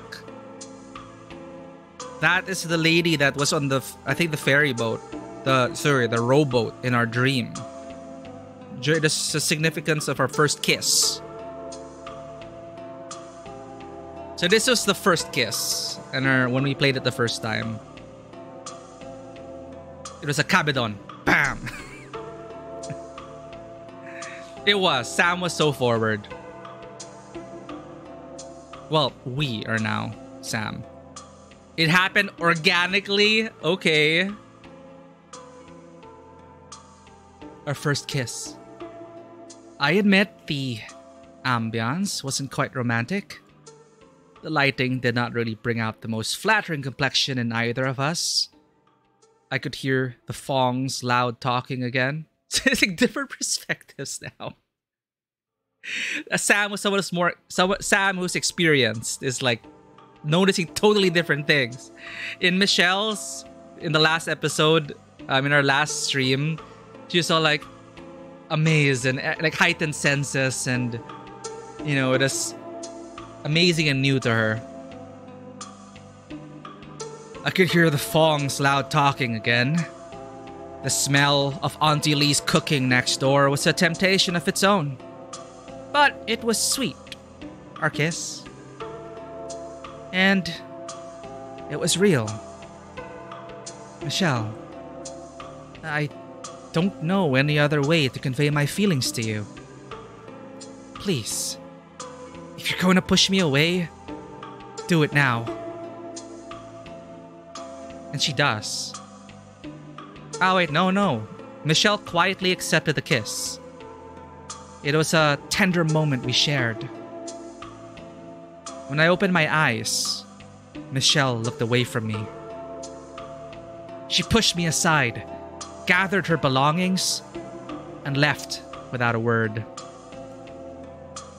Michelle is a person within the margins of society. We live in a society. I was thinking that she might have felt differently about me. Though I knew from the beginning that it would be difficult for someone like her to accept such a thing, the idea of romance between two women had probably never crossed her mind before. Would she want more than this? Would she want to pursue this further? Michelle left the apartment in a rush. When I saw her leave in a taxi from my balcony window, it had hurt. It had hurt so much. I didn't know if I would see her again. I wished sometimes that it wasn't like this. Oh, so it was her mom that appeared in our dream via this photo in our subconscious. Mother in heaven. I've become a wayward daughter. I was 12 years old when I had my first period. When I told my brother about it then, he said I should talk to my dad instead. When I told my dad, he said I should go to the drugstore to get medicine. When I asked the man at the drugstore counter what medicine I should get for bleeding, he told me to go to the hospital. I was scared. I really thought that I was going to die and join you in heaven, you know? Yeah, because her mother died when she was young. So she had no one to like... She was surrounded by men during her first period.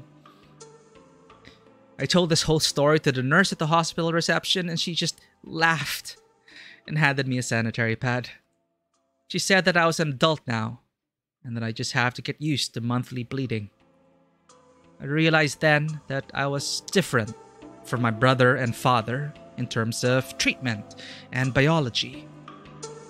And I think since then, I became conscious of myself. I wanted to be the daughter that I imagined you would have wanted. I really did. But things sometimes don't go the way you want it to go. I remember when I was 13, when all my friends were talking about their crushes, I couldn't join in on their conversation. I felt I was no longer growing up along with them at the same pace. I was first among them to get my period, but I was the last to feel a simple crush. How could that be? They said I was a late bloomer, but years had passed and I could never really bring myself to like another boy. It troubled me. If I couldn't find a boy that I liked, how would I be able to get married and become a good mother like yourself someday? The thought troubled me deeply then. And then it happened. When I was 16, a girl in my class said she liked me. And I liked her back. Simple as that. It just felt right. Maybe I was born with this wayward spirit. I don't know why I have this inclination in me. Was I a bad person? Was I in the wrong? In the end, I decided it wasn't anything to be ashamed about. It was too much to think about. I never meant to hurt anyone. Especially not you. And not Dad. Oh, Mother in Heaven. I know you're always watching me from above. Please, don't think that it was your fault or your absence that made me become this way. I hope you can see this from above and understand, Mother. Please, forgive me if I made you sad. I'm doing my best to be a good, honest person for myself and everyone. I wasn't a good daughter to my father. But things between us aren't so bad anymore. It has been 10 years since then. Looking back, I can't believe I still did that. Leaving home the way that I did when I was still fresh from high school. My brother had already left for America. It was just me and my dad at home at that time. I had gotten into a big argument with my dad. He did not agree with my after-school activities or the relationships I chose to pursue. It wasn't normal for a girl my age to leave home. But it felt as if I had no other choice then. I couldn't bear it to be ashamed and berated by my own flesh and blood day after day. So rather than bending to my father's will, I left home. I'd be like my brother and live my own life. I had a hard time making it out there on my own at first. I spent many sleepless nights wandering the city.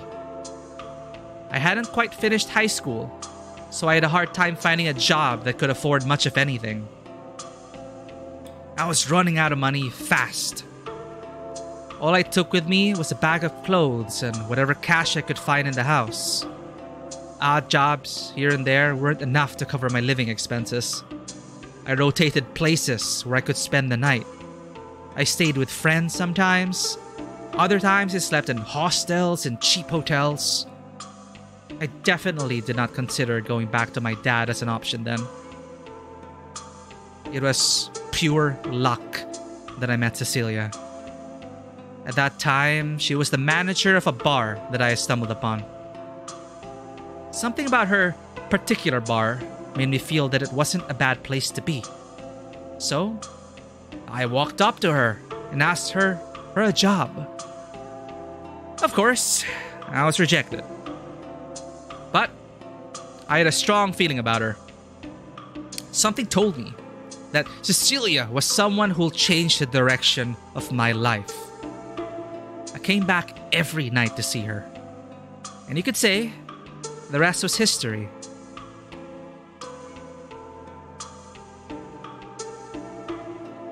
Good evening, gorgeous.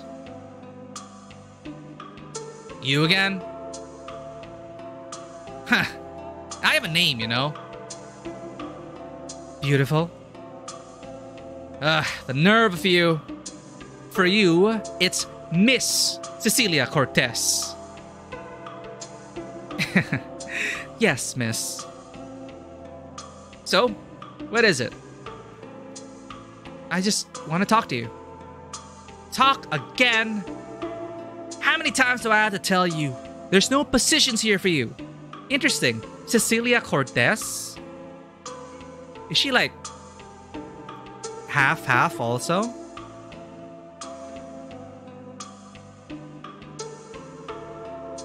It's not about that. I want to get to know you. Huh? Young girl, you are out of your league. I am? Look at yourself.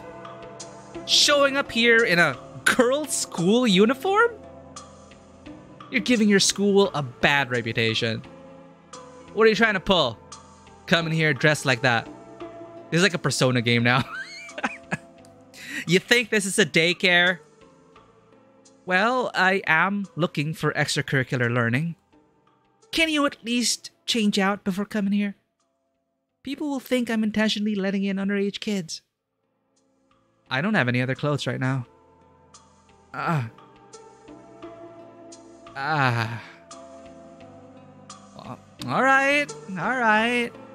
I hear you out. But not in here. I don't want anyone to think we're up to some funny business. Huh? I'm 18, you know. What? You look like you're 13. Show me your identity card. I forgot it. Hey, that's illegal, you know.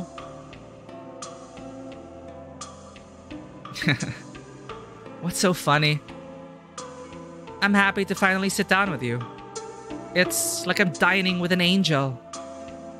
An angel? You look like a Charlie's Angel.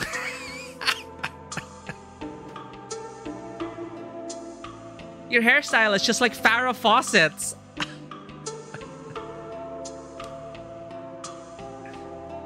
It's like the real Farrah is in front of me. Oh, so you recognize my beauty, huh? Yes, you could be a movie star. Huh, you are so cheeky. Don't think you'll get far with flattery alone. Yes, miss. You sure have an attitude. So, where do you live? I'm staying with a friend right now. How much money do you have? Huh? I have some money. Order what you want. This meal is on me. Stupid. Who are you calling stupid? A baby-faced girl like you will get kidnapped off the streets. If you're gonna be independent, you had to be smarter about it. That's why I came to see you. What? You can get work anywhere. Don't keep bothering me in my establishments. It has to be with you. Say that again? I get a good feeling with you. The lights, the music, all the people. It's comforting to me. I feel really good to be there. That's all. I want to learn from you. And learn how to create such a place for myself.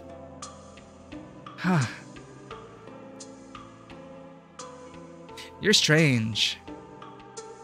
I guess. You still in school? No, I finished. I see. Can you speak English?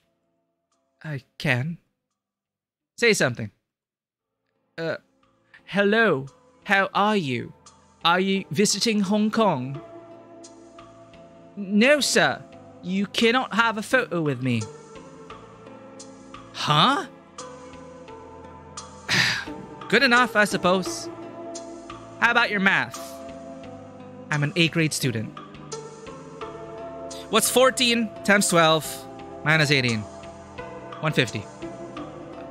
That is elementary. Anyone would know that. You know, I was top of my class for math.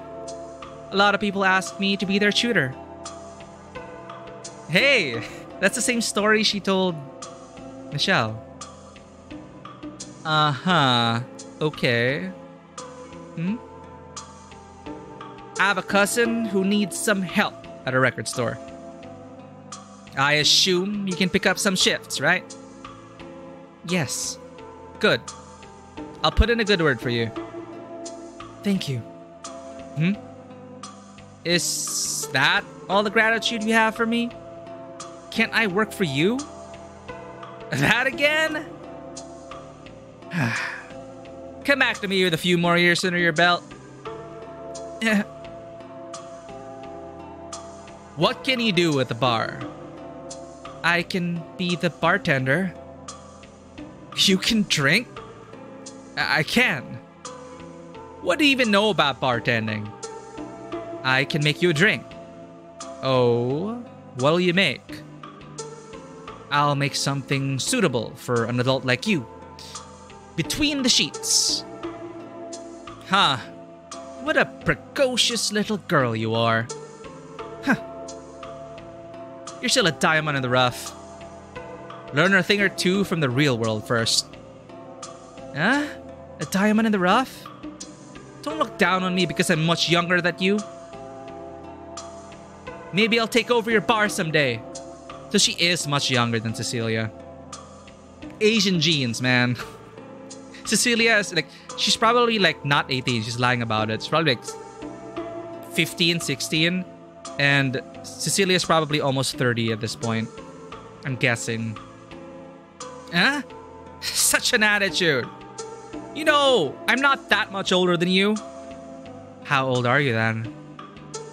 I don't need to tell you. Okay, baby girl.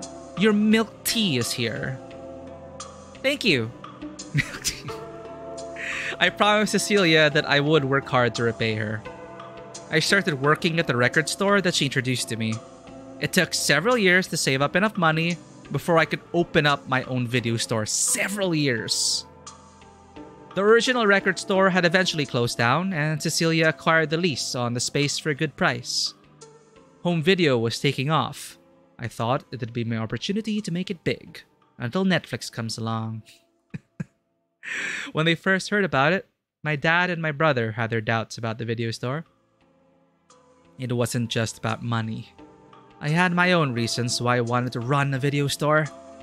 It was really hard. Even with Cecilia's help in the beginning, it was difficult to turn a profit. Business was booming for so many people in the new decade. But for me, it seemed like I was going to be left behind in the dust.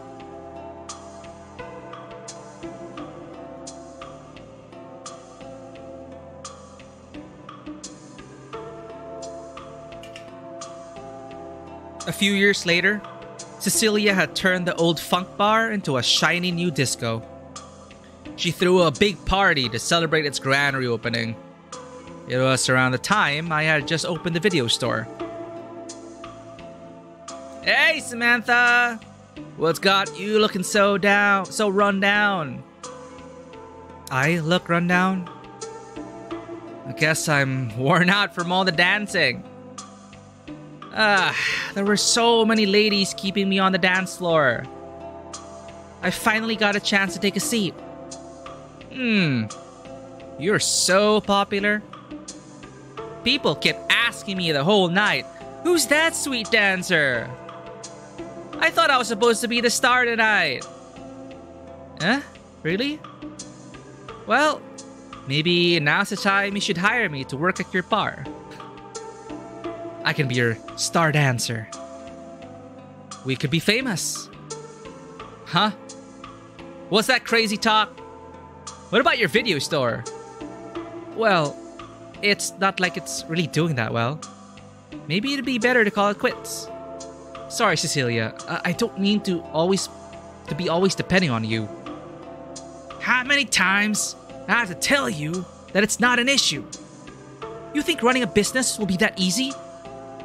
I keep telling you that you have to give it more time. Don't get yourself down just yet.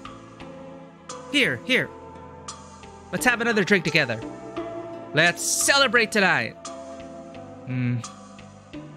Come on, Samantha. You are a diamond. You have to let yourself shine. Cecilia, I don't know where I'd be without you. Thank you so much. You're really important to me. You're so grown up now. Look at you. I can't believe I first met you here in a girls' school uniform. Do you like my look tonight? Sure, better than before. Don't you think I match you now? What? Are you drunk? I'm taking that drink away from you. I'm only letting you drink Coke. Come on, Cecilia. Enough acting like a big sis. Why don't we dance the night away? A year later, I was able to turn things around with the video store. Though I'm still close with Cecilia, I never did get a chance to work with her. Funny how things go sometimes. So that's why they look so similar, because she wanted to be like Cecilia, to dress like Cecilia. It was Saturday morning. Usually, I would be tending my shop on a Saturday, but I had taken the day off as I had plans to meet my dad in Saigon. I heard my phone ring.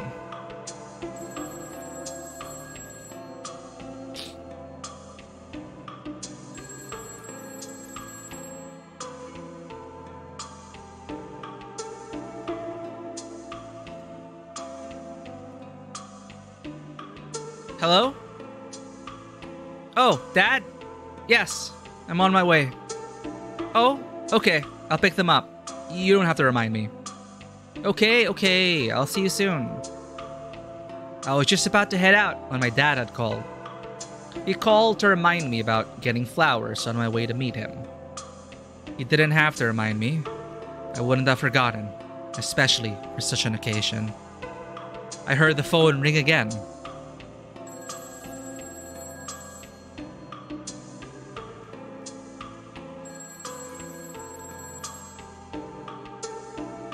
Again?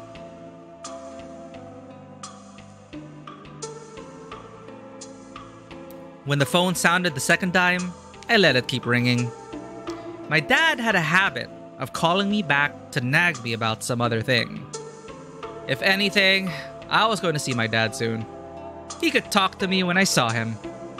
I had to get going if he wanted me to meet him on time. I lived not far from the Prince Edward Street Flower Market. My mother used to bring me there a lot as a child. There were always a wide variety of flowers on display at the open-air market. From my earliest memory, I remember my mother had always kept a vase of flowers in our home. Flowers brighten the mood. They brighten the home and elevate the spirits, she said. My mother, in my memory, was someone who always put on a smiling face for everyone. I remember how satisfied she was to bring home a fresh bouquet of flowers. It was something that made her happy. I had gotten a bouquet of her favorite flowers. I was about to get on my bike and leave when my pager started beeping. I never thought I needed a pager, but it had been a gift from Cecilia. She said she needed to keep tabs on my whereabouts. I didn't like carrying it around at first, but now I admit it's quite useful to have. It had been Cecilia calling. She probably wanted to meet for dinner later. I'd call her back tonight. As I put the pager back into my pocket, the pager buzzed again.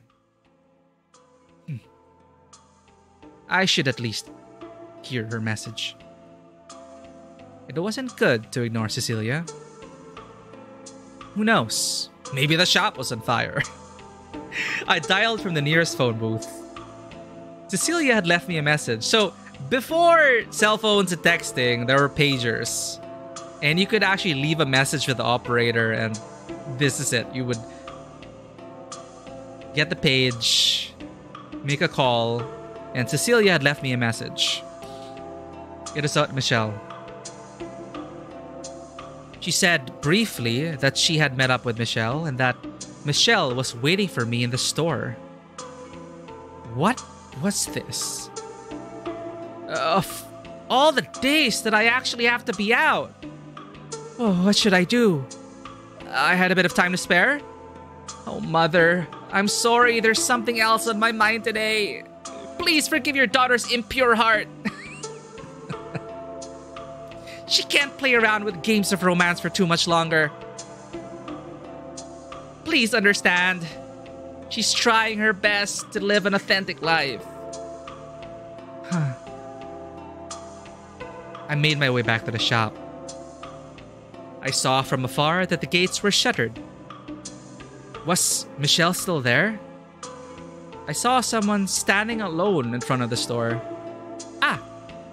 It was none other than Michelle. I quickly parked my bike and ran towards her. Michelle!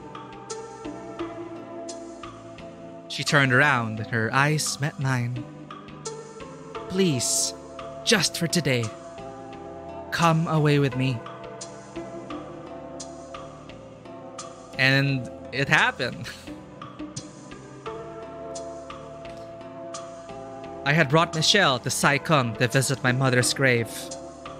It was a special occasion. My mother is someone dear to me. I wanted Michelle to understand this side of me too.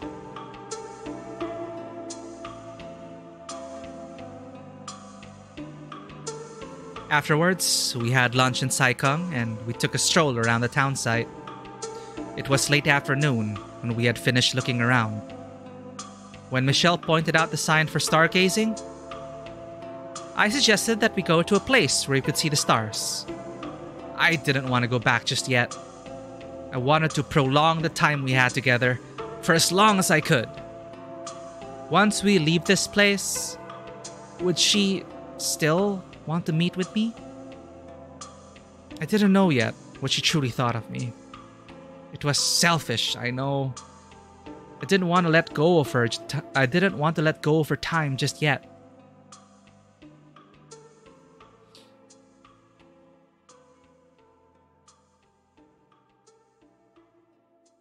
We made our way through the mountain road and down to the beach. It was just the two of us alone that day. The weather was quite warm, but it was comfortable in the shade. We sat down in the shade of the trees and we looked out to the sea. Michelle placed a cool pack on my neck. It was a cute gesture. It felt nice. I wanted to lean against her, but I thought against it. I couldn't. There was an awkward tension between us. We talked together about this and that, but we both avoided talking directly about what we wanted to know most.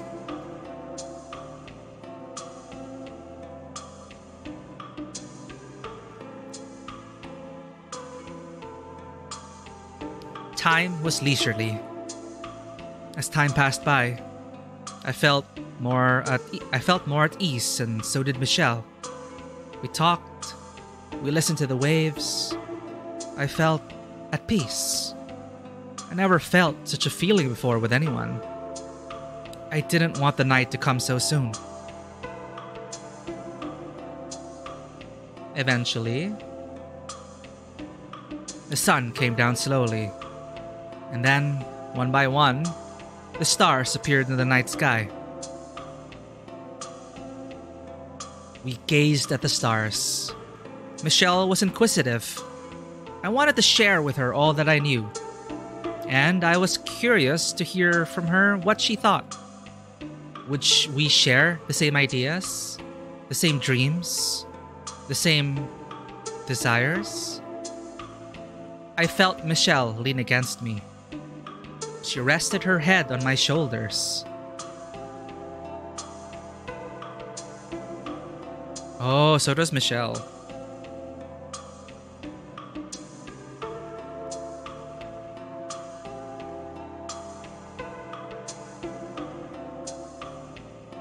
Michelle had fallen asleep on my shoulder. She slept soundly. She looked a little flushed. It had been a long day for us out in the sun. Her eyes fluttered in her sleep. I wondered if she dreamt a dream.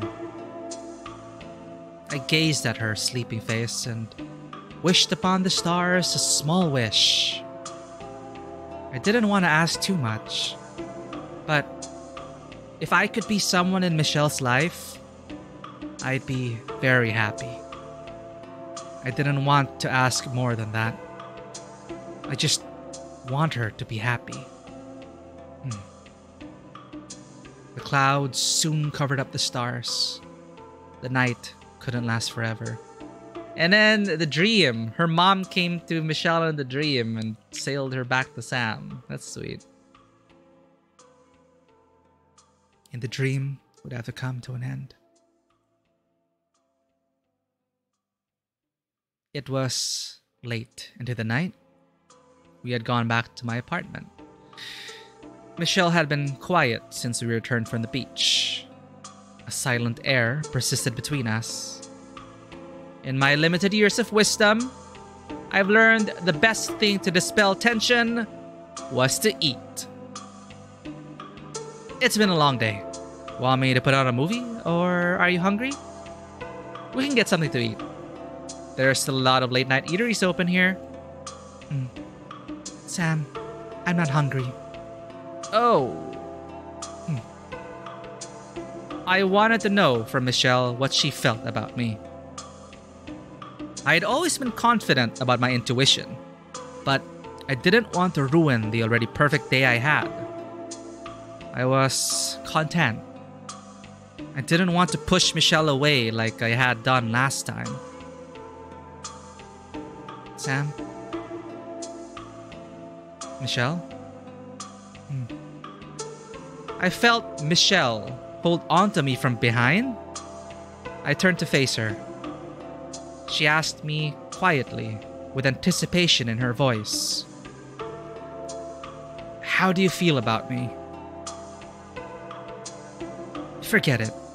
It's nothing." I shouldn't hesitate. I should tell her how I felt.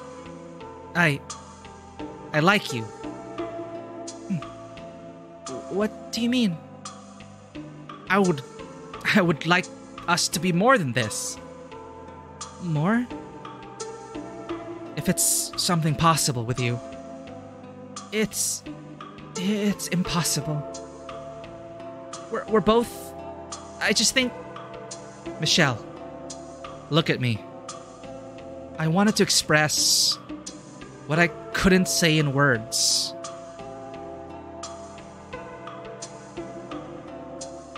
Was I unfair to Michelle?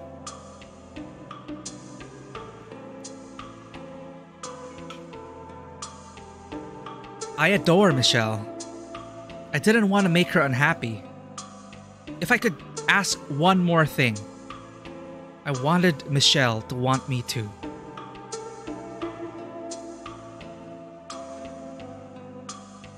I had woken up with Michelle in my arms. The room where I normally slept alone was filled with her presence. Michelle slept in my arms. Oh, we woke up ahead of her, and we fell asleep. And then she woke up, and we woke up. Okay. Michelle slept in my arms. Her touch was warm and soft. The way her body rested against mine felt like we were made for each other. Would she want to eat breakfast with me? Would she want to spend the day with me? Michelle slept like an angel. I shouldn't wake her up just yet. It was sometime later in the morning that I felt Michelle fidgeting in my arms. She sighed softly. She must have been waking up. She turned to her side with her back towards me. Her tousled hair fell along her jawline and laid on her shoulders and neck. I wanted to trace my fingers along her bare skin. Michelle seemed so delicate in my arms. I wanted to hold her closer. I wanted to call out her name. Michelle? Michelle? Michelle, I like you. Michelle slowly turned to face me. I said to her what I felt sincerely from my heart. I wanted to cherish this time we had together. I brushed back the hair covering her eyes. I wanted to express to her my affection. I was bursting with happiness to be with her like this. Everything that had happened yesterday was so wonderful. Michelle struggled to say something. I had felt her stiffen in my arms. Her expression darkened. She looked teary-eyed. Did she not feel the same way? I have to go. Michelle. Please, Michelle. Please stay. We can spend the day together. Don't be quiet like this. Talk to me. I can't be like this with you. A pang had rung in my heart. I just can't. Michelle, don't, Sam. Any more than this. We can't. Michelle, I'm getting dressed. I suppose it couldn't be anything more than this. I watched Michelle dress quietly. I didn't want her to know that I was hurt. Michelle made her choice. I was losing her. What could I have done to stop her? I saw Michelle leave in a taxi from my balcony window. This time, bittersweet tears streamed from my eyes as I watched her leave. Had this heart-pounding romance come to a close already? I cried all that morning. Michelle calmly walked out of my life. There was no melodrama, nor any fanfare. It is a simple, objective end. I wish it didn't have to be this way. If there was a chance I'd see Michelle again, I hope I would be strong enough to. Oh no! What's gonna happen? Can we have a happy ending, please?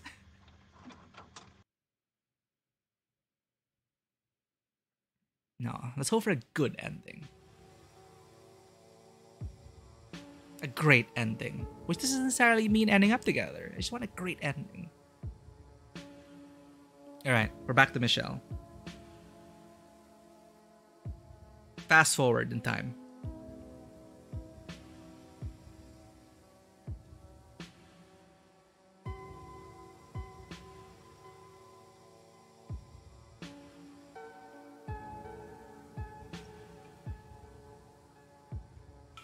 Okay, chat. I need to fill up my water.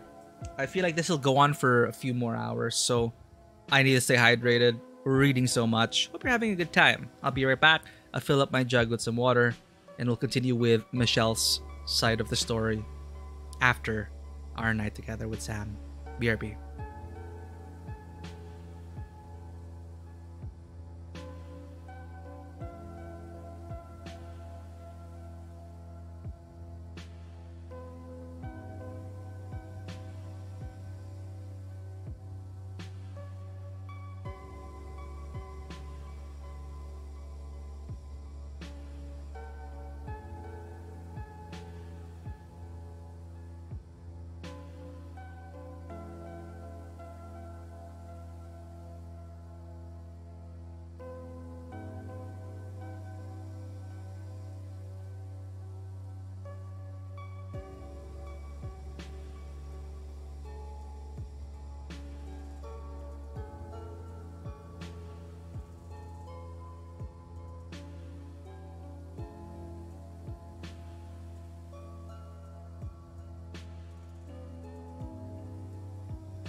we have returned from that short break.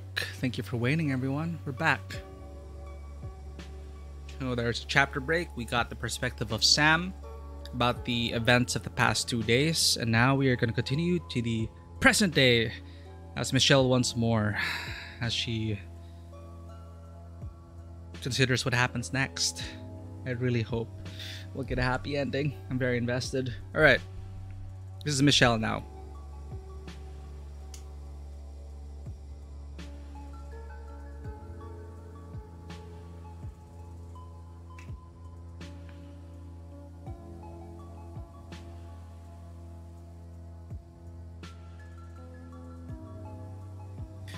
When I was a young girl, I imagined myself getting married at 25.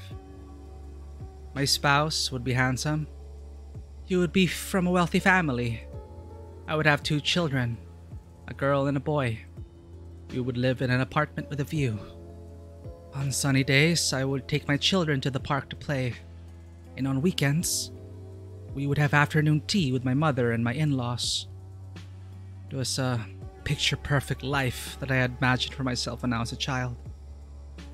I haven't thought about marriage in a long time. I was busy with school, and then I was busy with getting a job and progressing my career. Did I still imagine such a life for myself? If Sam was a man, we would have met differently. And maybe it would have been... No. It wouldn't have been the same. It had been a few weeks since I'd last seen Sam. I made a firm resolution not to see her again. There you go, welcome into the thank you for rating us. We just hit the next. I think we're entering the final act. I don't know how long we have left, but welcome in, Raiders. I'm so invested in this story right now. We're playing Hong Kong, A Summer's End, Hong Kong 1986. Welcome in, Raiders. If this is your first time at the channel, my name is Mikey. I'm a freelance filmmaker, tabletop RPG game master, and a variety streamer on Twitch. And I'm very, very much invested in the relationship between Michelle and Sam. So, big spoilers ahead. This is after things happened. And we're back to Michelle's perspective, and she's trying to rationalize where she's going to be going from now on.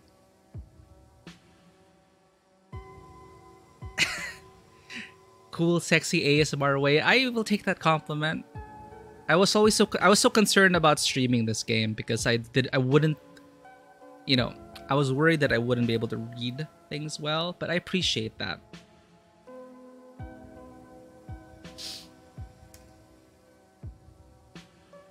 Let me give you another shout out. Tego Streams! Did you know that?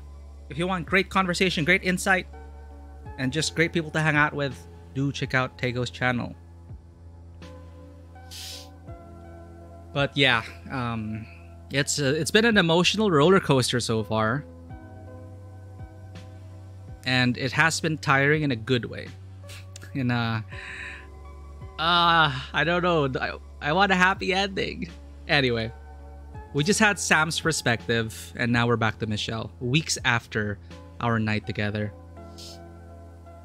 You finished American Arcadia, and you think I like it. Thank you again for the recommendation. Not just this recommendation, but even recommendations in the past. Like, you guys have given me some really great, recommended some really great experiences, which we enjoyed on stream and off stream. And I'll definitely check out American Arcadia at some point, once we get back to the swing of things. After Persona 3, because after Persona 3, there'll be... I don't want to go through FF, Homeworld 3, maybe? So we'll see how we can fit it in. But it ends fairly well. No weird edgelord nonsense plot twists. Yeah, that could be a curse for some video games. But yeah, the premise sounds super interesting. And I'm kind of in the mood to play something like American Arcadia. Because again, we just played... Find Love or Die Trying, which is about escaping a reality show, right? So I'm kind of in the mood for an experience like that again, but this time hands-on, breaking free without dating sim parts. But hey, Find Love or Die Trying was fun. It is a free game, it is super fun, and anyway, we can no longer delay the inevitable.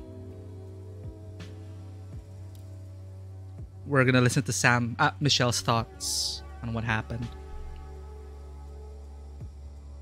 Weeks had passed since I'd seen Sam, and I made a firm resolution not to see her again.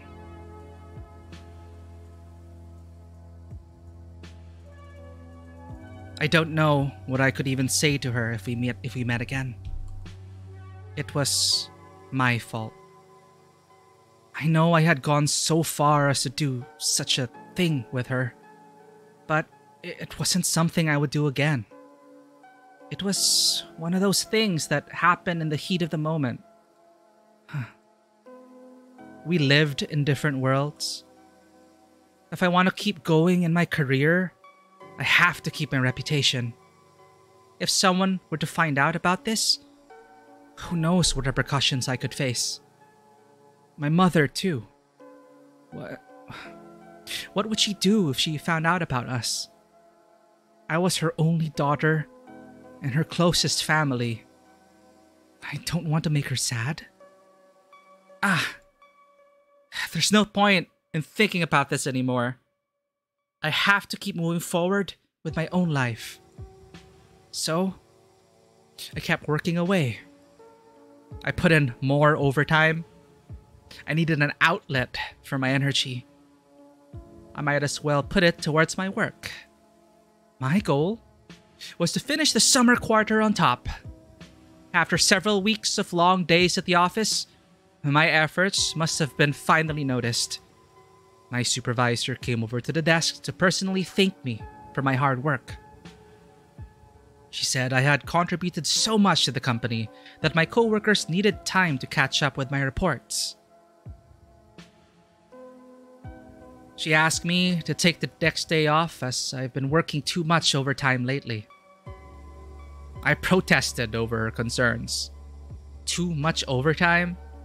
She should be happy I was so invested in the company. My supervisor wouldn't hear any of it. She insisted that I take a short break. She shooed me away from my desk, going so far as getting Joey to escort me home. What would I do on a weekday when I don't have work to go to?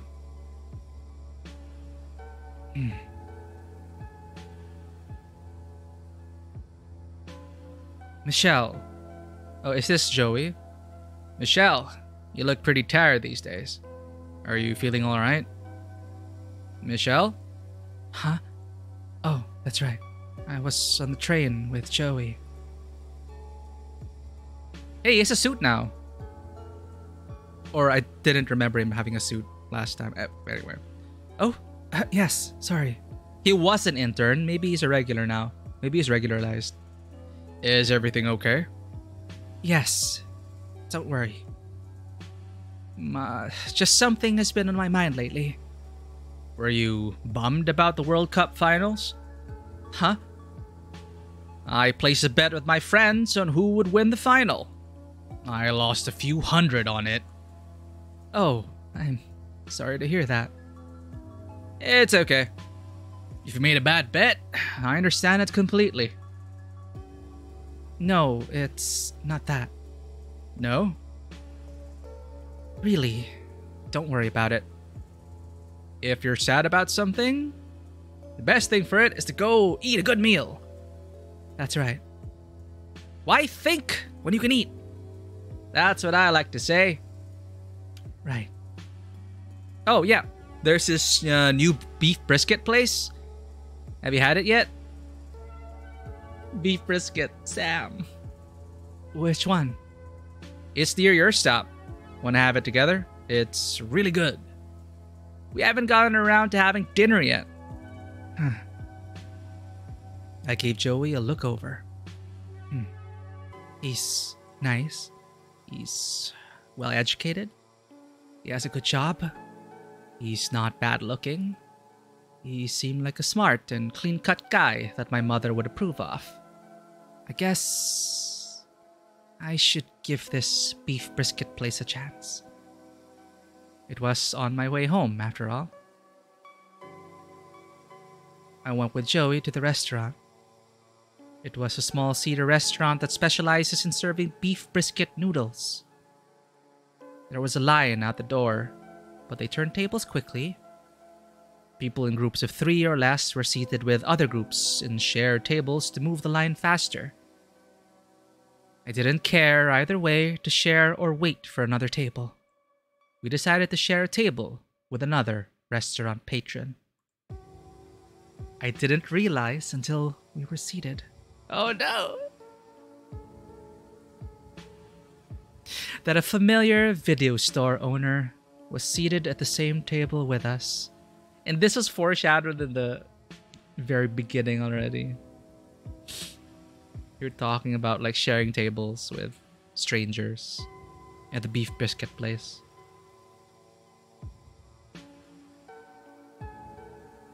It was Sam! Of all the people I could have ever run into at a restaurant, it had to be her. She made a glance towards me as I took my seat. Oh my god. Why was her skirt so short? Sam must have seen me, but she didn't say anything. I think she was as surprised as I was. Joey, oblivious of all the tension, took the seat between us. Ah, can't believe we got on that fast. Right, Michelle? Yes. Excuse me. Joey awkwardly bumped into Sam as he took his seat.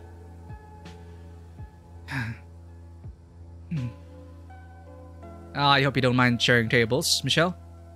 It's kinda intimate, right? Sitting side by side. It's okay. Let's look at the menu. Joey held up the menu. He blocked all sight of Sam. I could not see her reaction at all. Not long after we had sat down, a waitress came by with an order pad in hand. Are you ready to order? Huh? Not yet. The waitress went to wait on other tables when she saw that we were not ready to order. I looked over the menu. The main course was the signature beef brisket noodle soup. Patrons could select different meat cuts as extra toppings. What beef cuts I preferred was an inconsequential choice for me at this moment. What do you think is good? Do you like tendon meat? If you do, then you can get the number 2. I can get the number 1 and we could share the meat. Oh, I'm okay with tendon meat. No? Well, why don't you try it? I pushed my seat back to sneak another glimpse of Sam. She was looking down into her empty bowl of noodle soup. She had a blank stare. I couldn't read it. I wanted to say something, but I couldn't find the words. I felt boxed inside this small restaurant. I hadn't prepared myself to meet Sam yet. Not so soon after what I did. Seeing her brought again all the emotions of guilt, fear, shame, and remorse. I didn't want her to see me here, especially not with my coworker Joey. Would she even want to see me again? Did she hate me? Excuse me, Excuse me, miss. May I get the bill, please? Okay, here's the bill. The waitress had grabbed the bill for Sam. Sam paid in cash and walked out. She didn't bother waiting for change. She definitely saw me, for sure. But she didn't say a word to me at all before she left. It was still summer, but the gust of air from the door opening as she left felt cold. Waitress, we're ready to order. What do you want to order? We'll have number 1 and Michelle, you'll have the number 2, right? Oh, I should make a choice. I had been going along with the flow of things, not considering what I desired most. This decision might be an inconsequential choice in the end, but I didn't want to have any regrets. Should I go after Sam? Or should I finish my meal with Joey? It's true, I didn't end things cleanly with Sam. But I had already made my decision that morning. I didn't need to say anything more to her, right?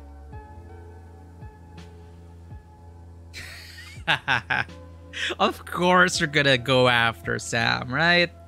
You know, screw everything else. A career, a job, or mom. We can apologize later. Cannot leave this hanging. But maybe Sam, if it's one of those movies, she probably moved on already or something.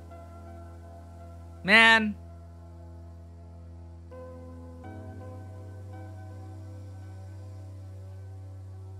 That's so sad. If you choose I'll have the number one, it's so sad. Like if I were watching this as a movie, my heart would shatter. If you go like, I'll have the number one, and it ends there, oh my god, I wouldn't be able to handle it.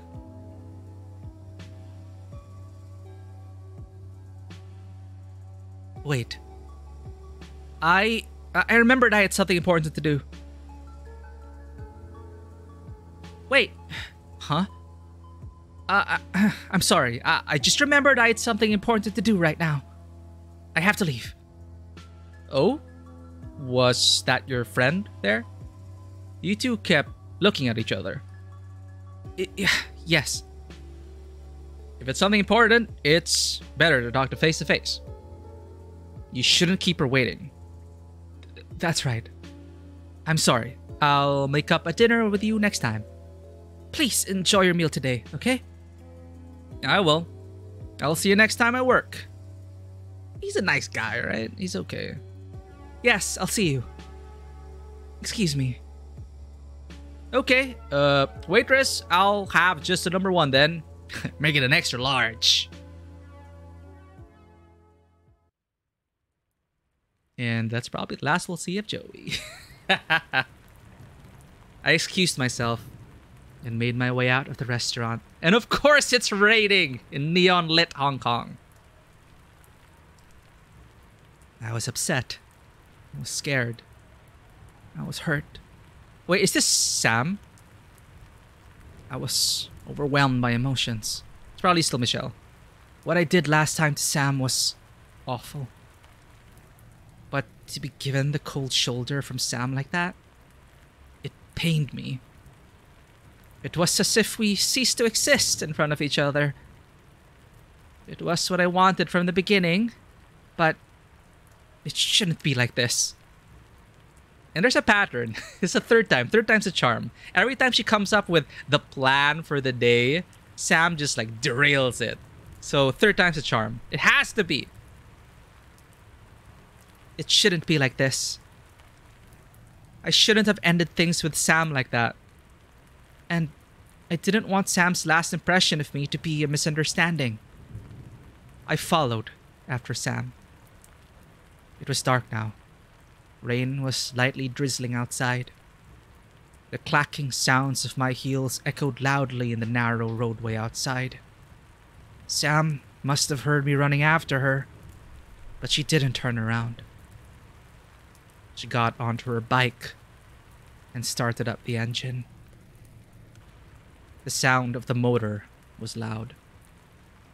Was this all that will be between us? I didn't want to accept it. Not like this. If Sam thought she could get away without acknowledging me, I was going to be really upset. I had to get her attention. I called out her name. Sam! It's so dramatic, so cinematic. She stopped revving her bike and she turned to look at me. It started raining more heavily. Of course it does. Bring on the rain machine.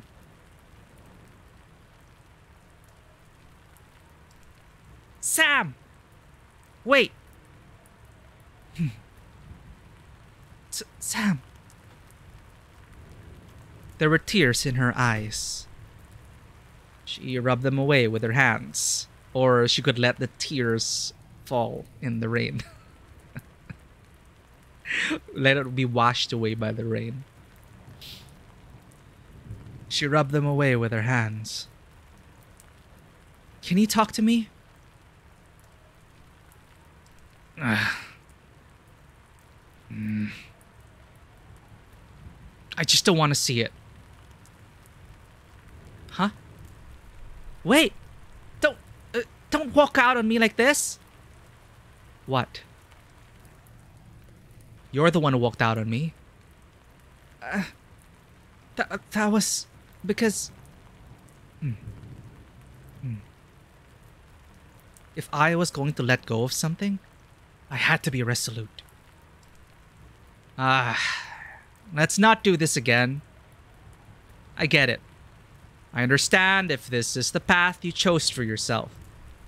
My path is different from yours. I get it. Huh?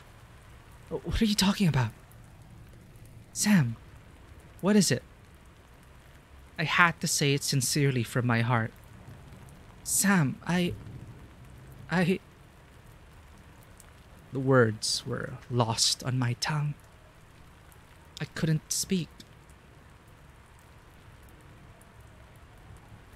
I still want to get to know you, Michelle. I won't bother you anymore if you feel otherwise. I understand. I looked into Sam's eyes. I haven't answered her yet, but the expression in her eyes already looked so sad.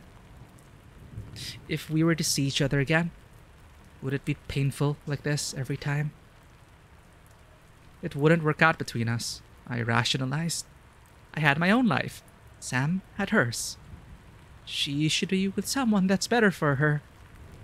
It would be better for us both not to see each other again. I was not a strong person. I was not brave. But if she said the words, maybe I would be strong enough. Sam.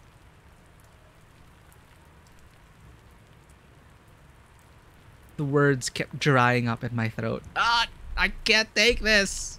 Help! I'm on the edge of my seat. What was I doing just standing here? It's alright. I get it. You don't have to say it. Get what? Sam had a look of resignation. Has she given up on me already? I did something wrong to her. I still haven't owned up to what I did. But this was my last chance to make things right between us. If I was going to end things cleanly between us, I had to tell her. I had to say it. I want for us to be more than this. Sorry, Chad. Can't help it. As they would say in the Philippines, kilig. What is a good localization of the word of kilig? Like you get giddy. It's close to giddy, but it's not exactly giddy. Kilig is usually like, you watch a rom-com, you watch a romance or something, and something like this happens, like in the rain, and they go, I want this to be more than this, and then get so giddy. Good shit. Okay. We're not in the clear yet, chat. How will Sam respond? That's the important part here. Is it too late? Are we too late? I hope not. Please. Give me another chance. Michelle. Are you sure about this? Yes. Huh. You know the feelings that I have for you. I love you. Even in a short period of time, I love you, Michelle. Huh. Sam. I'm not going to run away this time. Michelle. It started to rain heavily.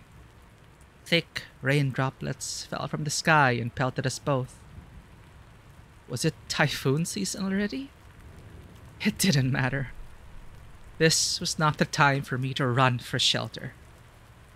I walked straight towards Sam while the rain continued to fall. I wanted to show her that I was not a person who would give up so easily. Sam, look at me. Yeah! Yay! What's gonna happen after? It's such a roller coaster. I'm so worried.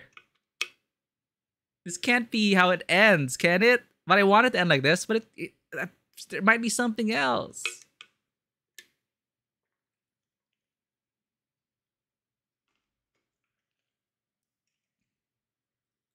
Okay.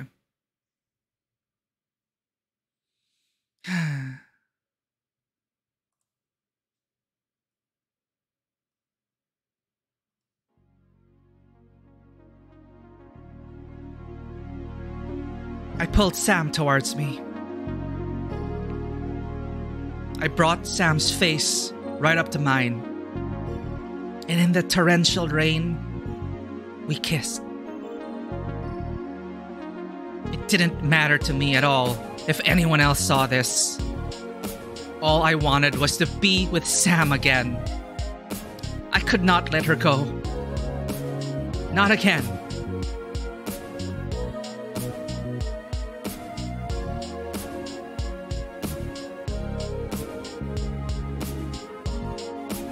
There was a moment of pause before Sam returned my kiss. She was shocked, probably at my boldness. I didn't expect Sam to forgive me. It was understandable if she did not want to reciprocate my feelings. I readied my heart.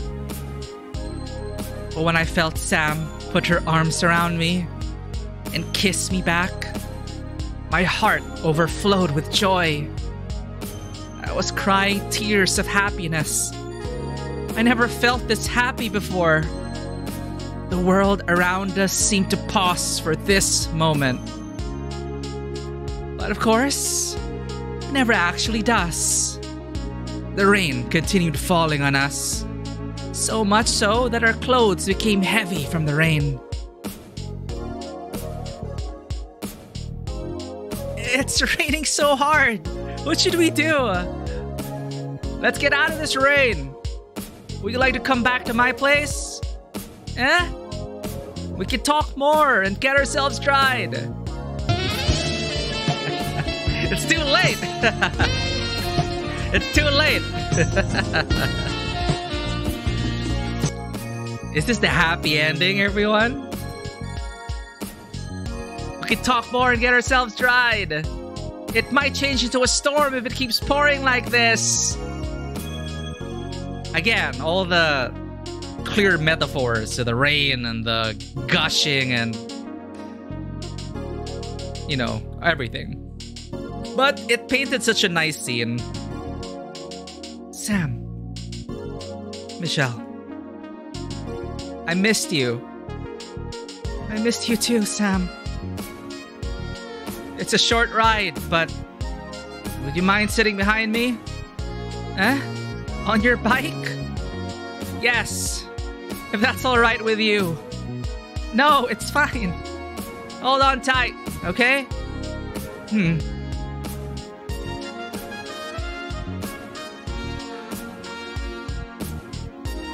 This unlocked the, again, one of my key memories as a child. I already shared this a long time ago. Before I was really cognizant enough to remember clear memories. I remember one of my first trips to New York when I was a kid. I think I was 9 or 8 or something. And the only thing I really remember from that trip is the theater on Broadway and the moment on Times Square when I was holding my parents' hands. We were crossing the street, and when we got to the central island of Times Square, while waiting for the light, these two ladies walked up to me, and they were holding balloons, and they offered me one. And I think they said, "Oh, you're a cute kid," or whatever, and they gave me a balloon. And I'm like, "Yay, balloon, I'm so happy." So they gave me one of the balloons in their hands. They still had a bunch. And I remember just watching them as they moved into the center of Times Square. The lights all around, because it was like approaching evening, right? And Times Square never sleeps. All the billboards, all the lights. And I just remember them look at each other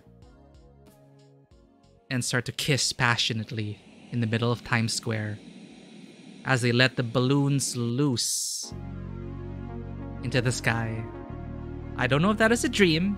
I don't know if that is a core memory from my childhood. But I do remember that I was very happy to see that. Like, I was very happy for them. Like, everything was right in the world. And I think that that left an indelible mark. And it is just nice seeing that in this moment here. In the middle of, all the lights in Hong Kong. Just a passionate kiss in the moment and everything. Like, these two ladies did not give a fuck. Right? They were just kissing and making out in the middle of Times Square. Nothing was gonna stop them. And then that's all I remember from like my New York trip. We rode away on Sam's bike. We laughed out loud. It didn't matter who saw us or heard us. We had nothing to fear. I felt cleansed. It was as if the rain that continued to pour from the heavens was no more than a light sprinkle. I held on tightly to Sam's rain-soaked back. I was elated. It felt as if a heavy weight had been taken off my chest. The smell of rain on the asphalt pavement was earthy. It was a pleasant scent. It reminded me of the day I spent with Sam in Sai-Kung. The memory of it was still so vivid and sweet in my heart. It would be nice, I thought, to feel the cool sea breeze and the warmth of the summer sun again with Sam. I don't ever want to forget that day in summer. Drive slower! Be careful or we're gonna slip! Just hang tight, it's a short ride! We don't have helmets! How could you forget to bring one? It's alright, we're not far! Be careful! Okay! For the third time, I found myself in Sam's apartment. Third time's a charm! It was messier compared to the last time I visited. Dirty dishes collected in her sink. Oh god, she was so sad, chat. She was so sad when we left her. Dirty dishes collected in her sink. Twitching Doge, welcome in! Oh my god, we're reaching the end of this visual novel. I'm so happy right now for these characters.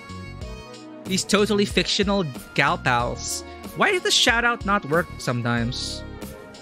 Because my friends. Twitching Doge deserves a shoutout. It's like I have to type it twice every now and then. But anyway, welcome in Twitching Doge. If you're into musical streams, Twitching Doge is an awesome place to hang out in. Always great to see the Doge enter. We are wrapping up the visual novel, I think. But hey, happy ending. I hope. Hope you've had a lovely day. Hope your streams have been doing well. And yeah, hopefully I can catch the next one. Great to have you, Twitching Doge. Do I just call you Doge? How should I call you? Doge? It's perfect though, the Doge emotes. Doge is immortal. Doge is timeless.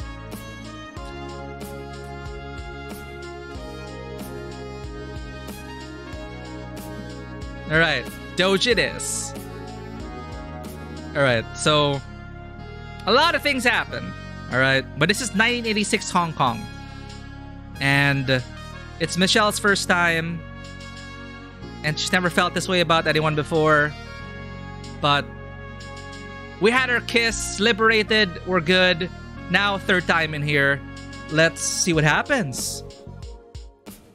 Dirty dishes collected in her sink.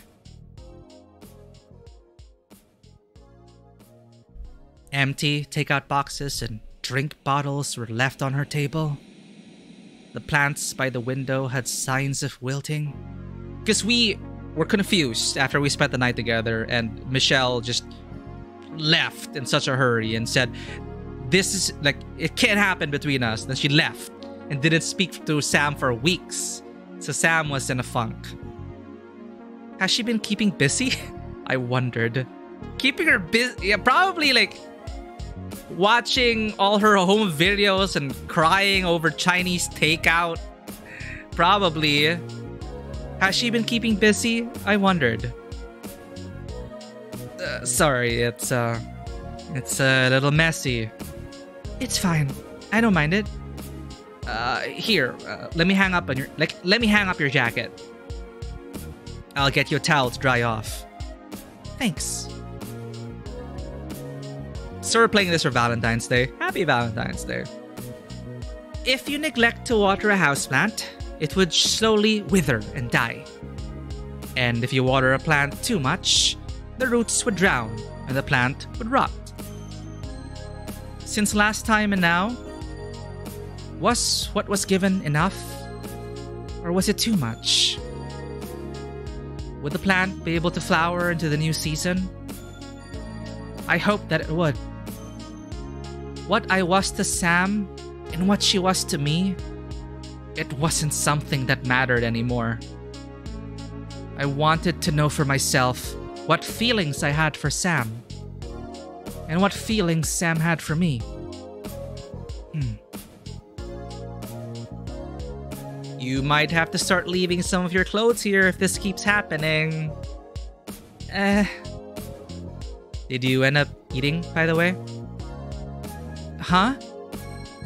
From the brisket place earlier. I didn't.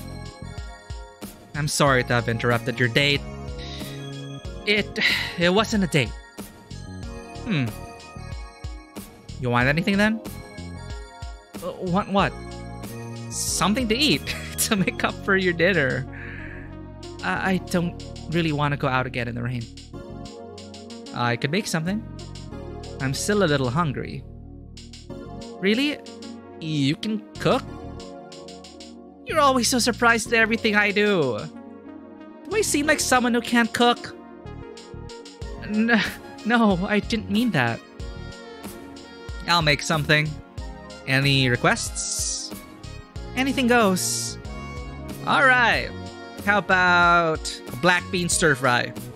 Okay. Sam had me sit down and wait, saying her kitchen was too small to fit 2 cooks. I watched her prepare the meal. It didn't take her long to prepare the ingredients.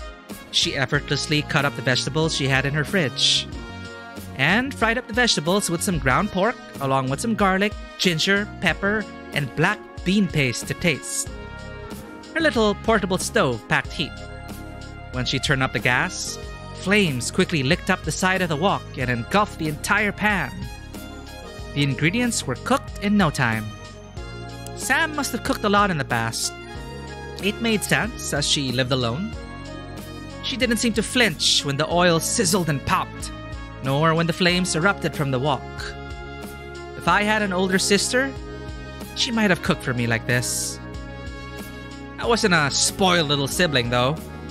And Sam wasn't my sister, thank God. It's ready. Only one side dish? Huh?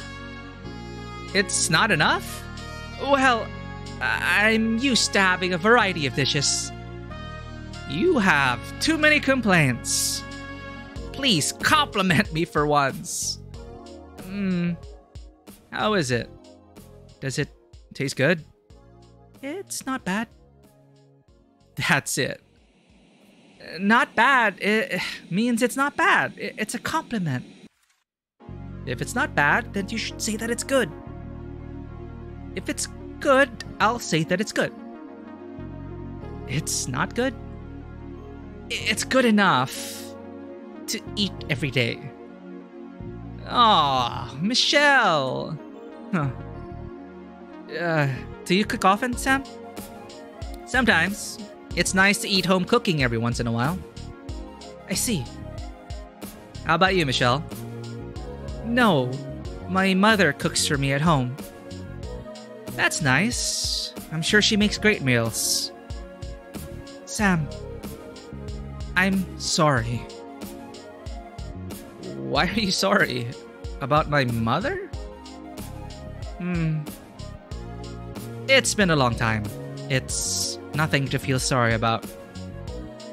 You know, my dad was the one who cooked in my family. I learned how to cook from him. Black bean stir fry was his favorite dish to make. Oh, I see. My mother used to work quite late, so my dad was the one who took care of the household. We had a strange family dynamic, don't you think? No, not at all. I'm glad I could experience a part of your family. Michelle. Thank you, Sam. I'll help you with the dishes. Okay.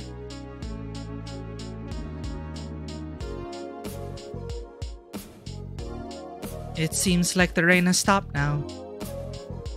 It looks like it. Will you be heading out?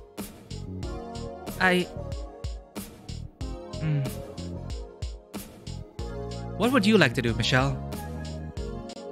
I should call my mother and let her know I'm coming home. I see. But I want to stay a little bit longer. I want to talk to you more. Is that okay with you? After what felt like an eternity, Sam answered me. That's alright with me. I'm happy to spend time with you. I missed you. Sam, I like the way you observe everything around you. And the way you express yourself sincerely. But please know I don't want to be someone that makes you uncomfortable or feel ashamed of yourself. I hope you can understand how I feel. Beneath her cheery disposition, there was a falter in her voice. Sam's lips were tilted upwards, but her smile was bittersweet. I could feel the weight in Sam's words. I shouldn't be replying her half-heartedly.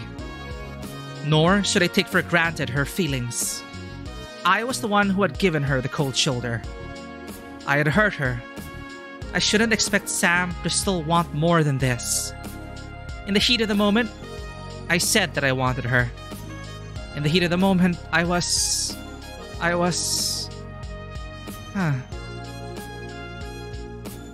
being true to myself. It was cowardly of me to have run away the next morning. What I couldn't face the next morning was myself. I didn't want to accept yet that I had feelings for Sam. I was scared. I was scared of the repercussions of furthering our relationship. But when we are together, it's as if the troubles in my mind had washed away with the rain.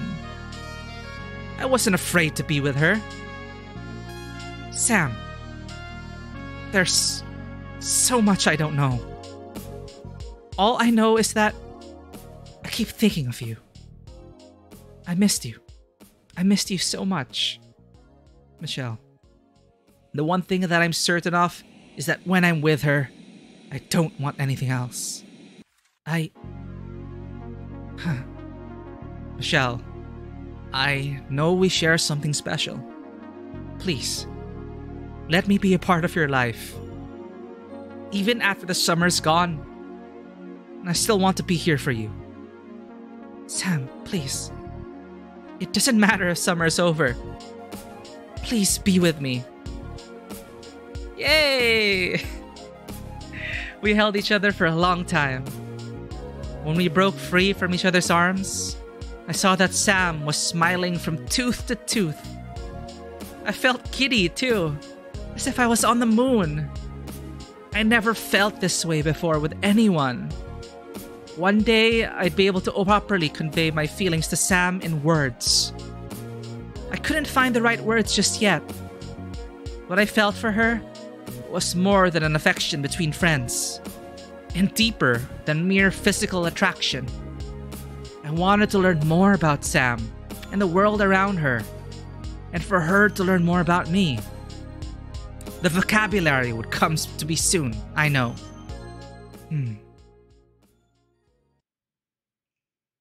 Damn. The music stopped. What's gonna happen? I think we're almost in the clear. Almost! Until some crazy twist happens, but I think we're in the clear.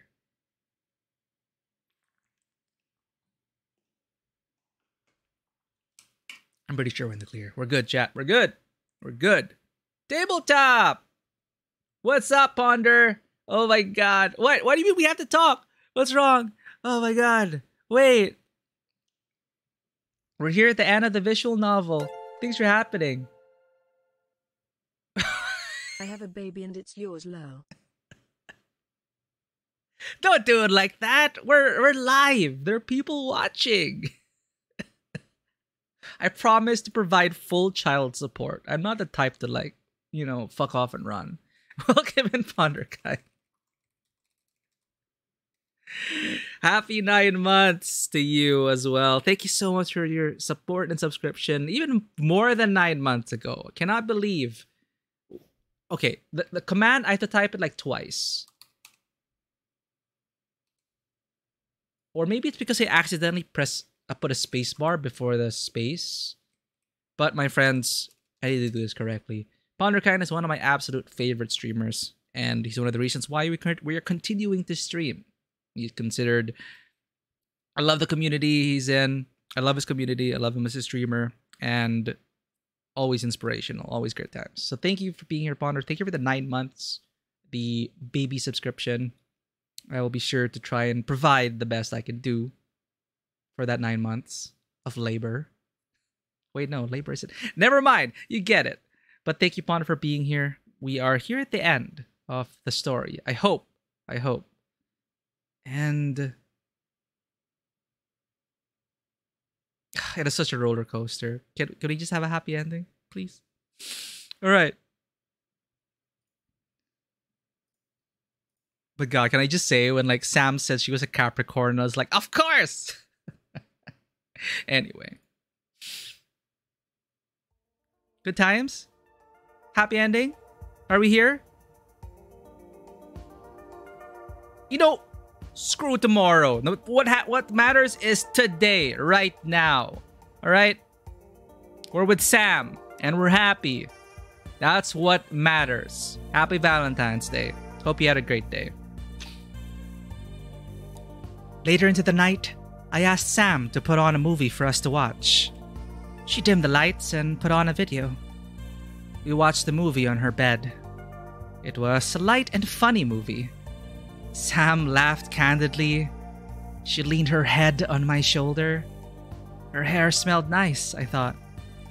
It was so good to spend time together again like this. The day on the beach with Sam was so dreamy. I wish I could relive that day with her. The past cannot be undone, but I hope that I could be strong enough not to repeat it. I believed in Sam's words. When she said that she missed me and wanted to be with me, my heart swelled. I was happy that I could make amends with Sam. Though a small part of me was scared. I worried that I might have mired something in our relationship. A tiny voice in my head wondered, would Sam still love me the same way? Would it be possible for us to be as we are in the past? Sam was such a nice and gentle person. She had never done anything to hurt me. She has always been kind to me. Trust. It was something difficult to gain, and something much easier to lose. The 2 months we were apart felt like a century. It was 2 months! She said it has been weeks since I saw Sam, but 2 months! God. Okay, for context, we spent the night together. We were confused, uncertain. We said it couldn't happen between us two women, and she ran away. And we ran away. And we ghosted her for 2 months. Which is why her apartment is in this state.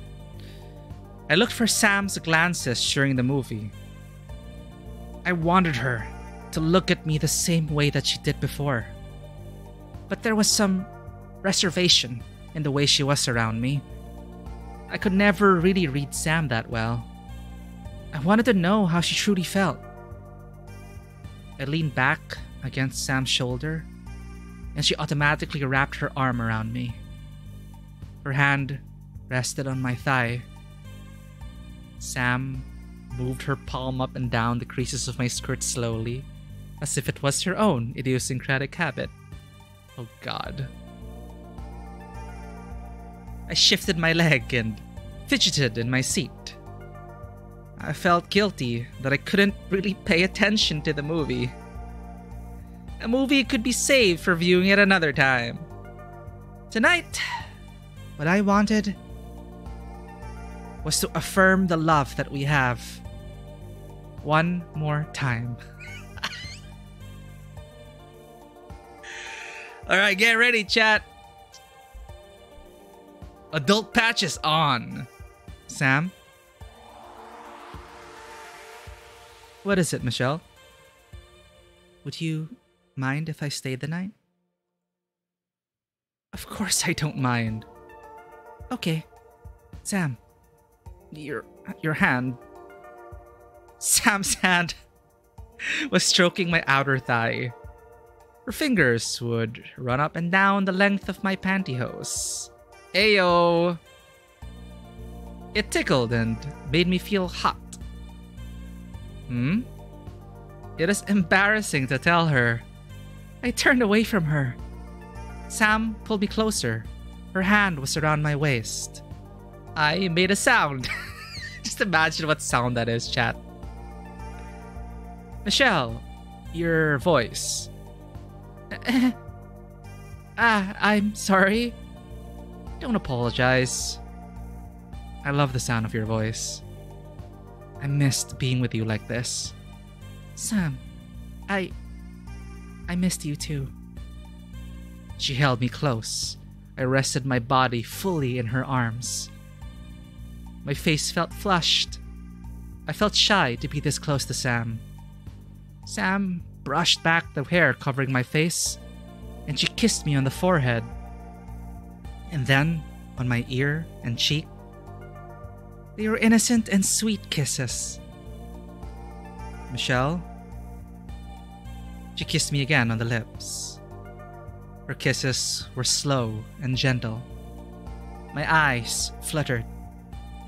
I kissed her back, though I felt clumsy in my gestures. Sam. It was intoxicating. It felt as if I was caught in a trance. But something pulled me back. It was like a pin to my heart. I'm sorry. Why are you sorry? I wasn't kind to you. Why do you say that? Well, you're so nice to me. Even though I left you like that. Do you really forgive me? Michelle, you don't have to say sorry. I understand. Please don't guilt yourself over this anymore. But, Michelle, you have already been sincere to me. Since the beginning. And I love that about you. Sam, I'm not good at expressing my feelings, but please know that I love everything about you. Michelle. You're so cute. Michelle. You're really special to me. Your gestures, the way you look at me, the way you express yourself, it's altogether perfect to me. Sam kissed me again. Sam kissed me again. She wrapped her arms around me. And I reciprocated her action. It was a wonderful feeling to be in the arms of another person. I held on to Sam.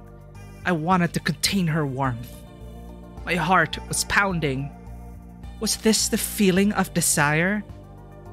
I wanted Sam to show that she wanted me. And I wanted to show sorry. And I wanted to show Sam that I desired her. We kissed with an intensity. Alright.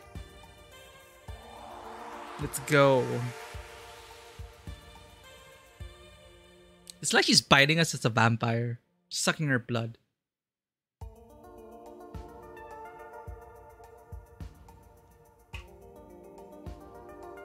I think we're heading for a happy ending. I'm feeling it. I think we are.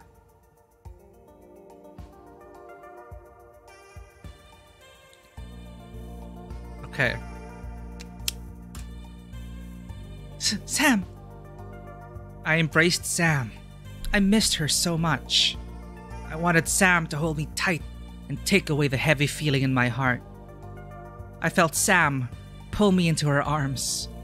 I heard her whisper to me between kisses. Michelle, you're lovely.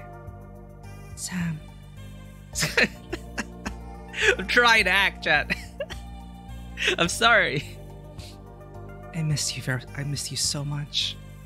I missed you too. Sam pushed me against the wall. She undid the buttons of my blouse with one hand. Yo!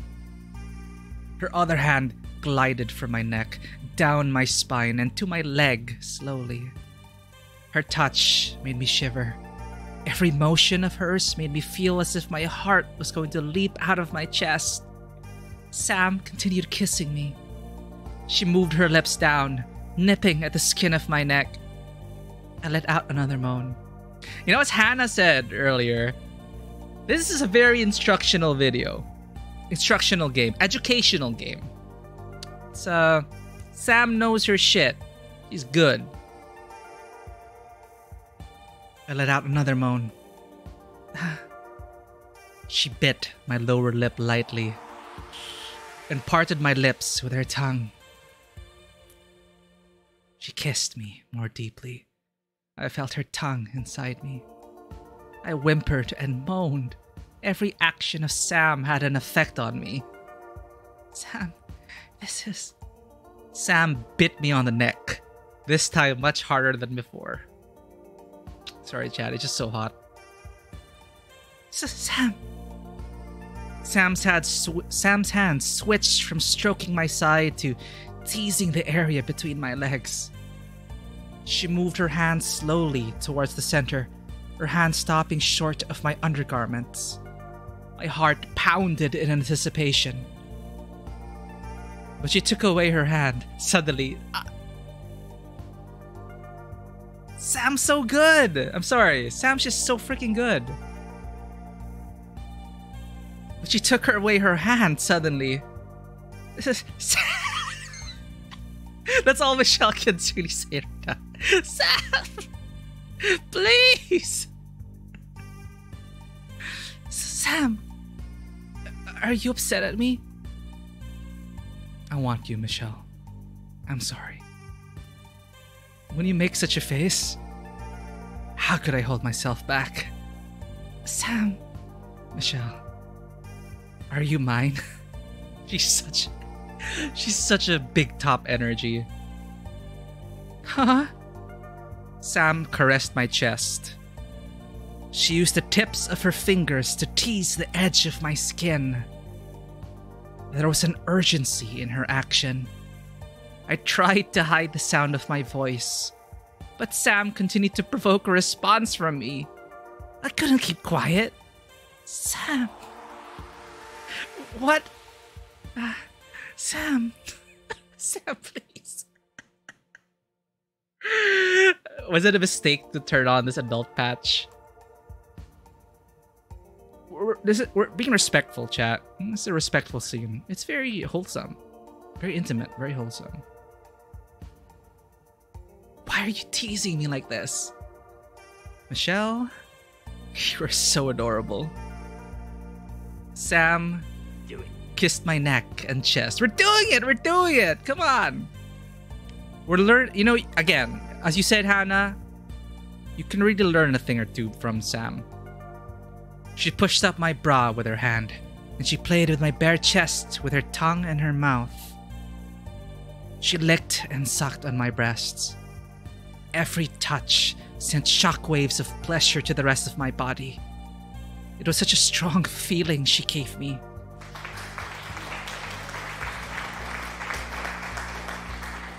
Sam is amazing. You know, can I just say again? Sam is amazing. And we're not even done yet. Sam continued pressing on my core, escalating the feeling. Her fingers tugged at the gusset of my pantyhose. She danced around my sensitive spot, applying pressure and taking it away as soon as I felt good. Sam, I couldn't take it anymore. She's such a tease. I can't. No, but she likes this. She's playing and she wants Michelle to respond and, you know, respond. Her teasing was too much. I was going to break.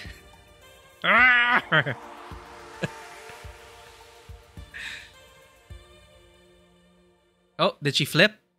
Did she become top? Oh my god, she did. See, look at this is what Sam was leading up to. She knows her shit.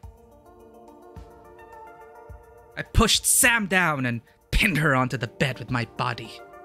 First time. This is Michelle's first time, by the way, for the record. I pushed Sam down and pinned her onto the bed with my body. Sam, that's different. Please. I can't take your teasing anymore. Michelle, could you? Please. What would you like me to do, Michelle? Eh? You've been a bad girl. Huh? Bad? If you be good. Sam pressed her knee against me. Ah! Perhaps I'll do as you say. God damn! I can't take it! Whoever wrote this, god damn. Very educational, yes. Happy Valentine's Day. Sam had a serious expression on her face. Her gaze was piercing. There's one other... Okay, there's a review, and it's like... You were saying... The top review on Steam, I think, is... Sam has the biggest top energy in the entirety of Hong Kong.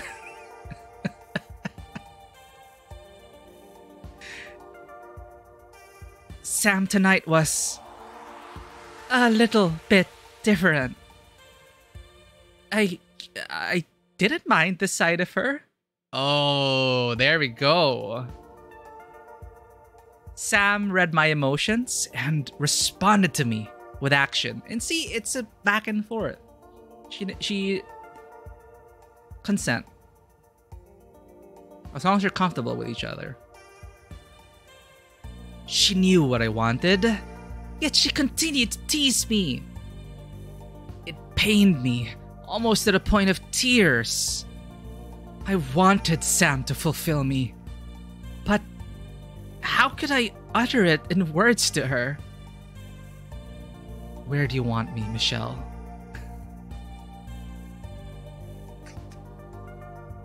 Sam, I really can't anymore. Can't what? Sam seemed adamant in not satisfying my demands until I satisfied her. She stared at me with a confident smile. I didn't like how Sam could act so playful at this moment. Sam, please. What I did was so embarrassing, but I couldn't stand it any longer. The aching feeling was unbearable now. I guided Sam's hand to my skirt. My, Michelle, what a lovely expression you have. Sam! Sam's hand reached underneath my skirt. She pulled down my pantyhose and stroked slowly what was underneath. Her touch was light and delicate. It felt good, but I continued to ache. Sam continued to tease me, even though she knew that I wanted her more than this. I felt my heart pounding loudly in my ears. Sam, please. Will you be my good girl, Michelle?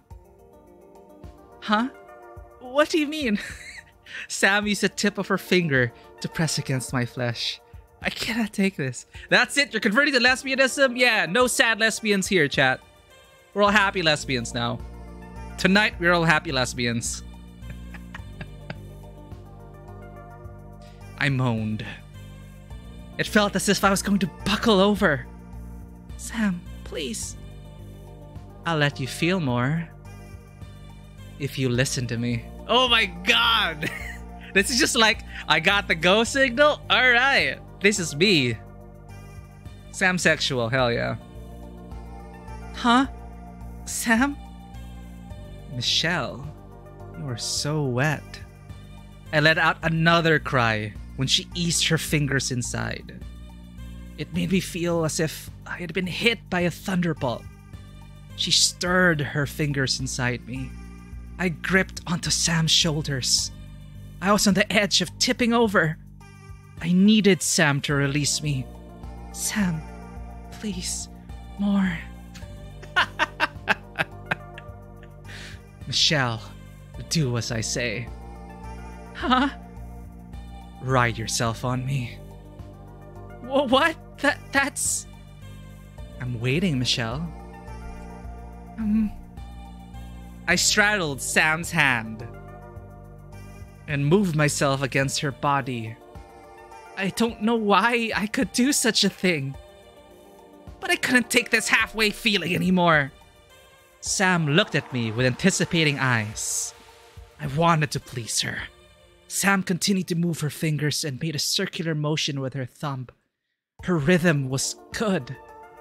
I followed Sam's guidance. Together, it was a deep and fulfilling sensation. The more it continued, the more it made me feel as if I was going to lose my mind. I arched my back. It felt deeper and tighter, the motion stirring me up inside. I glanced down on Sam. She was grinning. Her eyes looked through me. It looked as if she was feeling as much as I was. I don't know what New Game Plus could be after this, chat. By the way, the people who made this game, they're coming out with another game. And I think it's also a sapphic story. And it's set a few years, it's still in Hong Kong. But I think about a different cast now. But I think in the same world. So I don't know. I wanted to say something, but I could not control my voice. My body continued moving on its own. Sam grasped my hip. She was guiding me deeper. I was shaking, shivering on top of Sam. I struggled to breathe. It was going to split me apart. I shut my eyes tight. Sam, I can't... My Michelle, you're beautiful. I was going to scream again. Oh, Sam! Sam, whatever. I collapsed on top of Sam.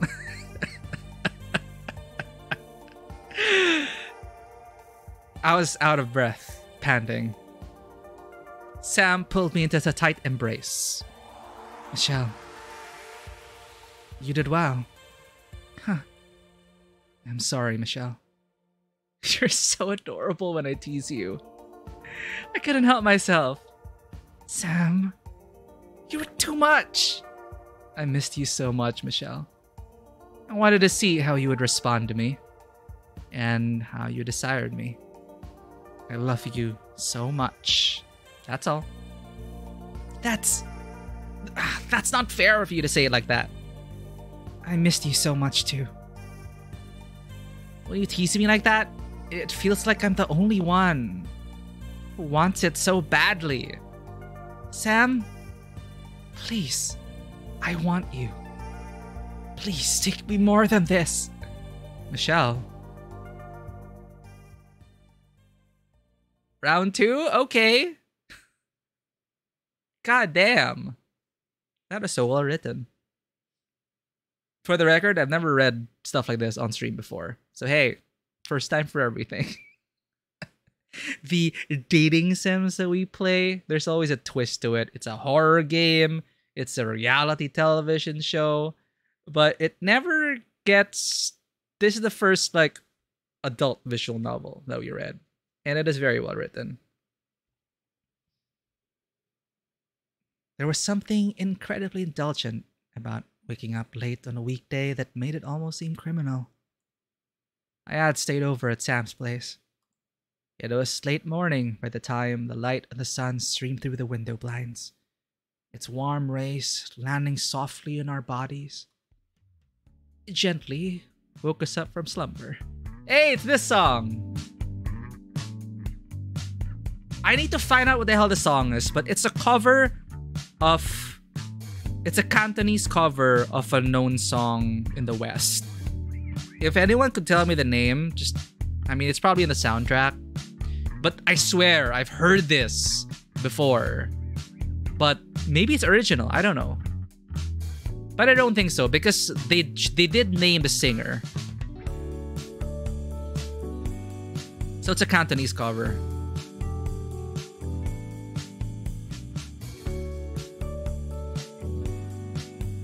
Woo! God damn.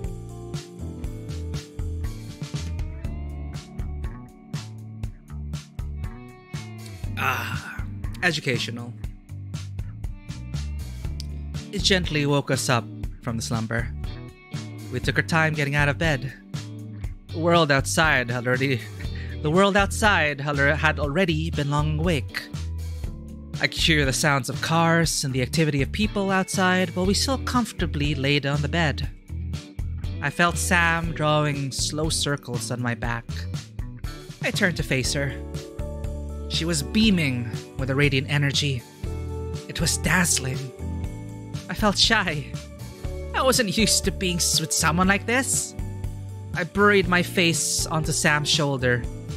She responded by tenderly wrapping her arms around me. It wasn't bad, I thought, to be close to someone like this. Being held and touched, it made my heart race. It was a beautiful September day. The sky was so blue. There was absolutely not a cloud in the sky. The air was refreshingly clear after the heavy rain last night. I was glad I could share this morning with Sam. We eventually got out of bed. We showered and got dressed. I borrowed some clothes from Sam. I had trouble picking something out at first. Sam's closet was full of flashy, colorful outfits. Only Sam could pull them off the way that she does. I looked for something more plain and simple. While I was deciding what to wear, I noticed Sam was putting on a pair of jeans. And I thought it might be nice to match her a little. I picked out a cream-colored turtleneck and a stonewashed denim skirt to pair. They're so fashionable in this game, chat. I can't.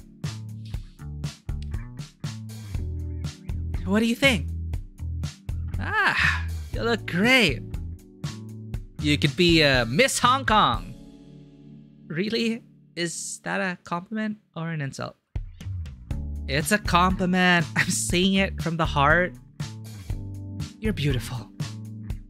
Oh, do I look too young for this look?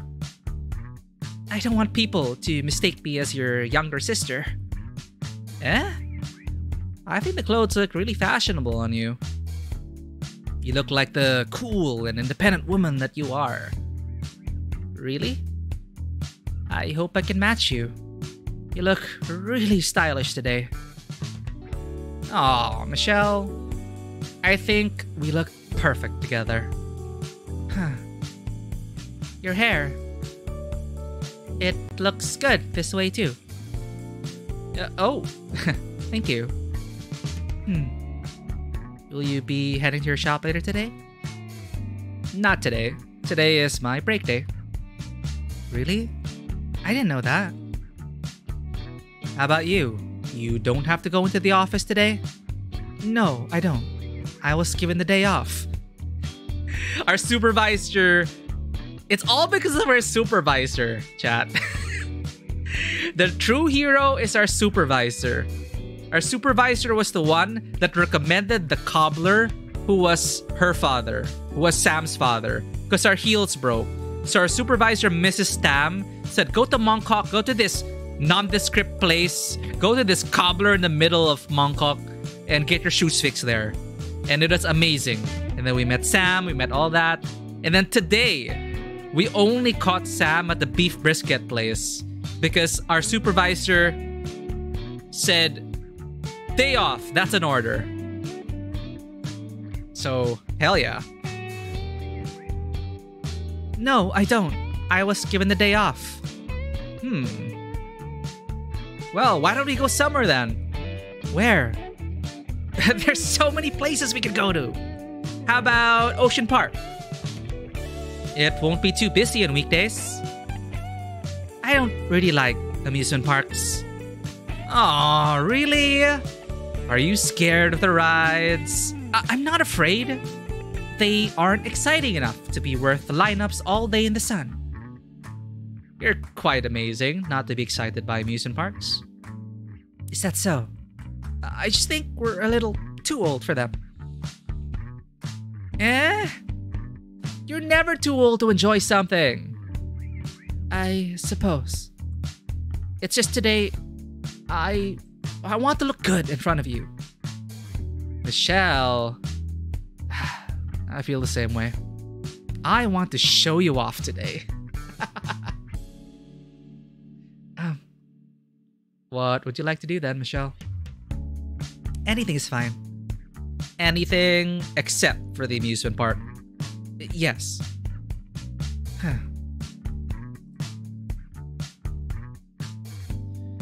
No particular destination came to mind for either of us. We decided to go to the metro station and make our choice there. We played a game. One of us would blindly point a finger at the metro map, and we'll go wherever the finger landed on.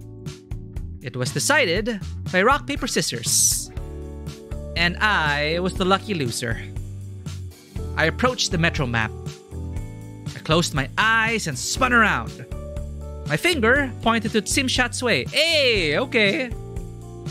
Tsim Shat Sui it was. It was a silly game we played. The station officer made judgmental looks when we went through the fare gates. But who cares what he thought about us?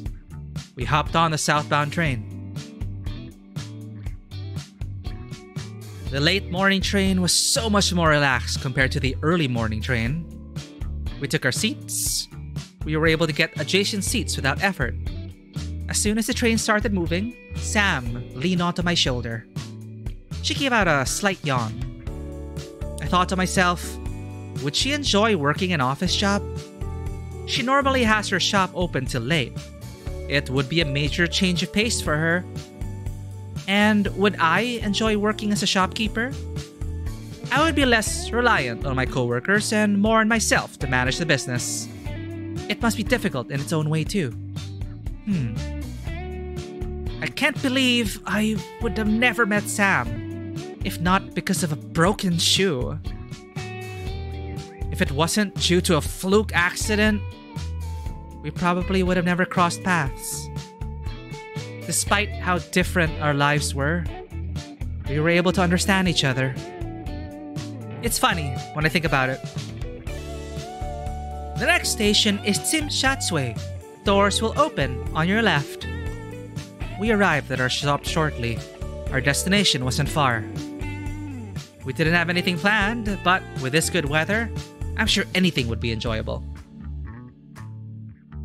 We followed the flow of late morning commuters. Our first stop was the shopping plaza near the station. What's better than shopping in the city? We had a leisurely time browsing through the stores. We tried on cosmetic products and clothes for fun. What do you think about this outfit on me? Way too old. Still good though. I think Sam can pull off any look. Huh? Too old? Coming from Michelle. Coming from Michelle? What do you mean by that? What you have on looks like something I saw my father wearing once. Well, I was going for the folk look. What? Like a cowgirl from the American Wild West? Like Patty Page? Not exactly. I was thinking Kay Rivers. Who? Alright, Michelle. I want to see you try something on. I don't really see anything I like. Let me pick out something for you. Michelle, come out. Wait, I'm not ready. It's difficult to put this dress on. Okay, I'm about to come out. If it doesn't look good on me, just say it, alright? Okay. Don't try to flatter me. So, what do you think?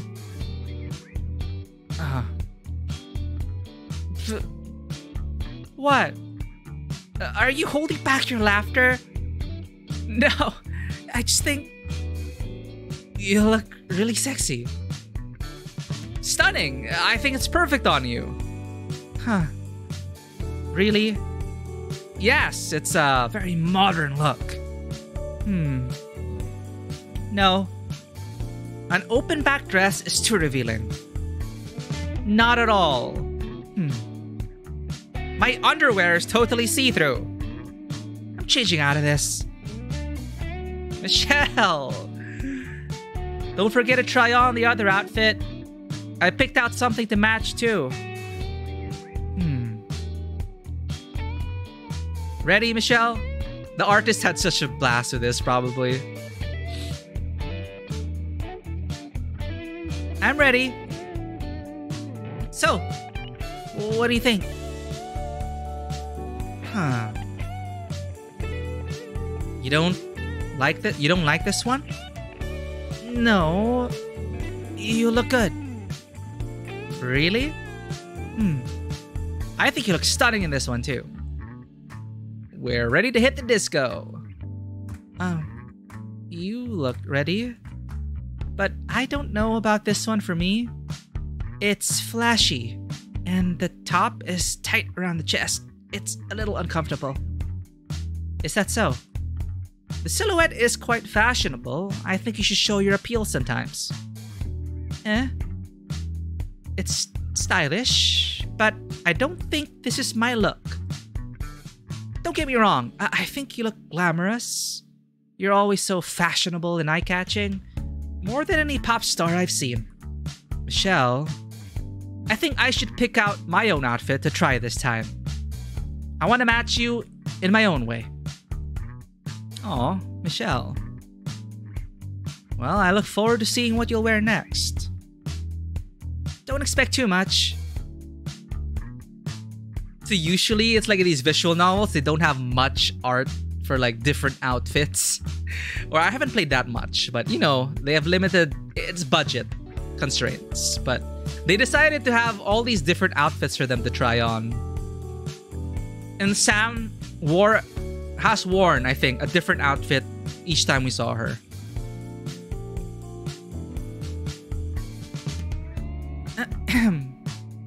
That seems like more Michelle.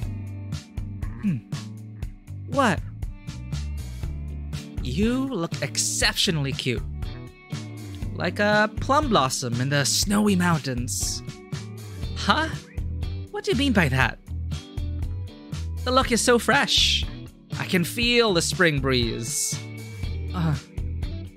Well, if you like it, I might just get it. I love it. Okay, it's on sale anyway. Please wait for me to get changed. It was fun trying outfits with you.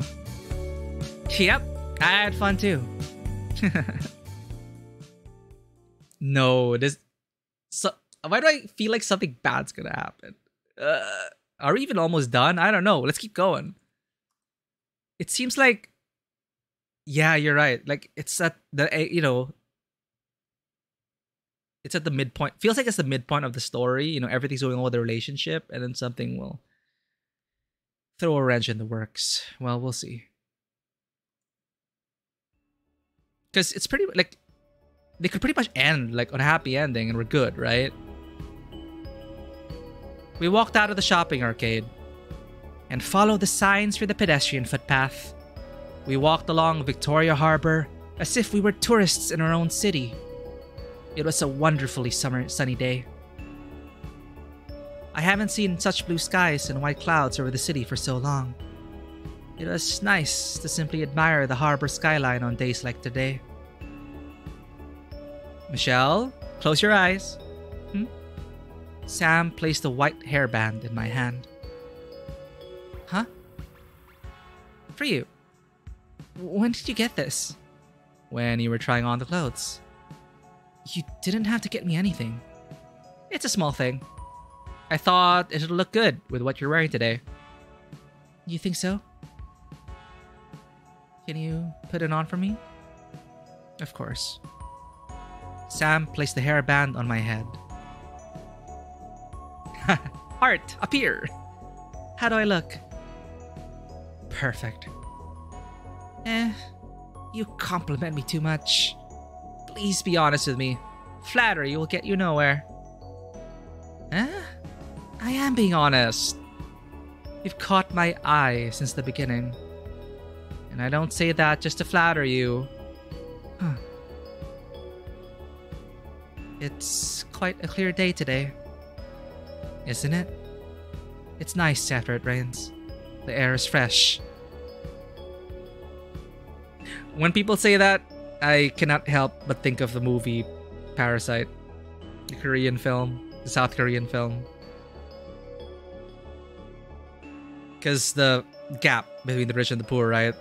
You have like the more privileged people whose houses don't get flooded with the lightest rains. They're like, oh, it's so fresh after rain. It is a scene in the movie, right?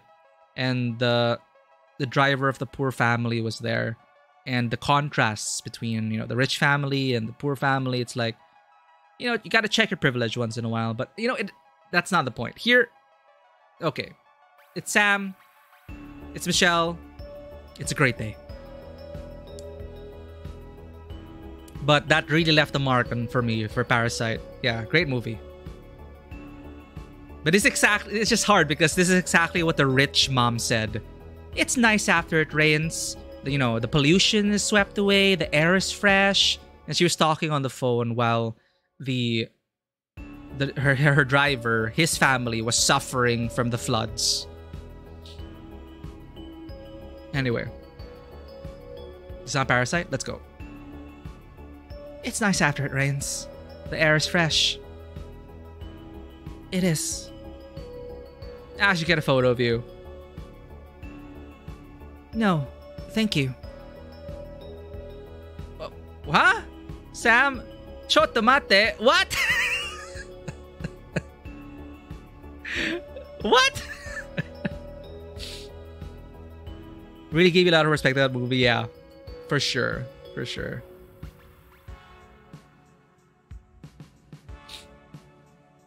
Just wait a moment. Hey! I had one of these! Yo! It's a Fuji. It's a Fuji disposable camera. I had a ton of these. Also, when I had a trip to Hong Kong, I think I remember picking up a couple of these and having fun. What's that? A disposable camera. Exactly. Oh, what's that? I saw them selling it at the kiosk. Isn't it neat? It's 1986. Is it new? Are disposable cameras new? Is it expensive? No, not yeah, they're not expensive at all. They're so cheap. No, not at all. Come on, Michelle. Lean beside the railing. Do a sexy pose. I don't really like photos. It's okay. Just stay there. Huh? The film is loaded. Let's not waste it, okay? 5, 4, 3. Wait. Say cheese! Cheese! Cheese!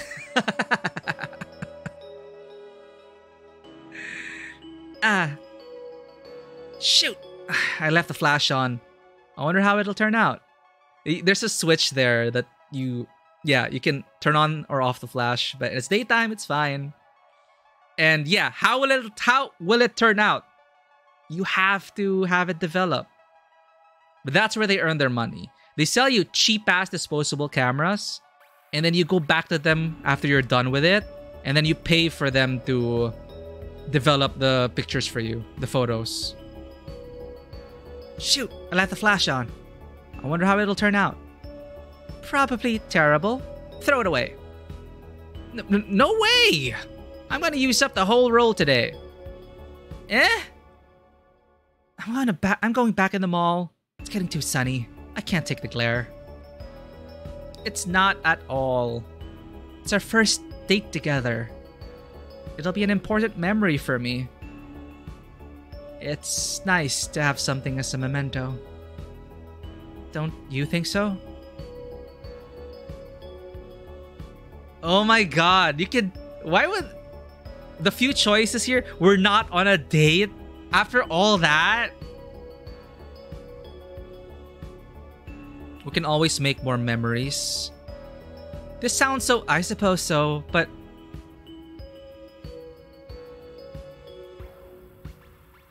I suppose so. It is. It is nice to have something as a memento. Right? Sam. Never mind. What is it? Do you think we can ask someone to take a photo of us together? Hey! Look at us taking initiative. Yeah, how quickly Michelle forgot about last night. See, that's why it's like I'm feeling it's that, you know, in so many romance films, the couple has the best time of their life, but that isn't usually the ending. Usually everything will spiral out of control, they'll have problems, and it's gonna be a bittersweet ending. I'm worried it might be one of those stories, but I'm also very much hoping for a happy ending. But if so, it's like the story could have ended already, but we're still going through doubts and everything, so maybe it's not over yet. Do you think we can ask someone to take a photo of us together? Yeah, of course. Let me ask someone. One moment, all right? Okay. I can't wait to see all these photos once they're developed. Are you sure you took them correctly? I am sure. Oh, look, the fairy's coming in. Sam knows a thing or two about photography as far as we know, because she had photos up on her wall and she did have a Leica camera, but the Leica was broken. So, yeah, I'm assuming she knew about taking photos. Anyway. Oh, look, the ferry's coming in. Want to get on the ferry? We can continue our date on the island side. We can just get back on the subway to get across the harbor. It's faster, but the ferry is more fun. So you can just take the train to the island, or you can take the ferry. Tourists take the ferry because, hey, tourist experience. Come on, it's a wonderful day to be out. Let's have some fun, enjoy the view. The ferry fare is cheaper too. That's true. I'm getting on. Hey, wait for me. I went along with her. It's true. We didn't really have any specific plans in mind for today. I've been so used to rushing here and there during my daily commute. I forgot I could take it slowly today. We boarded the ferry. The wind carried the strong, salty smell of the water, but it wasn't unpleasant. This is now montage of tourists in Hong Kong. It wasn't a long ride. I watched the familiar skyline get closer. The skyline has changed so much over the recent years. I wondered what it'll be like for Hong Kong in the future. Will the view of the mountains be covered up by buildings someday? Oh no, it is! It's covered up already. This is 1986. Hong Kong gets handed over to China in 1997. Will the landmarks I recognize still be there? Where would I be in the future? And where would Sam be in my life? I shouldn't think about these things right now. Today was a relaxed day for both of us. If I was at work, I'd probably be having lunch at my usual spot near my workplace at this time. I questioned if things were going smoothly without me. My supervisor had asked me to take today off. But if I have to make up the time for all the work left undone in my absence, I should have just gone into work today. I was growing anxious. I didn't want to find a stack of documents waiting on my desk the next day. As if sensing my growing displeasure, Sam linked her arms with mine and squeezed my hand. It is time for us to disembark the boat.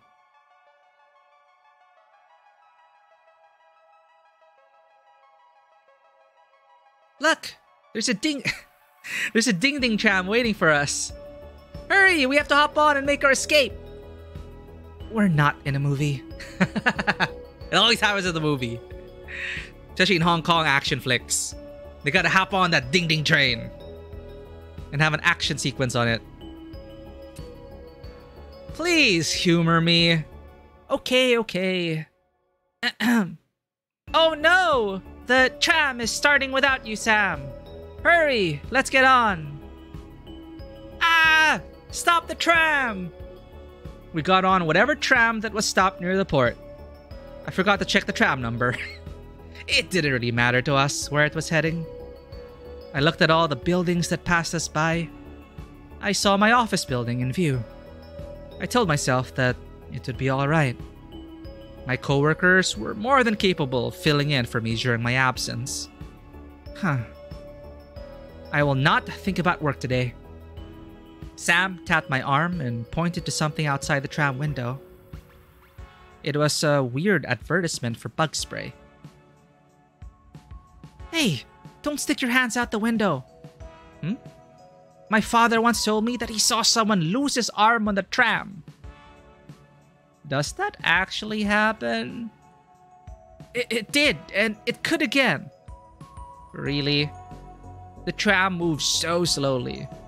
It's still dangerous. Please be careful. Alright. Now that I think about it, I haven't ridden a tram in a long time. Is that so? Do you use your bike instead? You know, my cousin is an actuary for an insurance firm. She said that motorcyclists are 7 times more likely to get into fatal accidents. That's crazy. Are you worried about me, Michelle? No! Death flag! What if Sam gets in an accident and dies? No, please. Are you worried about me, Michelle? I'm just stating some statistical facts. Well, I don't take it into the city that often anymore. The roads are getting busier and busier. I mostly use it when I'm going to the countryside. I see. Do you drive, Michelle? No, I never learned how to drive. I see. I want to get my license one day, though. It's something I've been putting off for far too long. There's no need to rush. There's so many bus lines these days, and they're always talking about expanding the subway. I don't think they'll ever build one all the way to Kowloon City. Spoiler, I think they did. Maybe someday.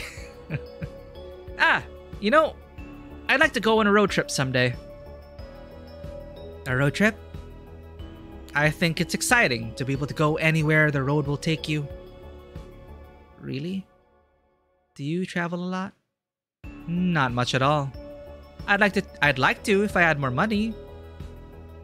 Money aside, if there's a place you could go, where would it be? California. California? I like warm places. The thought of getting in a car and just driving for a long time on some winding road, with the wind in your hair and the radio on loud, I think it'd be fun. I thought you had already been there before to visit your brother. It was a short trip, and I didn't really get to go anywhere then. It was one wedding banquet after another, and then I had to fly back home with my dad. I see. I want to see the ocean again, from the other side of the world. I never like to be anywhere far from water. It just doesn't feel right. Are you a fish? Now we're joking. Now Michelle's joking. Perhaps in a past life. Say, what is it? Do you ever think about where you would be after 1997? Damn, now we're getting heavy. Your brother lives in the United States. I'm sure it wouldn't be difficult for you and your father to get a green card. I thought of it. But, you know, Hong Kong is where my livelihood is. If we left, there would be no one to take care of my mother's remains. More or less everyone that I know is all here. To uproot myself and start all over? I'm not sure if I would want that for myself. That's also another subversion of my expectations, because, you know, the archetype that Sam shows outwardly, you know, like the bad girl on a motorcycle, you would imagine her to be like, yeah, let's go to California, leave everything behind. But no, she's the one that actually is worried about uprooting herself and starting all over. Hong Kong is my home, after all. It's a place filled with important memories. Don't you feel uncertain about what the future holds? That date is just another 10 years away. Do you really see yourself living freely then as you do now? We don't know what the future will be. The handover is an inevitable outcome. We have to think about it now. My co-workers are already talking about it. Are always talking about it. Some already started their immigration applications. What about yourself, Michelle? Do you plan on moving away? Me? I'm not sure. I don't have relatives overseas who could sponsor our immigration. If I go, I'll go anywhere our passports will allow. Perhaps Canada? It seems like a peaceful place. The air and weather might be good for my rheumatic mother. Canada, eh? I've never seen snow. It might be nice to visit in the winter. I thought you said you like warm weather. I never said I didn't like snow. I want to try skiing someday. Are you entirely pessimistic about Hong Kong's future? It seems so unstable. I fear that our civil liberties won't be protected. It'd be better to leave before it gets worse, I guess. If everyone packed up and left, what would remain of the city? What's wrong with people wanting to live their own lives and achieving their dreams? I have hope for a democratic future. As long as people are willing to stand for what they feel is right, we can enact change for the better. I want to treasure this city, its people, its culture, its history. If we don't try to protect it, who would? And we shouldn't stop at protecting the status quo. We should try to make it a prosperous society for everyone. It's the right thing to do. That's not realistic. Well, even if I move it away, I'll probably find myself coming back one way or another. It's hard to leave behind something completely. You talk so tough. Really? It's just my honest opinion. The future's not decided yet. We have the ability to decide it for ourselves. Well, if you don't have any plans on moving, I might as well stay and see how it goes. I just started my career. I want to see how far I can climb. Michelle. What? Are you... Are you starting to get hungry? Wanna get off here? I am a little peckish. Alright, let's alight. Oh! I know a restaurant around here if you'd like to try. Yeah, take me there. We spent the day like this, letting our feet take us anywhere. The places and the streets that I frequented often before seemed so different and new. It was exhilarating. I wanted this day to go on and on. As we walked through the narrow city streets, I saw our shadows grow longer. No matter where we went, we couldn't avoid the setting sun at our backs. At the end of the day, we took the ferry back across the harbor. The wind on the water was cold. I could feel the season changing. I watched the sky slowly darken with Sam. A sliver of the crescent moon could be seen between the buildings. I could not tell from its pale golden light whether it was the waxing moon or if it was the waning moon. I wanted to ask Sam if she knew, but I held my tongue. I thought to myself, would it be possible to spend time together like this, always? I have one more shot in the camera. What should it be? Can I take it? Oh, of course. Okay, here. What'll you take? Lean on the railing. Me? Yes. You'll develop these photos, right? Yes, of course. Then, let me keep the last one. Michelle. Sam moved over to stand in front of the backdrop of the harbor skyline. She leaned against the railings and posed with confidence. The lights reflecting against the water produced a soft, colorful glow. Sam smiled at me through the viewfinder. She had a lovely smile, similar to that of her mother's. Okay, a bit of inconsistency, sorry. She said, we just said her mother... Well, okay, whatever. She got the smile from her father, that's what we said last time. But whatever, it could be both. She looks like her mother now, probably, in the photo. I told myself, I won't forget this smile. These are all like death flags.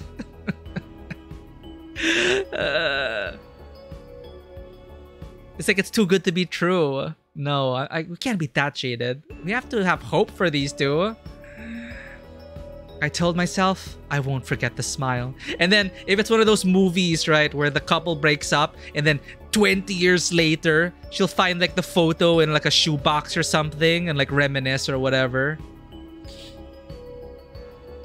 Oh, if you like stories like this, I would recommend Girl with a Portrait on Fire. If you like sapphic stories, I haven't experienced much, but I really enjoyed Girl with a Portrait on Fire. But it's quite heavy. It's quite a heavy film. But yeah. Well done. Very well done. Cinematography-wise, acting, all of it. Girl with a Portrait on Fire. I told myself I won't forget this smile. I counted down. 3, 2, 1. I took the picture. It's so final. What's happening? And I realized that I forgot to turn on the flash. Oh, no! No! I don't know if there are like a lot of lights on the ferry. There are lights on the ferry deck. We just have to hope it's enough. But the camera said that it was like 100 ISO. So we need a lot of lights. All that we'll probably see is the skyline. I felt my heart drop. Would this picture develop into a blurred image? Well, if you held the camera... Okay, let's assume there was a light on Sam. And we held very still as the ferry bobs back and forth. There's a chance that Sam will remain sharp while the background will be blurred. Let's find out after she develops it. I felt my heart drop. Would this picture develop into a blurred image? I didn't want to lose this moment. Even if my memory fades away, at least let there be a record of it. It is already dark and I didn't trust the steadiness of my hands. You got it? Sam kept smiling. You got it? There was a sincerity in her smile. But I couldn't help but fear the unknown. I think so. I'm excited to develop these. Wanna get them done now? There's a photo developing store that's open till midnight near my place. Not yet. I don't want to see them just yet. I want to keep today in my memory for a little bit longer, so I could look back on them later with fondness.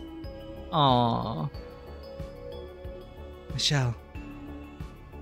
It had been a thought lingering in the back of my mind that I would eventually have to go back home.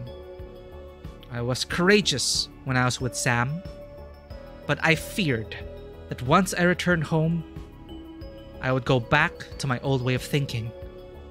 I didn't want to be alone with my thoughts just yet. I'll be here for you. We can be together like this again and again and create many more memories together. Sam, I know. I just had a good time with you today. I'm scared of losing it. I don't want today to end. Me too. I wish to be together longer like this. Sam. But I'll be here for you tomorrow and the next day. There's nothing to fear. Sam. I want to be with you more too. But I should be heading home. My mother must be worried about me. I'm really sorry that I can't be with you more than this right now. That's alright. You think I won't let you go home? Well, no. Do you want to see me again? I do.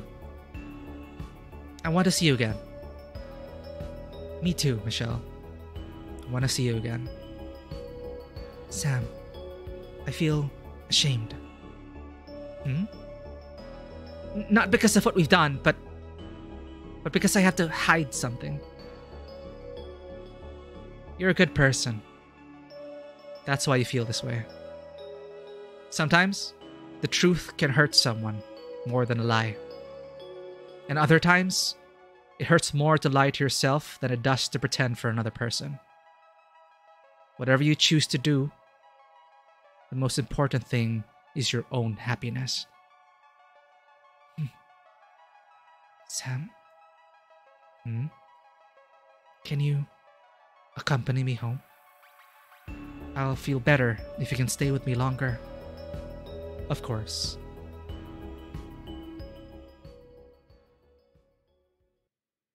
Would you like me to wait a bit for you? It's alright. I can head back in by myself. Okay. Why I'm so worried. It can't. No, it's gotta be a happy ending. I have hope. Thanks for spending the day with me. I had a really good time. Me too. It is wonderful. Can I see you again? You can, always. Please get home safe, Sam. If you don't remember, you can walk back to the station and take the train. There's also a few minibuses that pass by this road that go towards your place. Do you want me to call a taxi for you? I'm so scared. What's gonna happen to Sam? Thank you. I'm sure I can figure out my way home. Okay. Why is there no music?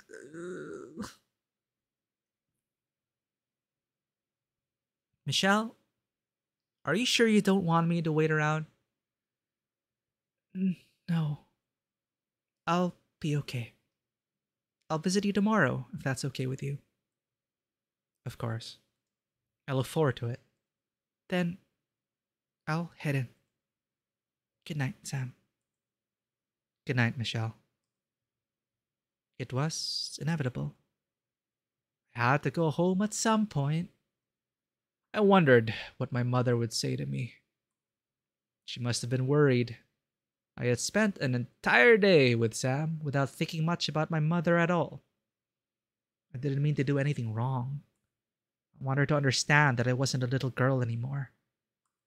Her overt concern could be too much sometimes. I'm so worried.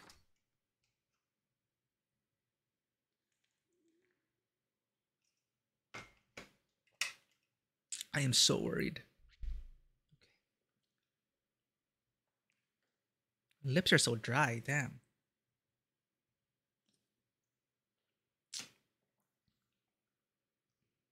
I'm home. Mother? I looked around the kitchen. The kitchen was spotless. All the dishes were put away. I saw that there was no food left out for me. It seemed as if my mother had gone out or was already asleep. Thank you for the care package. I'm so scared. This is what it's like to have Asian parents. Oh, to be 20 again.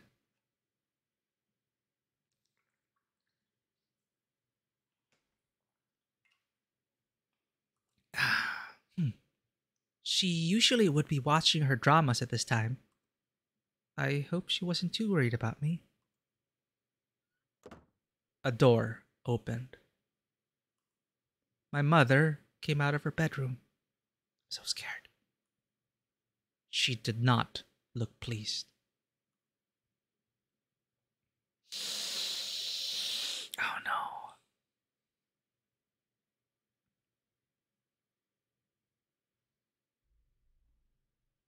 Chong Fong Ha. Where have you been? I'm sorry, I've come home late. Do you know how worried I was? I'm sorry. I was about to call the police. It wasn't anything. Please. I'm not a child anymore. Don't worry about me so much. Not a child? You're my daughter. How can I not be worried about you? Why don't you listen to me sometimes? Huh. Was it a boy you were with? Why are you so quiet? Answer me. I wasn't with a boy.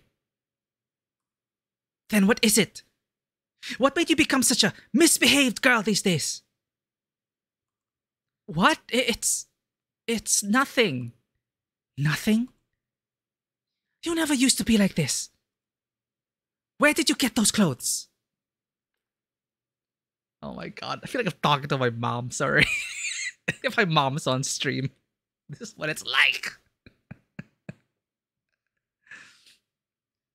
Exactly what's happening right now. Huh?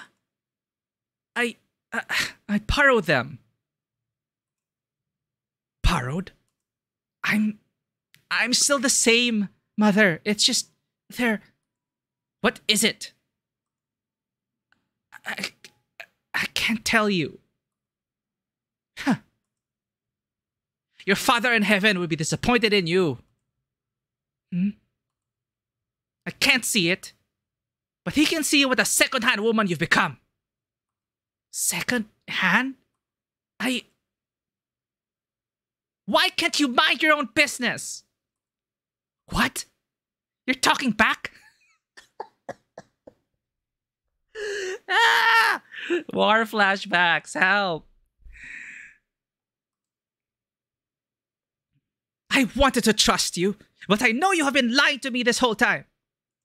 How can I keep holding my tongue when you're out there ruining your life? What would your father think about this? I'm telling you all this for your own good. Huh? That's... How can you use my father's guilt? How can you use my father to guilt me like this? Guilt you? Isn't it the truth? I've always been a good daughter. I've been diligent in my studies. And I've always given my best effort at my work. I've done everything to make you and Father proud of me. How can I be happy when you're like this? When you're suspicious of everything I do? Your happiness? Why should you be so unhappy? I'm the one hurt by you. You're still hiding something from me right now. Why can't you just trust me?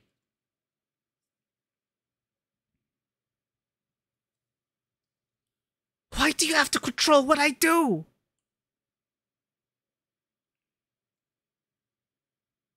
You don't hear anything from the game? Not sure it's actually quiet. Oh, it is quiet. It has been quiet since they... Yeah, this is... Again, Mom, if you're watching, I don't know. Because my mom sometimes watches the stream. I can never tell. Ugh, sorry. I have gone through this so many freaking times before. I just want to let that out. All right. I know a lot of you guys, especially those with Asian parents or parents in general. It's not unique to Asian parents. But yeah, the sound, the music, why I got so scared was because the music stopped once Sam brought us to the gate. So I was like, oh shit, something bad's gonna happen. Oh my god. So it's like when the music stopped, the good feel stopped. And I was like bracing myself for this encounter. And it's so real. Anyway, Mrs. Chung, of course, makes it my fault. Not when you're behaving like this. The way you are is suffocating me. Huh? Suffocating? How dare you talk back to me? And then they would say, how dare you say I'm a terrible mom? How dare you say I'm doing the wrong thing? I did so much for you. But it's like, that's not what Michelle is saying. Anyway, sorry. It's just so real. Clearly, whoever wrote this, I think they're Chinese Canadian, so they have lived experience to draw from. How dare you talk back to me? You think by being with a man for a night, you could suddenly talk back to your mother? What? Why do you keep insinuating this? If you want to know so badly? Yes, I was with someone. Oh, it escalates to this chat. It's like, I don't fucking care anymore, Mom.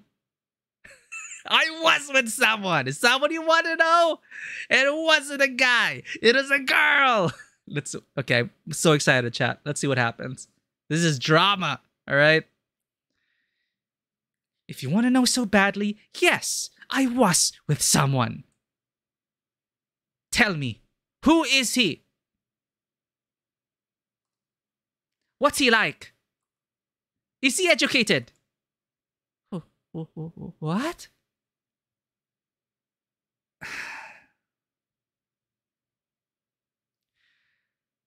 I was with another woman. Oh my god. I can't see what happens next, chat. I'm so scared. So scared.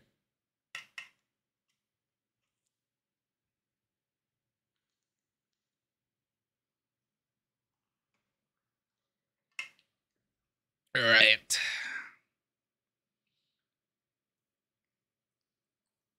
Yeah, it's gonna be like, oh, your father would be so displeased. Your father would be so blah, blah, blah.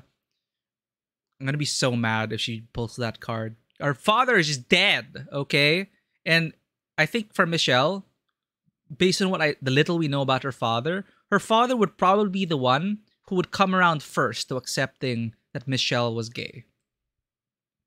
But he's gone, and we're left now with her.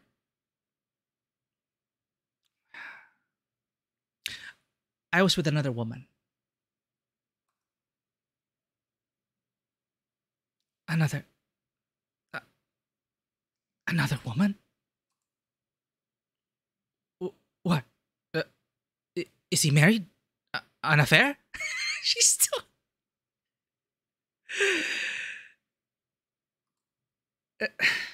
No. I was together with a woman. We're together as lovers. Huh? Blue screen of death.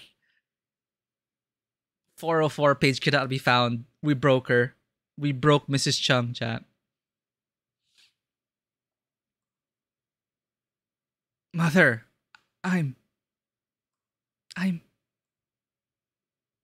lesbian?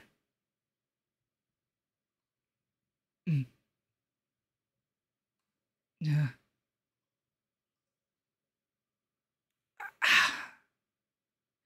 How could I ever tell you that so easily?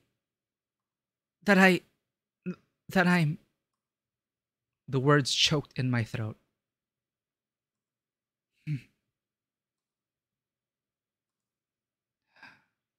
Mother?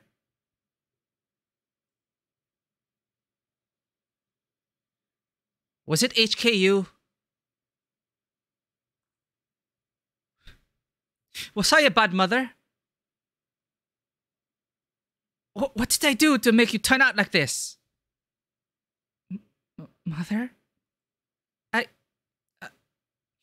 can't look at you right now. Mother? I will go. Damn. I hope she comes around. You know, she's shocked. I hope she'll come around to it. I grabbed a few things and I quickly left the house. Our argument happened so quickly. He had said so much in that heated moment. I was ashamed. Not at myself, but for making my mother feel hurt. I couldn't explain why I got so upset at my mother. I should have been upset at myself. No, don't.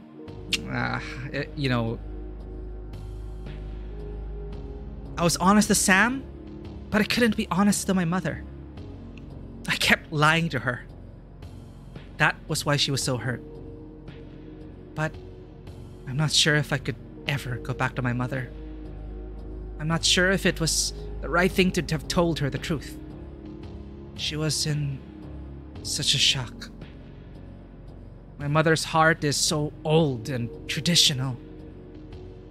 How could she ever accept this part of me? She must feel ashamed and disappointed in me. I'm sorry. If my father was still here, I'm sure he would be upset that I've become something to scorn to my mother. No, she's going down this train of thought. I mean, it can't be helped. I hope Sam's there to keep us occupied for now. It's dangerous thoughts. You can't assume everything right now. Yeah, that is already established also in the first episode. Her father was the one that is a bit more open with her. Her mother was the one that was, you know, this. She would, you know, if we were to like stick to gender roles, quote unquote, her mom would be like the stoic father, you know, what you would typically see, like the one who would be emotionally distant, doesn't know how to really express herself, and that's how her family was, and I totally understand that. That's why she remarked about Sam's family being like she was like siblings with her dad. That is also something I could heavily relate with, because I would see that with my friends' families as well. Some of my friends. Like, it's like they seem to be so close to their parents, their siblings. But when I would compare it to like my own time at home, it would be that emotional distance. Like, you knew that you loved each other, your family, yada yada. But it's not easy to communicate. You know, it's not open. It's not like, they're not like my siblings. There's that barrier. So I'm like pretty much like Sam in that, like Michelle in that case about, yeah, it's hard. And now that's why when arguments happen, because there was so much left unsaid, the arguments just get magnified and get worse. Because that barrier's there, that you're emotionally distant to your own family members, so much gets inserted by your own brain, by your own biases, by your own assumptions, that it all gets bottled up. So when you eventually have that emotional confrontation, it becomes explosive because suddenly all those assumptions are yelled at toward, back and forth, and it's like, well, it's because we never talked about it in the past 10 years, as Michelle would probably think. Because 10 years ago, her father passed away and they were never really the same. So all those cracks were filled with all the expectations of things left unsaid. So this is real, This is real and it hurts. You remember the YouTube video of Asians calling their parents and telling them they love them? The initial reaction was usually along the lines of, what the fuck? Is something wrong? Yes! Exactly. It's like, what's wrong? What do you want? It's either something's wrong or what do you want? But no, Michelle, your father, I'm sure he would be better. No, I'm sure he would not be upset that you've become something of a scorn to your mother. And he too. He would be ashamed of what I've become. I want my parents to be proud of me, but I just can't.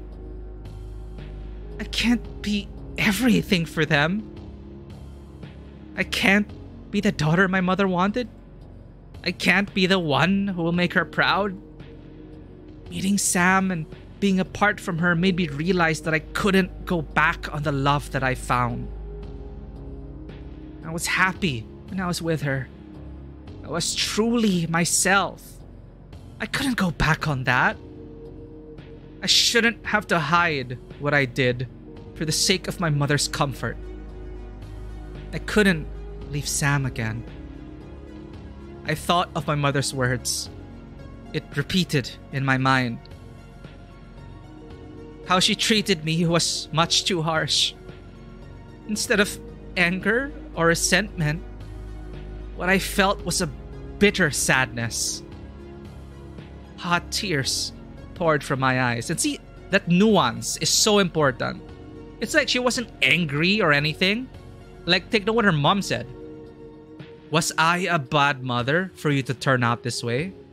Again, old traditional thinking, being a lesbian is a deviant, is devious, degenerate behavior. So for the mom, that's a bad thing. So for her, it equates to, was I a bad mother? Did I do something wrong? So that's an important nuance as well. But, it had to happen. I've become their disappointment. I didn't want to second guess myself again. What I did wasn't wrong, right? I just know I couldn't go back to my mother. I felt so guilty and ashamed to have caused her this pain. How could I ever face her again after this? I cried alone outside. The familiar street no longer felt like a part of the welcoming neighborhood that I once knew. I wasn't sure what to do. I had recently gotten Sam's number. But would she be alright if I imposed on her? The conflict I had with my mother was mine alone. I shouldn't have to involve her in this. I had all my bank cards. I'm sure I could find a temporary place to stay. As I was looking through my bag, I felt someone tap on my shoulder. Michelle? Huh? Sam? You're still here? I thought it might be good to wait on standby. No, Sam. Are you alright, Michelle? You're all teary. What happened? I can't go back home. Michelle, I got in an argument with my mother, and I said too much. My mother, Michelle, I'm sorry. It's because of me, right? No, it's not you. It's... I can't speak for everyone, But I've been through something like this before. She said too little. Well, I mean, if you have a parent like that, she said enough. Like, I'm amazed she was able to say all that without, usually the parent would be like, whatever, I don't want to listen anymore. And then, like, just shut up. And then they won't listen to you. They'll cut you off. And then they'll just, like, slam the door in your face. But, like, Michelle was able to say what she had to say. So I'm happy about that. But, of course, I know a lot of people will be like, fuck that mom. Like, sorry, that sounded so wrong. Like, screw her. Like, she's a terrible mother, etc., etc., etc. But it's not that simple. It's really not that simple. Like, if I were in Michelle's shoes, I would also be guilty. Because, yeah, she is our mom. And she does have her own ways. It's just not easy to just say, hey, I'm a lesbian. In 1986. Even today. Anyway. So, I believe Sam, what she's referring to is that this also happened with her father. But I've been through something like this before. It was really difficult. I know. But it'll be okay. It'll take some time, but it will be okay. Will it? Will it really? It will. It will be better. Maybe not tonight. Maybe not tomorrow. But it will someday. I can't go back anymore, though. I don't know if I could ever go back. Michelle, I'm really sorry. I don't know why it has to be like this. What should I do? If it's alright with you, you can stay with me. I don't know. I don't want to burden you. It won't be. I don't want to force onto you my own problems. It's not just your own problem to face alone. I'm here for you. You're really important to me. I understand your situation. Not everyone can understand so easily. It's not easy. I'm really sorry that it had to be this way for you. But you're not alone. We can figure this out together. I care for you. Don't feel as if you have to take this all by yourself. I don't understand why this has to happen. I'm sorry. I really don't want to bother you. Don't be sorry. Do you still want to be with me? I do. Please, be with me. I need you right now. I'm here with you. Let's look forward to something better. Your mother will understand someday. She loves you. And it'll be different someday, I'm sure. It'll be alright. Sam, can I go back with you tonight? Yes. Let's hail a cab. Thank you, Sam. We hailed a cab back to Sam's place. I cried on her shoulder the whole car ride back. I started living together with Sam after this. And so began a new chapter in my life.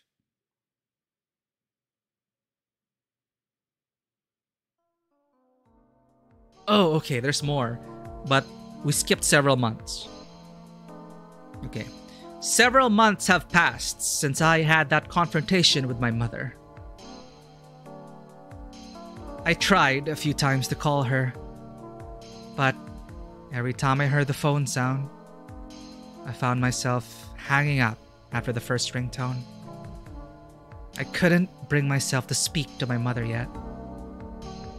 The words I had planned out in my head got stuck in my throat whenever I tried to call her. I didn't know what to say to her. I wanted to apologize, but at the same time, I couldn't. I tried to go see my mother, going as far as the doorstep of my old house, Even then, I could not bring myself to enter through the front door. All I could do for my mother at this time was to leave some groceries for her at the door. Her hip had always bothered her, and without me, she might have difficulty carrying heavy loads of groceries. She doesn't have my father with her to take care of her anymore. She only has me. I was cowardly, but I don't regret what I have done. Still, I could not shake the feeling of guilt and shame entirely. I'm sure my mother must be worried about me even now. What I did had hurt her. I must be a continual source of shame and disappointment for her. It's complex. The relationship I have with my mother has always been complex. Yeah, Michelle's so kind. All my life, I tried to make her happy. During that moment of argument, I could not bring myself to keep lying to her. I couldn't lie to myself any longer either. We had to face truth. I did not ask my mother to accept or understand me. I simply wanted her to let me be. When she outright rejected and shamed me, it had hurt so much. My mother had not contacted me at all since then. I was afraid she would never want to see me again. I was saddened, and I felt guilty that I caused her this pain. Nonetheless, I have to keep going forward with my own life. I have to be true to my own happiness. We got cats! I see food bowls. And we moved in, for sure. We have our stuffed toy. The plants are growing.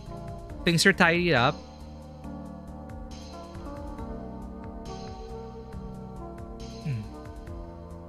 Since I started living with Sam, a lot has changed for me. I never thought in 100 years that I would change jobs.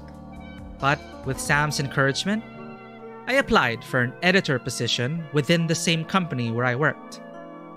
And to my surprise, I got the position.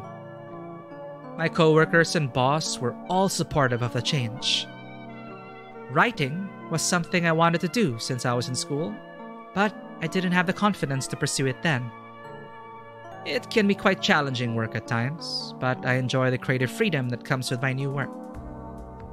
I have to say that I'm quite pleased with the way things are progressing with my career. Sam, too, had experienced a few changes. Her store was getting busier, and she finally gave into the advice of hiring someone to help her out at the store.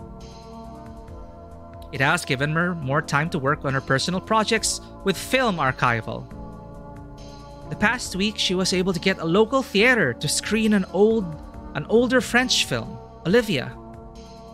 I had a classmate who studied French, so we were able to put together the subtitles for it. I think it's wonderful that little by little, we're able to move forward together in achieving our goals and dreams. This year, for Sam's birthday, I got her a film camera. It was the new Minolta camera that came out. Hey, yeah, you can see like the Leica camera on her shelf. It's broken. It was a new Minolta camera that came out. Sam doesn't know it yet. I want to surprise her with it. Photography was another passion of hers that I want her to explore more of. I like her photos. I think she has a talent. She likes to take photos of the city and capture the moment in time whenever we were out. Sam had been using a disposable camera this whole time, and I thought it'd be nice for her to have her own camera for once. She likes to say that it's not the quality of the camera, but the subject in the viewfinder that mattered most. But I think Sam would be happy with the gift. I know it was a little expensive, but I really want to encourage her with her talents like she has done for me. It'd be nice to look back on a photo album with all of the pictures that we have taken together someday. I've adjusted to my new commute and routine. Sometimes on my return trip from work, I'd stop by Sam's store if she's working. There would always be something or another happening in the neighborhood. Over the past few months, I've watched quite a number of Sam's movies. I can see why Sam enjoys collecting and curating her selection of films. There is a certain magic to film that can't compare to your own vision and imagination that comes from reading a novel sometimes. There's another movie that I watched with Sam that I quite like by the name of Carousel. Noting these down.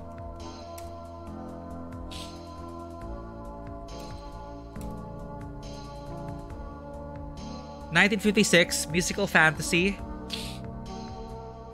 Billy Bigelow, a rough-talking, macho, handsome carousel barker, and Julie Jordan, a young, innocent mill worker, lived in the small town of Booth Bay Harbor."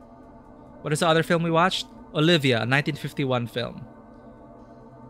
Olivia is a 1951 French film directed by Jacqueline Audry and based on the 1950 semi-autobiographical novel of the same name by Dorothy Bussey. Late 19th century, in a finishing school for young girls near France, the principal, the fascinating Miss Julie, sows confusion in the hearts of... Okay. Olivia explores love. Alright. Cool.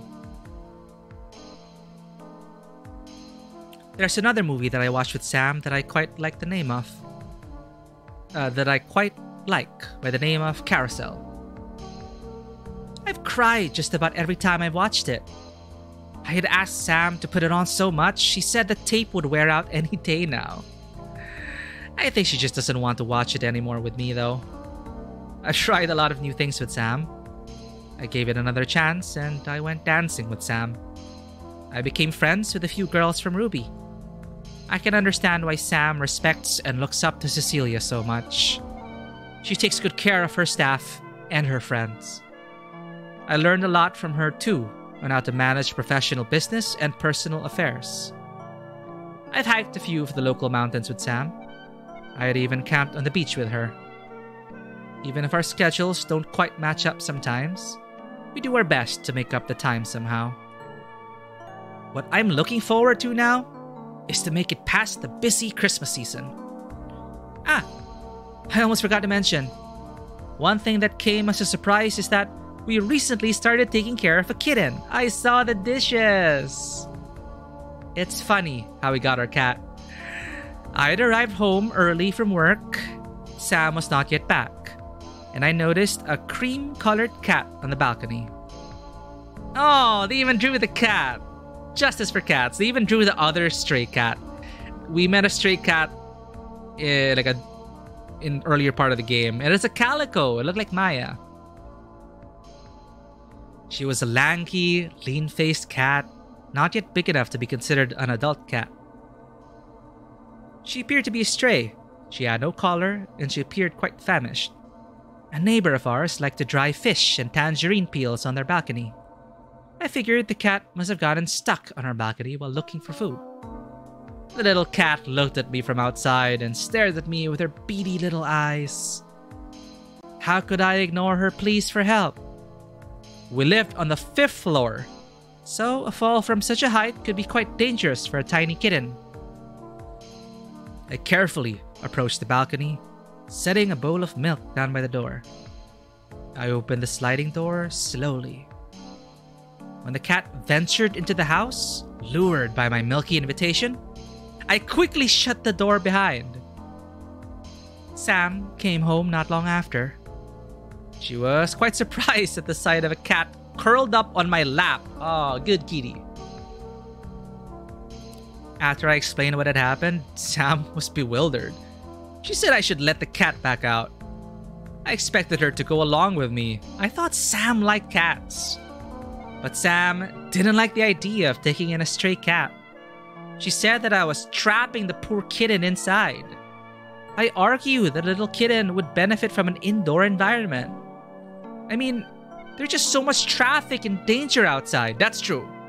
Life expectancy of a street cat versus an indoor cat. Some people think it's cruel to keep cats like indoor forever, but it's... if the cat enjoys that, you can't make it an enjoyable living condition for them. It's so dangerous outside, especially in a bustling city in Mongkok. I mean, there's just so much traffic and danger outside.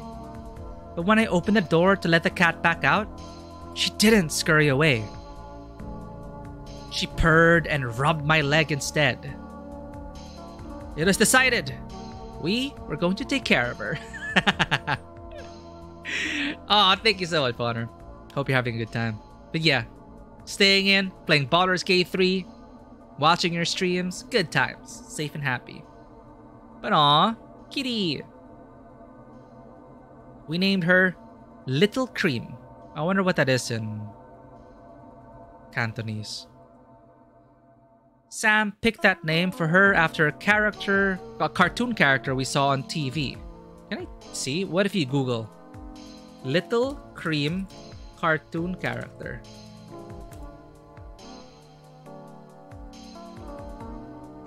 It's probably so obscure.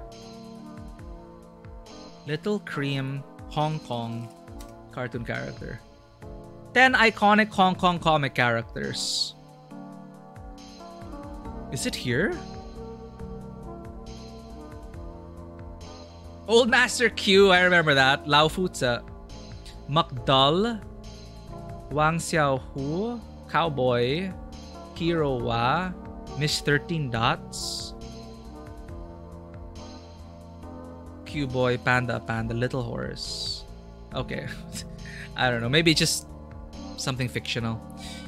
Sam picked that name for her after a cartoon character we saw on TV. Little Cream had gotten bigger and gained a bit of weight in a short period of time. I think she'll look even cuter on the pudgy side.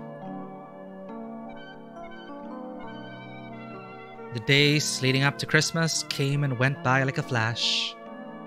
Things were going well when on Christmas Eve, during my Christmas work party, I got a call from the hospital.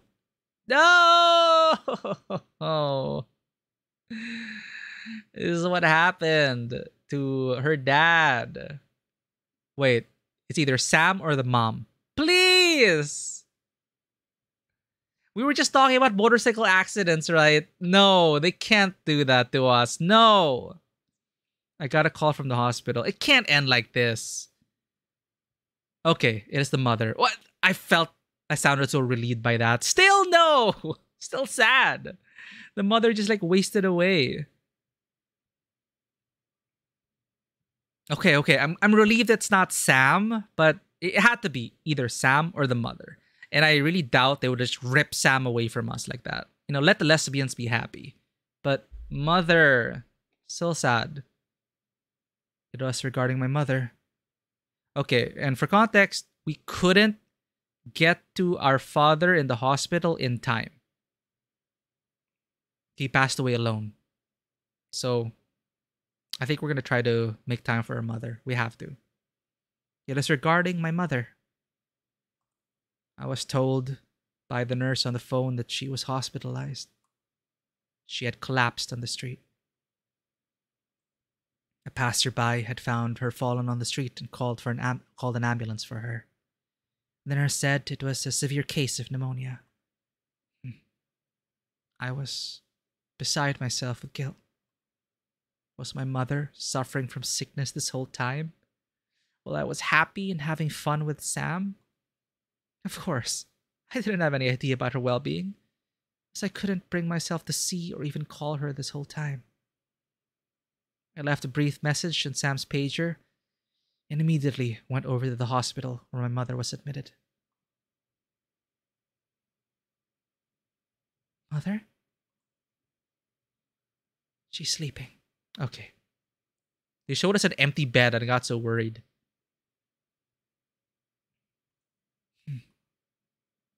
She has an oxygen mask. Oh, I hope she's all right. Excuse me, are you Mrs. Chong's daughter? Yes, I'm her daughter. Is my mother okay? Yes, don't worry. Okay, the game's not going to be that cruel to us, chat. All right, let's have that conversation, mother. I hope she's come around to it. Because it's also, we didn't establish communicate. There was no way her mom could reach us, or well, I think we're playing chicken, right? Like her mom wanted us to get back to her, but we wanted our mom to get back to us. So, but there's no way she could have reached us except at work. So she should have reached off. Yeah, our mom could have reached to us through work, I guess, but she didn't want to involve people, I guess. Anyway, it is like, yeah, again, it's the problem. It's the, not really problem, but it is their family dynamic. Mom and daughter are just like, I'm not going to say anything. Things left unsaid. Yes, don't worry. She had a bad case of pneumonia affecting her breathing, but she'll be better soon after a course of antibiotics. I see. Have a seat. She was awake earlier, but she said she had been tired. I'm sure she'll be able to see you soon. I see. Thank you.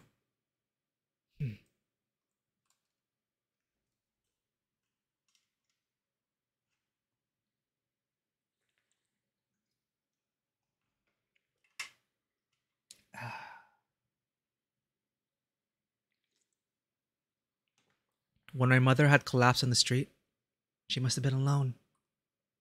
How long did it take for a stranger to call for an ambulance to escort her to the hospital? I'm sorry I wasn't there for you. I'm really sorry. I took a seat at her bedside.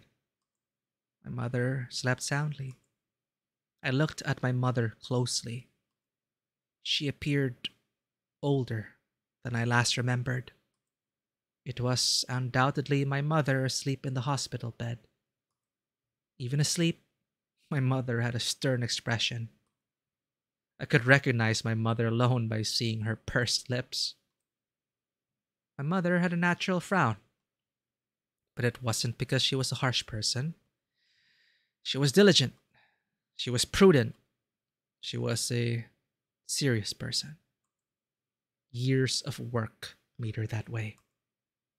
I saw that my mother's perm was the same.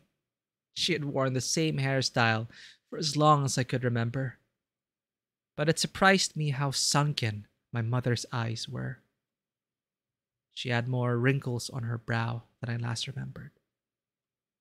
She must have been extremely fatigued. My mother was a woman who would always paint her eyebrows and powder her cheeks before going out. Seeing her like this without her usual makeup was disconcerting. I never thought of her as a frail woman. Even with hip problems, my mother would never show her pain. It was painful to see my mother like this. I waited by her side. The regular beep of the machine monitoring her heart rhythm and respiratory rate was a soothing sound to my ears. There wasn't much I could do for my mother right at this moment. All I could do was wait for her to get better.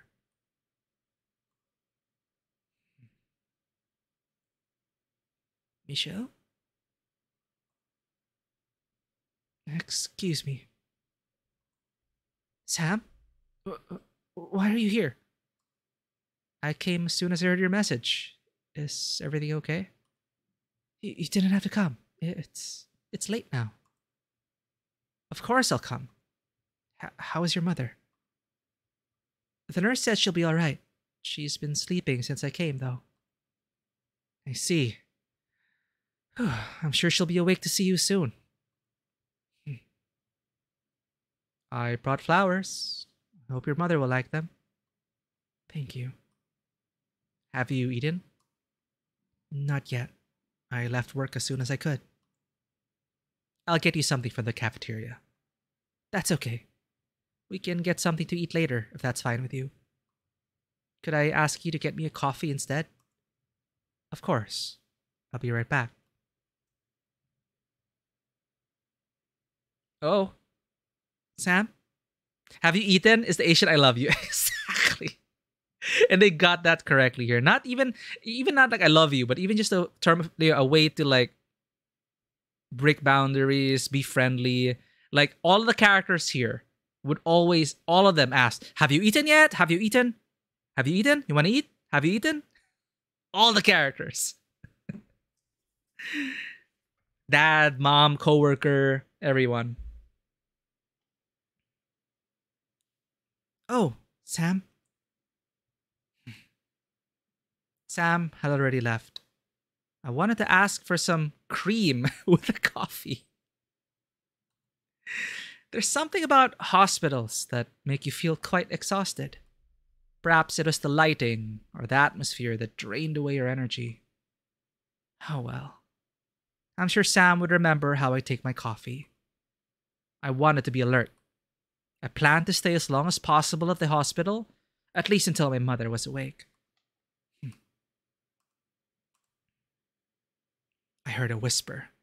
Okay. Brace yourself, chat. This is the conversation with the mom, round 2. It was barely audible. Fong, huh? Mother? You don't have to get up. Here. It's cold. Wear my scarf. Oh, they moved the art there. That's nice.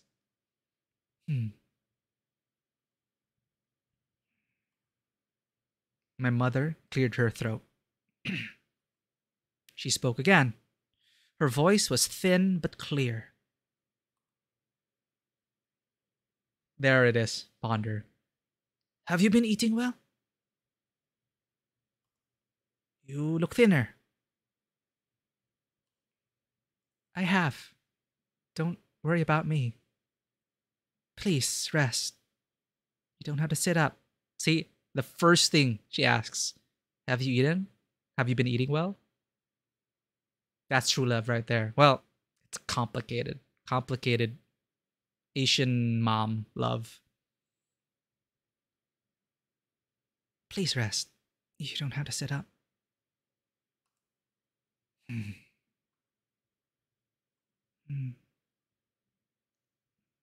I'm sorry. I wasn't there for you. I'm really sorry. How's your work? It's going well. I changed jobs recently. Does it pay better? This is so far it's going well. My Asian instincts are telling me it's going well. This is usually how it goes. Like, have you eaten? How's work? What about that job? Is it pay better? You know, anything about your life that isn't about what needs to be talked about. As Ponder said, have you eaten? It's like the Asian, I love you. Can we... and not just that, also, I'm sorry. That's also another way. Like, again, I don't want to get ahead of ourselves, but I'm positive. I'm positive about the way the story is going. I'm optimistic about the way it's going. Like, so far, this is very, very accurate in terms of... Yeah, it's like the mom's apologizing in her own way. Like, immediately, she asks, have you been eating well? How's your work? Does it pay better? No, but it's something I enjoy more. I see. And you, mother? Is everything alright? I'm fine, except for this pneumonia. I'm sorry. That girl, Alia. Is she... Oh, that's right. She is... Michelle? Oh no, here it comes, chat. What's the mom gonna say?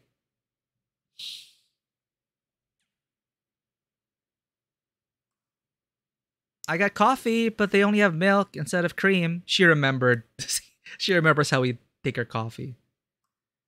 Oh, excuse me.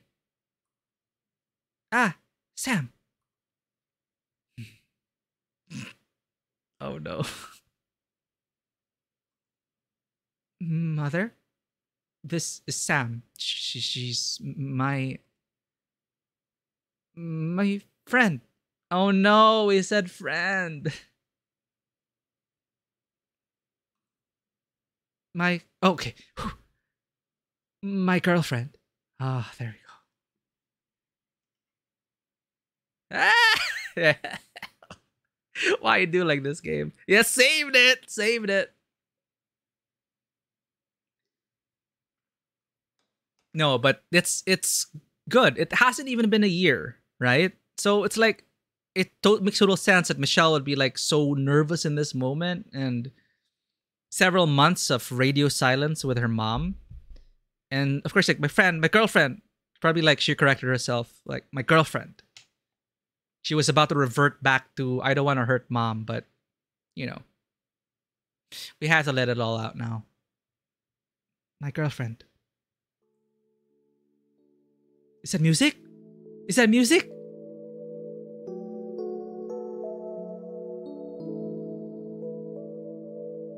Good evening, Mrs. Chung. I'm sorry to hear that you're ill. I hope you're feeling better.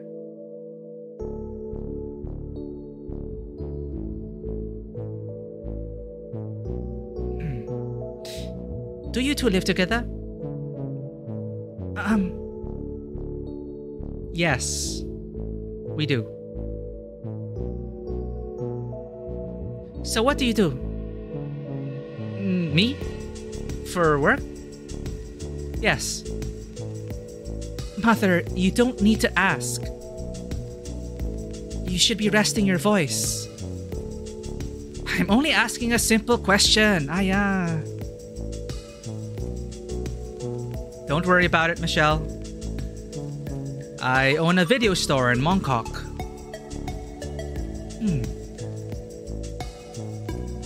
Is business going well? See? So fucking accurate.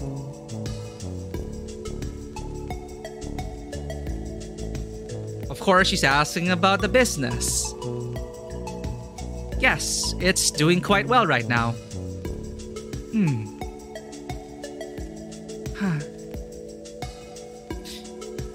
You look familiar. Do you do anything else? Mother! Oh, I get this question a lot. My mother used to be an opera actress quite a number of years ago. Sold! Plus 1 million points. Because you know why? Michelle's mom loves opera, you know, Chinese opera. So, done. You know? It's done. She's sold. Your mother used to be one of my favorite Chinese opera singers. This is it, chat. This is it. The music is already telling us to take a deep breath and things are gonna go well. Things are gonna be fine. My mother used to be an opera actress quite a number of years ago. She wasn't that well known then, but people that know of her say that I look quite like her. I see. Huh? Really? I didn't know that. Have you eaten yet, Fongha? It's done. It's done. Not yet. You two should go eat. I'm tired. I want to rest. Oh. Alright. We'll come back up shortly. No, it's late. I want to sleep fully now. It's like, I'm done. I had enough emotions. She didn't even say anything like, I love you, you're fine, I'm happy that you're happy, and none of that. But that's how it is. That's the social dynamic game for a lot of Asian families. Like, this is the most you will get. Like, don't push it. You know, that's already a lot for the mom to ask about the party, the partner. Like, oh, you live together? What's your job? Is it doing well? Okay. In other words, in translation, I'm sorry, daughter. I'm sorry, I thought about it. I may not know. I may not fully accept it, but I will try my best to be understanding. I'm tired. Get out. That's it. We understand. Michelle understands. No, it's late. I want to sleep fully now. Here. There we go. You can come by tomorrow. Mother, we'll visit you tomorrow, all right? That's fine. That's it. That's it. I was terrified. I was holding my breath every time she was about to speak. You shouldn't be terrified of your mother. I'm glad to see her in good spirits. I'm sure she'll be out of the hospital soon. I think so. Isn't she sharp as ever? There's so much judgment in every word that comes out of her mouth. I can see she cares for you a lot. Really? Do you feel better? It's been a while since that time. I don't know. I do feel somewhat better. I just hope things will be better between us. I'm sure it will. We can visit her again tomorrow. Let's have a lively Christmas party with her. I'll bring the karaoke box. She's not one for lively things, and I don't think the hospital will allow it. I'm kidding about the karaoke box. But really, I think she was very happy to see you. Huh. You really think so?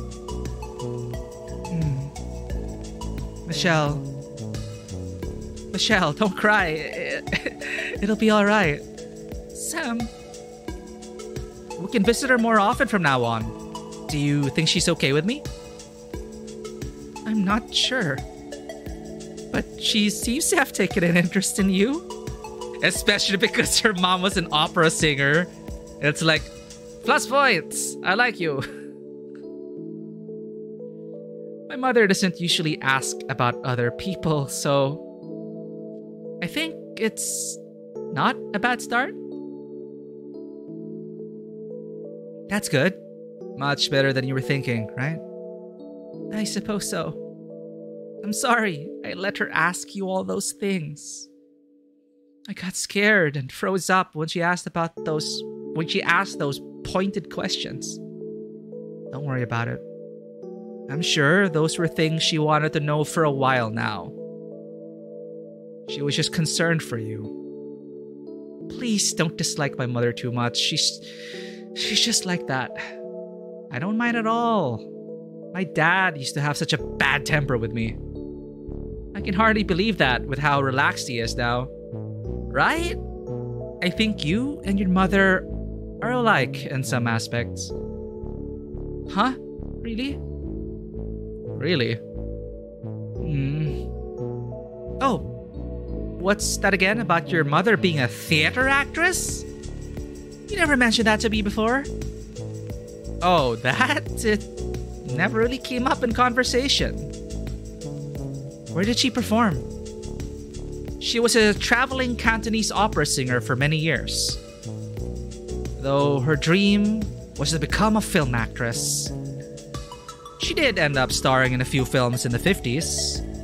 But somewhere along the way, she met my dad and had my brother. By the time I was born, she had already retired from film and returned to the theater stage. But my mother had always kept her love of film, and she brought me with her to the theaters to see all kinds of movies throughout my childhood. I see. She's one of the reasons why I like collecting films. It's a small way of preserving the past for me. Sam. Hey, there's no need to cry over that. Let's eat before the food gets cold. Alright. Hey, why didn't you order the clubhouse sandwich? What about it? It's past 9 p.m. You're not worried about the carbohydrates in your rice dish? I'm starving. I want to eat a big bowl of rice. Share with me some of your curry brisket too. Okay. Here.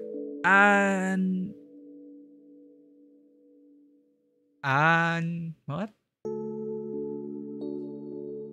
Oh. This is where we... I think it's the same restaurant we ate at the very first time, right? Or something similar. Or I think it's the same. I think it's the same beef brisket place. So this is where we had our first meat, really. Well, fish, pet store, and then she asked us out to eat here. When I think of my life, what I have, and what I've accomplished, I think I'm quite content with what it is. I have my mother and father to thank. I know I won't be where I am now without all the care and love they have provided me. So many things have happened in the past year. I discovered a life that I wouldn't have known if I hadn't taken the chance to be true to myself. Things are still difficult and life is not always rosy.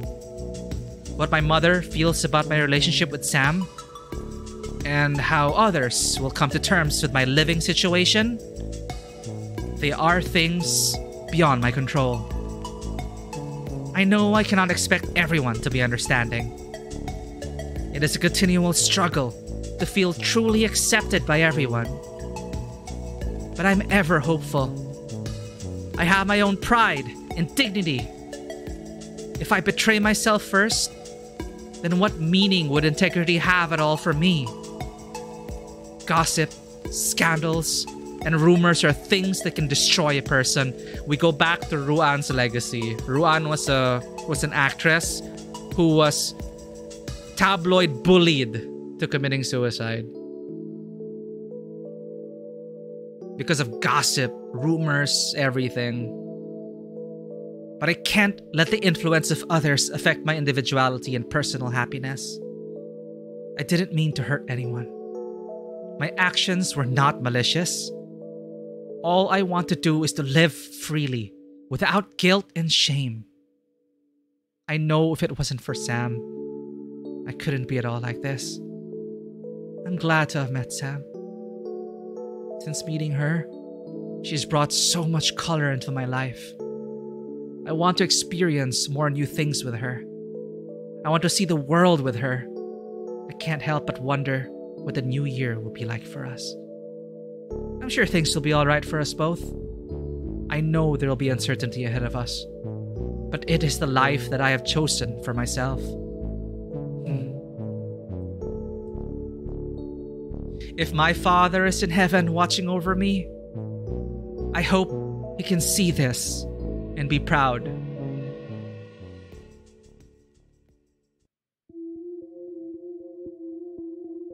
Oh man, we got a happy ending. Okay.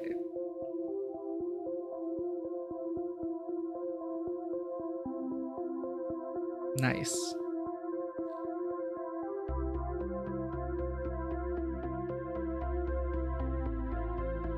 It was. It's such a nice story. Exactly. Let them be happy. I think it's just a two-person team. Si Tida Kitsungen.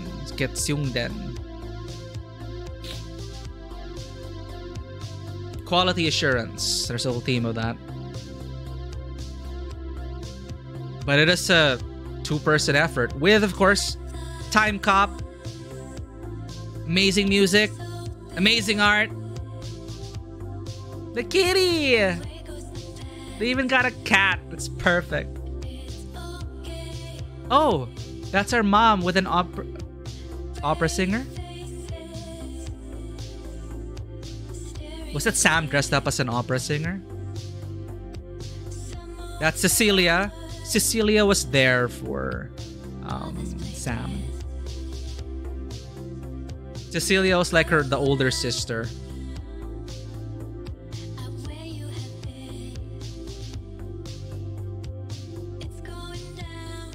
but they are so fashionable. Like, I loved all of their outfits.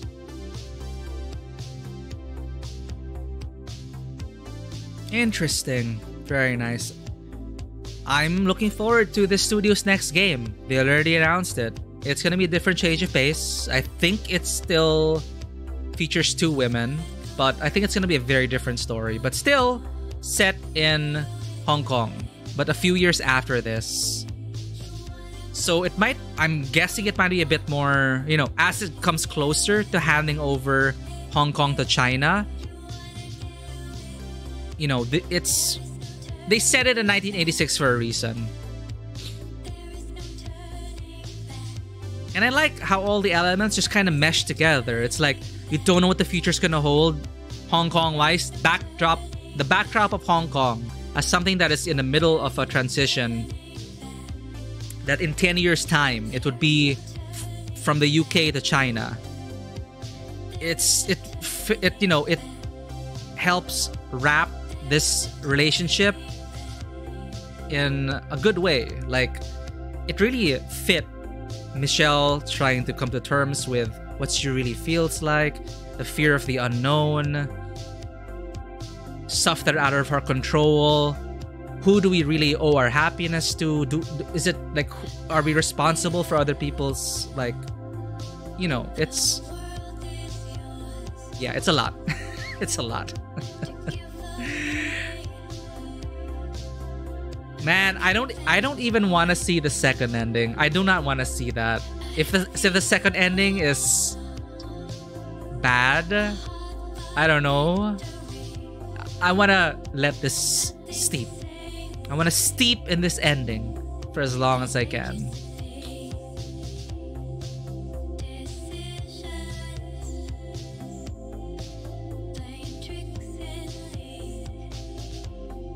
I enjoy the CGs. Yeah, let's just stay happy. I don't want to look at the other ending where I decide not to chase after Sam and just stay with Joey. Okay, Joey was a nice guy, alright? I'm glad they didn't make him into like a dick or something. Like, he was a genuinely, like, that is, you know, Joey was like the guy a lot of Asian moms would want you to marry.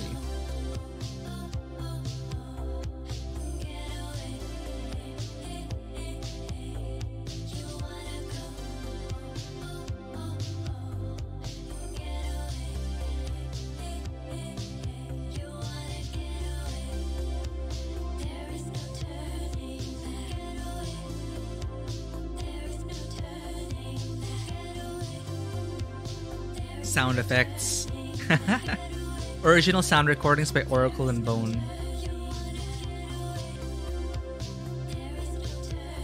Creative statement. We chose 1980s Hong Kong as a setting in our visual novel project, A Summer's End, because we felt it to be a time and place important to us. We wanted to represent this time not because we wanted to glorify Hong Kong for its past or co-opt this aesthetics for visual appeal. Rather, we wanted to showcase Hong Kong as it was in acknowledgement of this time. We have the privilege of creating this work in a place where freedom of speech, right of assembly, LGBT rights are relatively protected. We know in our hearts that we cannot produce a game set in Hong Kong without acknowledging first the struggles that Hong Kong people are facing now. This was made in Canada.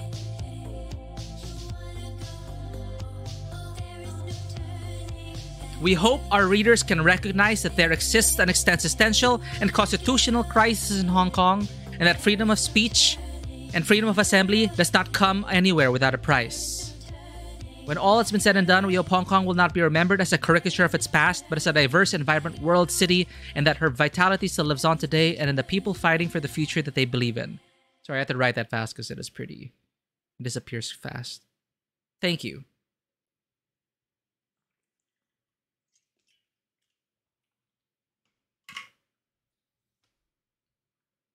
Man. I don't know anymore. It's nice. On the dot, 8 hours. Love the soundtrack, love the art, love the music. A nice story, short and sweet. Happy ending, feel good. Happy Valentine's Day, everyone. All right. Let's go raid someone. Let's spread the love. Who to raid? Who to raid? Huh. Thank you all for being here and for sharing in this lovely story with us. Hope you enjoyed me reading the whole thing. But I had not read so much before. I think no, I've played visual novels. No, Doki Doki I think was the most I've ever read. Like it is just nonstop, all the side stories and everything. There's so much dialogue. But this was just right. I liked it. I had fun. I enjoyed it. I really got into character. I really enjoyed it. And it's also the first time we read adult stuff on stream. So that was fun. So thank you everyone for hanging out and being with us on this Valentine's journey. We're going to return to our regular programming on Friday. Wait, no, I might have. Well, our next scheduled stream will be Persona 3 again. We're more than halfway through the game. We're going to be continuing that until we eventually reach Final Fantasy 7. We'll try. But Persona 3 Reload will be coming next. This is your special Valentine's stream. Thank you for being here. Do you have anyone, like, do you know, if anyone wants to guide the raid, feel free. I'm deciding who I want to visit. But Roanoke-san, actually, I don't know for halfway through. Honestly, like, maybe? We have 4 more shadows to defeat.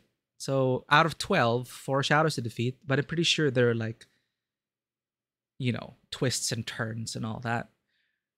Lararia is playing Persona 3 Reload. Traded us last time. She's in June 26th of Persona 3, speaking of. Roanoke is